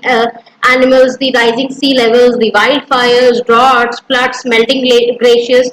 So all these things are to be kept into the purview when we are talking of the climate change, because if we get up one day and we think of reducing the greenhouse gas emissions globally, then this global warming is not going to stop then and there. It is not an instant reaction to the action that we have taken. So it is a long term process, and it should be taken through uh, through the development plans, to the policies, to the projects.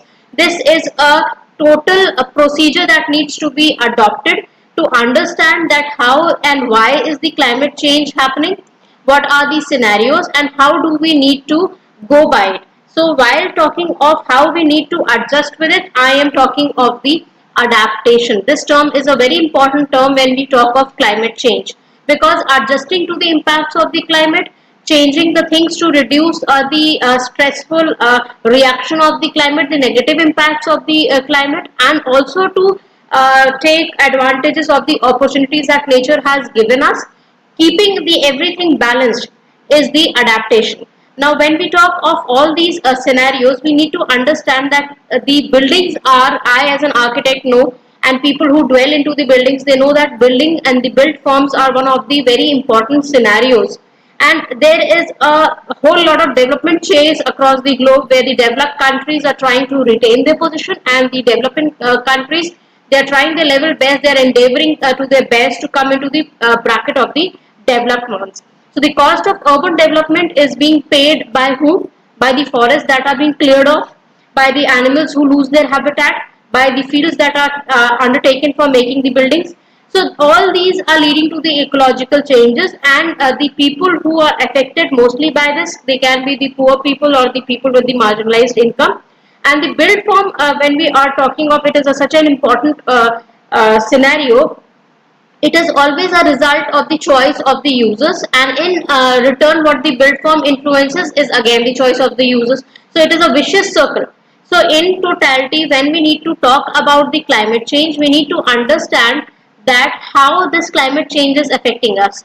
The climate change is affecting us in various ways, like we need to adapt to the present climate conditions or the weather conditions, so that we can reduce the havocs that the climate change is causing, in terms of, you can see the landslides, you can see the erratic floods that are coming, then abrupt floods that are coming, then the sudden changes in the wind pattern, the storm pattern. All these are causing very stressful scenarios. So building performance is challenged, is always challenged by a changing climate, and we need to cope up with the extreme summer conditions, the intense rainfall, the potential changes into the wind and the storm patterns. This will require appropriate design and the building standards, and that should be adopted at a larger scale also and at a smaller scale also. But this we can do for the buildings who are coming up. What about the buildings who are existing? In that, we need to have various adaptation measures, various adaptation parameters, where we understand the whole of the surrounding of the build form, and then we need to adapt it accordingly. Having said so, we need to understand that this adaptation process, it will have 5 stages which will help us to start with the adaptations. Like, we need to first of all understand and assess the impacts of the current climate and what would be the probable future changes. Then we also need to identify and prioritize the adaptation options that we are going to apply into a particular build form or a particular say whole of the setting of the buildings. Then we need to also address the climate risk that we are experiencing, and we need to accordingly implement the adaptation plans. We need to assess them, evaluate them, and then continuously we need to keep reviewing them so as to understand that how we are going to adapt to the climate changes. So this is the adaptation to the future climatic change. Now, if you see the graph, when we are seeing the graph, the pink line, which is not at all there in 1850s and 1900, is slightly started. This is just because of the development chase that is being there across the globe. You can also see the changes which are the combined human and the natural causes, and this is the particular observation which is going on to a height started from the zero and it is going on rising. So natural causes is very less. What is at the higher most point is the greenhouse effect and the combined effect which the because the humans, we as humans, we are accelerating the whole of the scenarios which are leading towards the climate change. So we need to be very intelligent now in the future designing the whole of the parametric architecture also, and whole of the planning scenarios also, where we are trying to mitigate things, because the climate change is totally global, but what kind of adaptation policy we need to adhere to depends upon our local purview, and that is why the method of adaptation we apply is totally local. Climate change is global, but the adaptations we are doing, that is particularly very localized kind of thing. So in this we need to understand that how we are going to make out the solutions. Now this paper, what we have done is we are trying to devise the design strategies for an institute, and that we have taken our institute as the case study. The second part, my Professor Mohit Kumar Agarwal, who also happens to be the Dean of School of Architecture and Planning, will take up from this, and he would share very insightful information about the adaptations that we have proposed into the existing build form, so that the microclimate of the whole of the institute can be enhanced. So giving the stage to him, and thank you so much for your patient listening. Thanks, Urvashi, and good afternoon to everybody. Now we come to study area. The figure in left hand side shows some cities having higher UHI of in India. Lucknow is one of them, and the other figure is of temperature graph, which shows the low temperature at rural areas and suburban areas. But when we move from fringe area to city core area, then the temperature has a high altitude. There is some impact of urban heat island, where which is heat, about air quality, and about outdoor comfort, and these overall give the effect our economy. Why we choose institute? Because education, especially at higher level, involves the uses of built environment for maximum time of the day, and includes areas like universities, campuses and institutes. Now comes to case study area. Lucknow is the capital of the Lucknow is chosen, and it is the capital of Uttar Pradesh. It is 11th most populous cities and 12th most populous cities having urban agglomeration of India. Study area is located at the campus of Babu Banasida University, Lucknow. And now about study area of Babu Banasidas University. Babu Banasidas University, being the academic institution, experiences immense footfall from 8 a.m. to 5 p.m. After this time, the in the campus there remains some hostelers of about 20% and other residential staff. As a general design consideration, open spaces are provided between every academic blocks.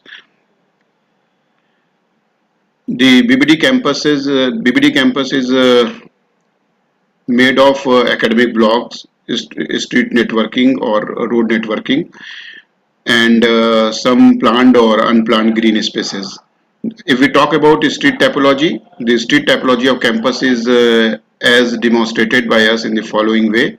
There is a one main stream which connects entrance and administrative block through various academic blocks, and it ends at the stadium or other recreational facilities, and at last it connects to hostler blocks. The sub streets with the building on one side and open spaces on the other is named as Locum Avenue, and at last the connecting streets are tertiary alleys which connects the open spaces behind the building blocks. Now we come to analysis. The university campus is a very beautiful blend of the built forms as well as of the green plantation on the entire side. As we have talked about formal and informal green plant in the campus, and there is also a provision of lily pond.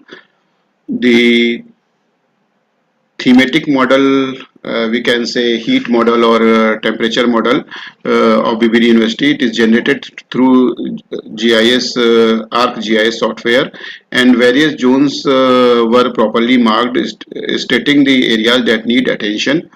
If we see this urban heat island graph or model of the BBD University, which shows there are three types of zones, temperature zones. One zone is a low temperature zone, which where temperature varies 37 degree to 39 degree centigrade, and second one is moderate temperature zone, where temperature varies 39 degree to 41 degree centigrade, and higher temperature zone is 41 degrees centigrade to 42 degrees centigrade. If we talk about mainstream, which the temperature zone is starts with the low temperature zone and moderate temperature zone. These have this type of temperature because of compactness planning and some plant green spaces which have high foliage of green spaces, and when mainstream end at the recreational facilities and some academic blocks where temperature is high due to this temperature is high due to unplanned green spaces, or we can say the open spaces are very wide and their plantation is very low. And if we talk about H block, the H block has a very effective enclosure of fuse blocks on three sides and green on one side. Then also it comes in the higher temperature zone, because due to effect of heat zone. Why these heat zone are created? These heat zone are created due to anthropogenic heat, vehicular movement, air conditioners, tall built forms, dark pavement, and hard escapes. These overall hamper the wind movement and causes temperature rise. This whole disturb the overall environment, or we can say whole the academic environment disturbed due to these factors. Then paper ends with designs suggesting some design recommendation for BBD campus. One of the major findings of the paper clearly underline the characteristic treatment that can be given to the built forms to make them more adaptive towards the climate zone. What we can plan? We can plan green roofs, we can plan living walls, we can provide heavy foliage trees. If we talk about road networking, then Principal Avenue should be like this section which is given in the slide, which consists of segregated vehicular and pedestrian areas. Pedestrian area should be covered either by trees or either by the canopy of some structure. And if we talk about Locum Avenue, it should made be like this section. The building block or facade of the building block should be of green or having living walls, and the pedestrian area should be covered by trees. And if we talk about tertiary LI, it should also be based on the same features. It should be paved areas, and walkway should be made of green spaces or covered structures, and paved surfaces and parking form 30% of the whole campus. If we talk about paved surface, this is we can say 30% of the whole campus is having paved area. And these dark surfaces become warmer because they absorb more and more of the incident radiation. These paved areas should be made of high albedo materials, means high reflective index, and these paving should be porous and should have covered with shading structures. Now, one can also, if we redesign the open spaces present in the campus, this overall redesigning will impact the higher temperature zone index. And redesigning of the open spaces can be one of the probable solutions. For example, if in the picture you show this, you can see this is a very unplanned high area of open spaces, the circular area. If we made this area in terms of design, what we can do is we can create higher green spaces or trees in the form of dense area, dense green, and we can provide some sitting areas for students sitting, and we can create a water body in this also. And if we change redesign this whole space, then certainly the temperature will cool down, and this can enhance the macroclimate. At last, if we certain modifications are done at the macro level, then as chain reaction, the overall ambience of the region can be improved. Thank you.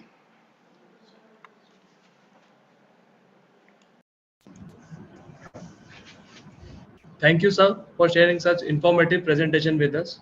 Now moving towards our last research paper work, I request Architect Jahanavi Kalita ma'am, Ms. Himangni Verma ma'am, and Architect Preeti Chauhan ma'am to share their research paper work.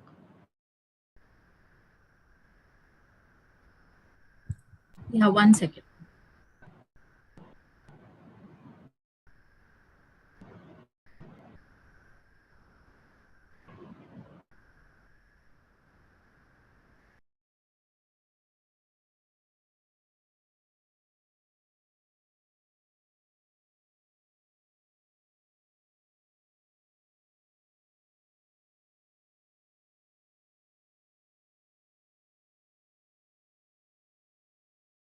Good afternoon, everyone. I'm going to present the topic Floating Parks for Future Cities. I'm Jahanavi Kalita, and with me are Ms. Himangi Verma and architect Preeti Chauhan.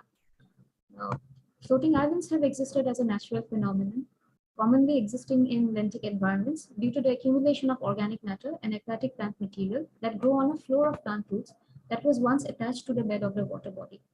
And due to natural occurrences such as storm, changing water levels, the entire accumulated mass of collective vegetation, which also sometimes consist peat and mud and other such substances, they detach and start to float and thrive as floating islands that are not just sustainable, but also support aquatic life forms underneath them, further enhancing the richness of the larger lentic ecosystem of which it is a part of.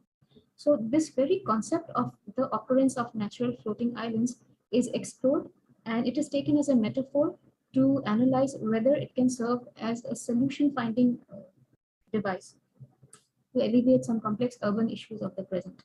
Now, when we look at the present urban scenario, all our problems, it won't be wrong to say that the root of all these problems is the increasing population. And due to this tremendous overpopulation that is happening, we have seen that it has affected all parts of life and all levels of resources and the environment at large.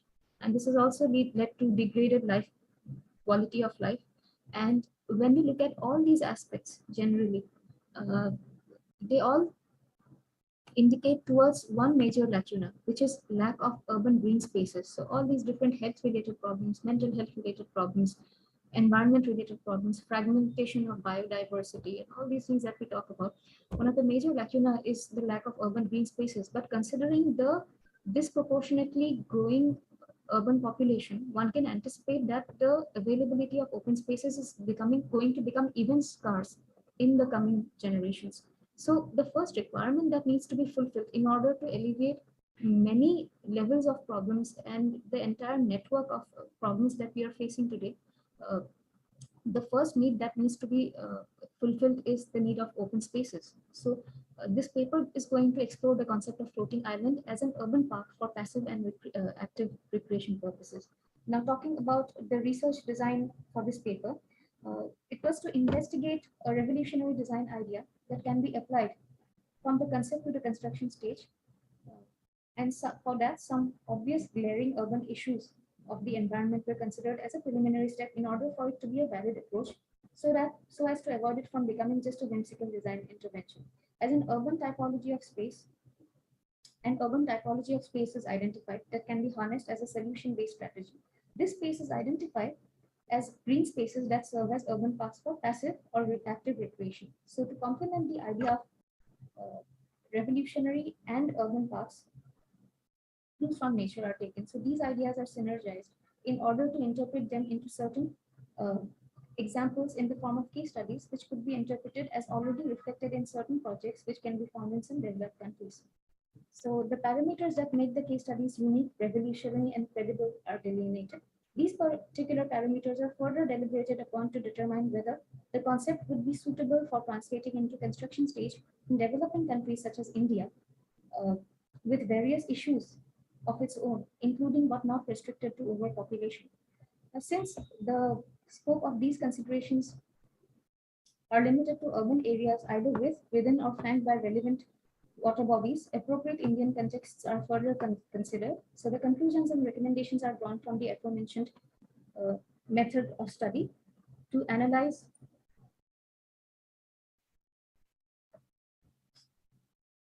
and determine whether the revolutionary idea of floating islands are viable for cities of the future with dissimilar contexts. Now, if we talk about the merits of the concept, it won't be wrong to say that if this is made practically possible, one can anticipate improved overall environment, enhanced public amenity and recreational spaces, and enhanced biodiversity and natural habitat. Not to mention that along with that, automatically we will have a better urban image of the places that they are flanking, better real estate and property values, better spatial equity, since they are going to be freely accessible to all, enhanced social and community life, educational value, and multi-purpose setting for gatherings and events, enhanced better human physical and mental health through active, passive, and viewing recreation, enhanced public scenic, urban scenic, aesthetic, and spatial value. So one may argue that why the concept of building on water, but if we consider the fact that bridges have always been built on water, so in that context, it is not a difficult construction idea to conceive. Now we are going to talk about two case studies in a very crisp, in a nutshell. So the first being Little Island in New York. So Little Island opened in 2020, and as you can see in the picture, it is an elevated urban park, and it is located in the Hudson River in New York City. And it is a 2.4 acres site, and it was built by Hedderwick Studio. It has a very interesting and rich historical past. It is located in the site of Pier 5, 54, and 55, which was a very busy port. Eventually, it became a very happening space for events such as a Dance on the Pier, which is a pride event. But after the Hurricane Sandy hit it very badly in 2012, it was decided that it would be built into a public park. And this public park is supported on 132 pot-like concrete structures, which are also called tulips, and these are supported further on 280 concrete pilings. And these support a lot of free or low-costed ticketed events. They have a very beautiful and lush planting design, and they also have various other public amenities such as an OAT and other such beautiful gathering spaces. And it has already become very, very popular. and the planting and everything is created in order to be able to suit the extreme climate of the New York City. And also, when we look at the picture, it is apparent that they have retained the original pier structures so as to not disturb the marine ecosystem, which was used to this kind of a situation. So the next example that we are going to talk about is the Recycle Park in Rotterdam. So it is actually a prototype floating island, which is constructed out of plastic. It is located in Nieuwmaas River in Rotterdam, which is the second largest city of Netherlands. So here the population density is about 3,043 per square kilometers, and it was opened in 2018. So the collected the litter on this particular river is collected. It's separated into pure materials, and the plastic waste is recycled to create hexagonal blocks or modules, and 28 such hexagonal blocks are put together in order to form this particular park. The undersurface of these parks are kept rough so as to support marine life and to encourage fish to lay eggs, and on the surface on top of that planting is done, and two of these modules, they are kept as conversation pits. So these serve as basically passive recreation spaces but also as thriving ecological reserve, and in no time it was seen that the birds, the animals, the avifauna, the marine, the water ecosystem, they have been thriving with this particular floating island. Now, if we come to the inferences and the discussions of this particular these two case studies, so it's interesting to note that the design process in both the urban parks, it involves identifying a problem each and using them as the main drivers for finding solutions. In Little Island, it was the deteriorating pier, whereas in Recycle Park, it was the floating plastic waste. So the character of these problems were altered by using them in different format, but the main principle was retained. So in Little Island, before the pier was damaged, it served as a certain gathering space. So that particular factor is still retained. In case of Recycle Park, the floating waste, which was the issue of prominence, was taken as a clue, and the same was recycled to form a completely foundation-free floating park.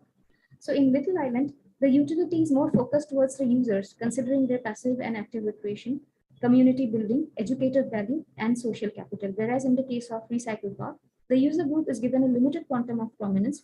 However, it has to be noted that in this case, the park's concern is not just limited to human well-being, but also that of other communities or other members of the plant and animal kingdom.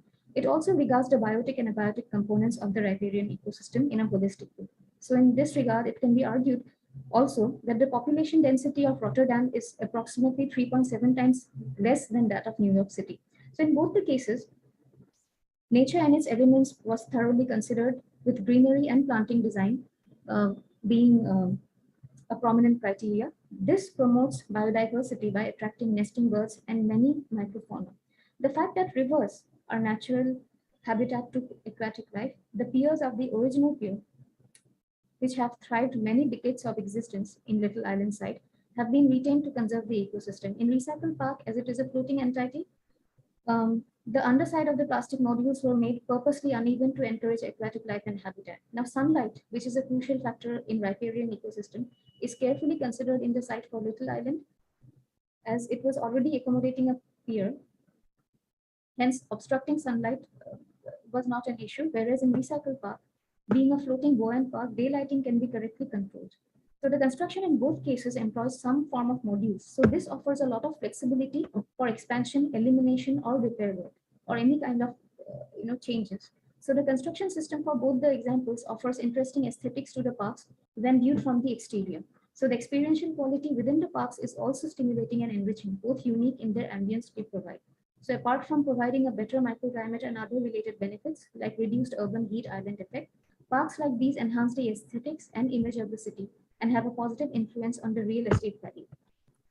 So after studying this, we have been able to identify the context and some parameters which can be considered for possibilities as Indian settings for floating parks. So these have been broadly divided into quantitative parameters and qualitative parameters.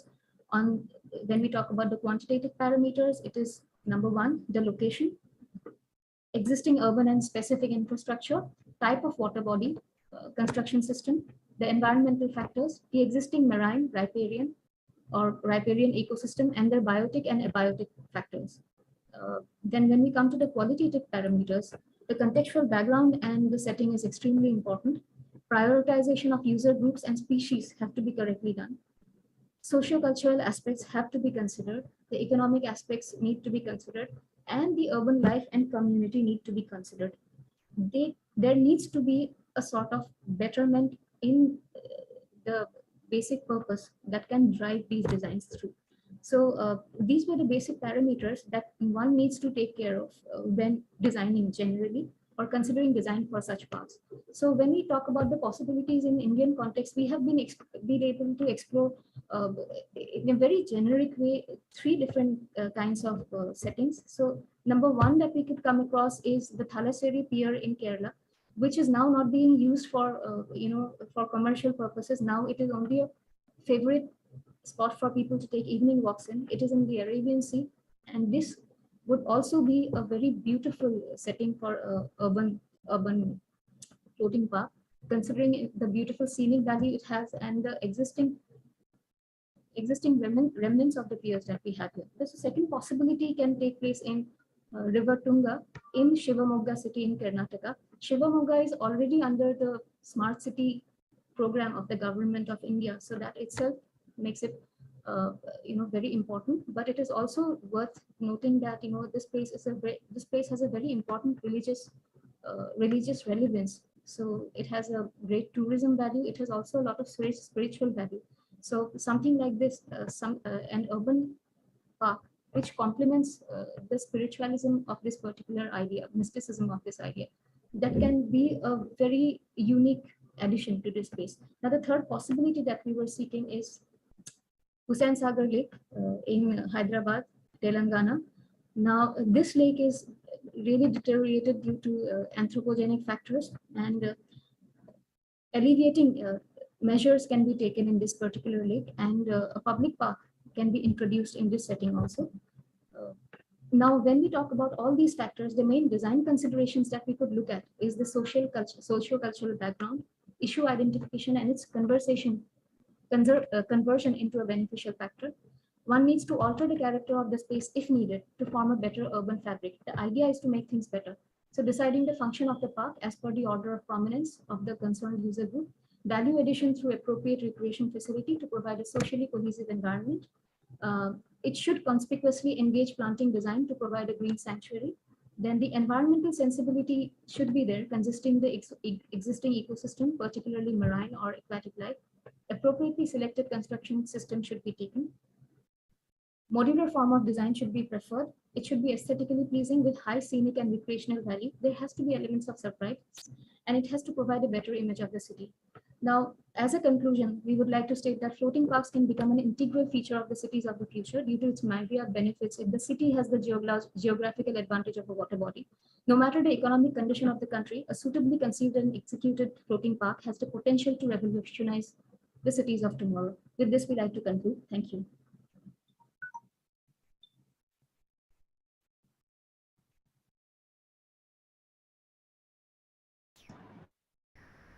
Thank you, ma'am.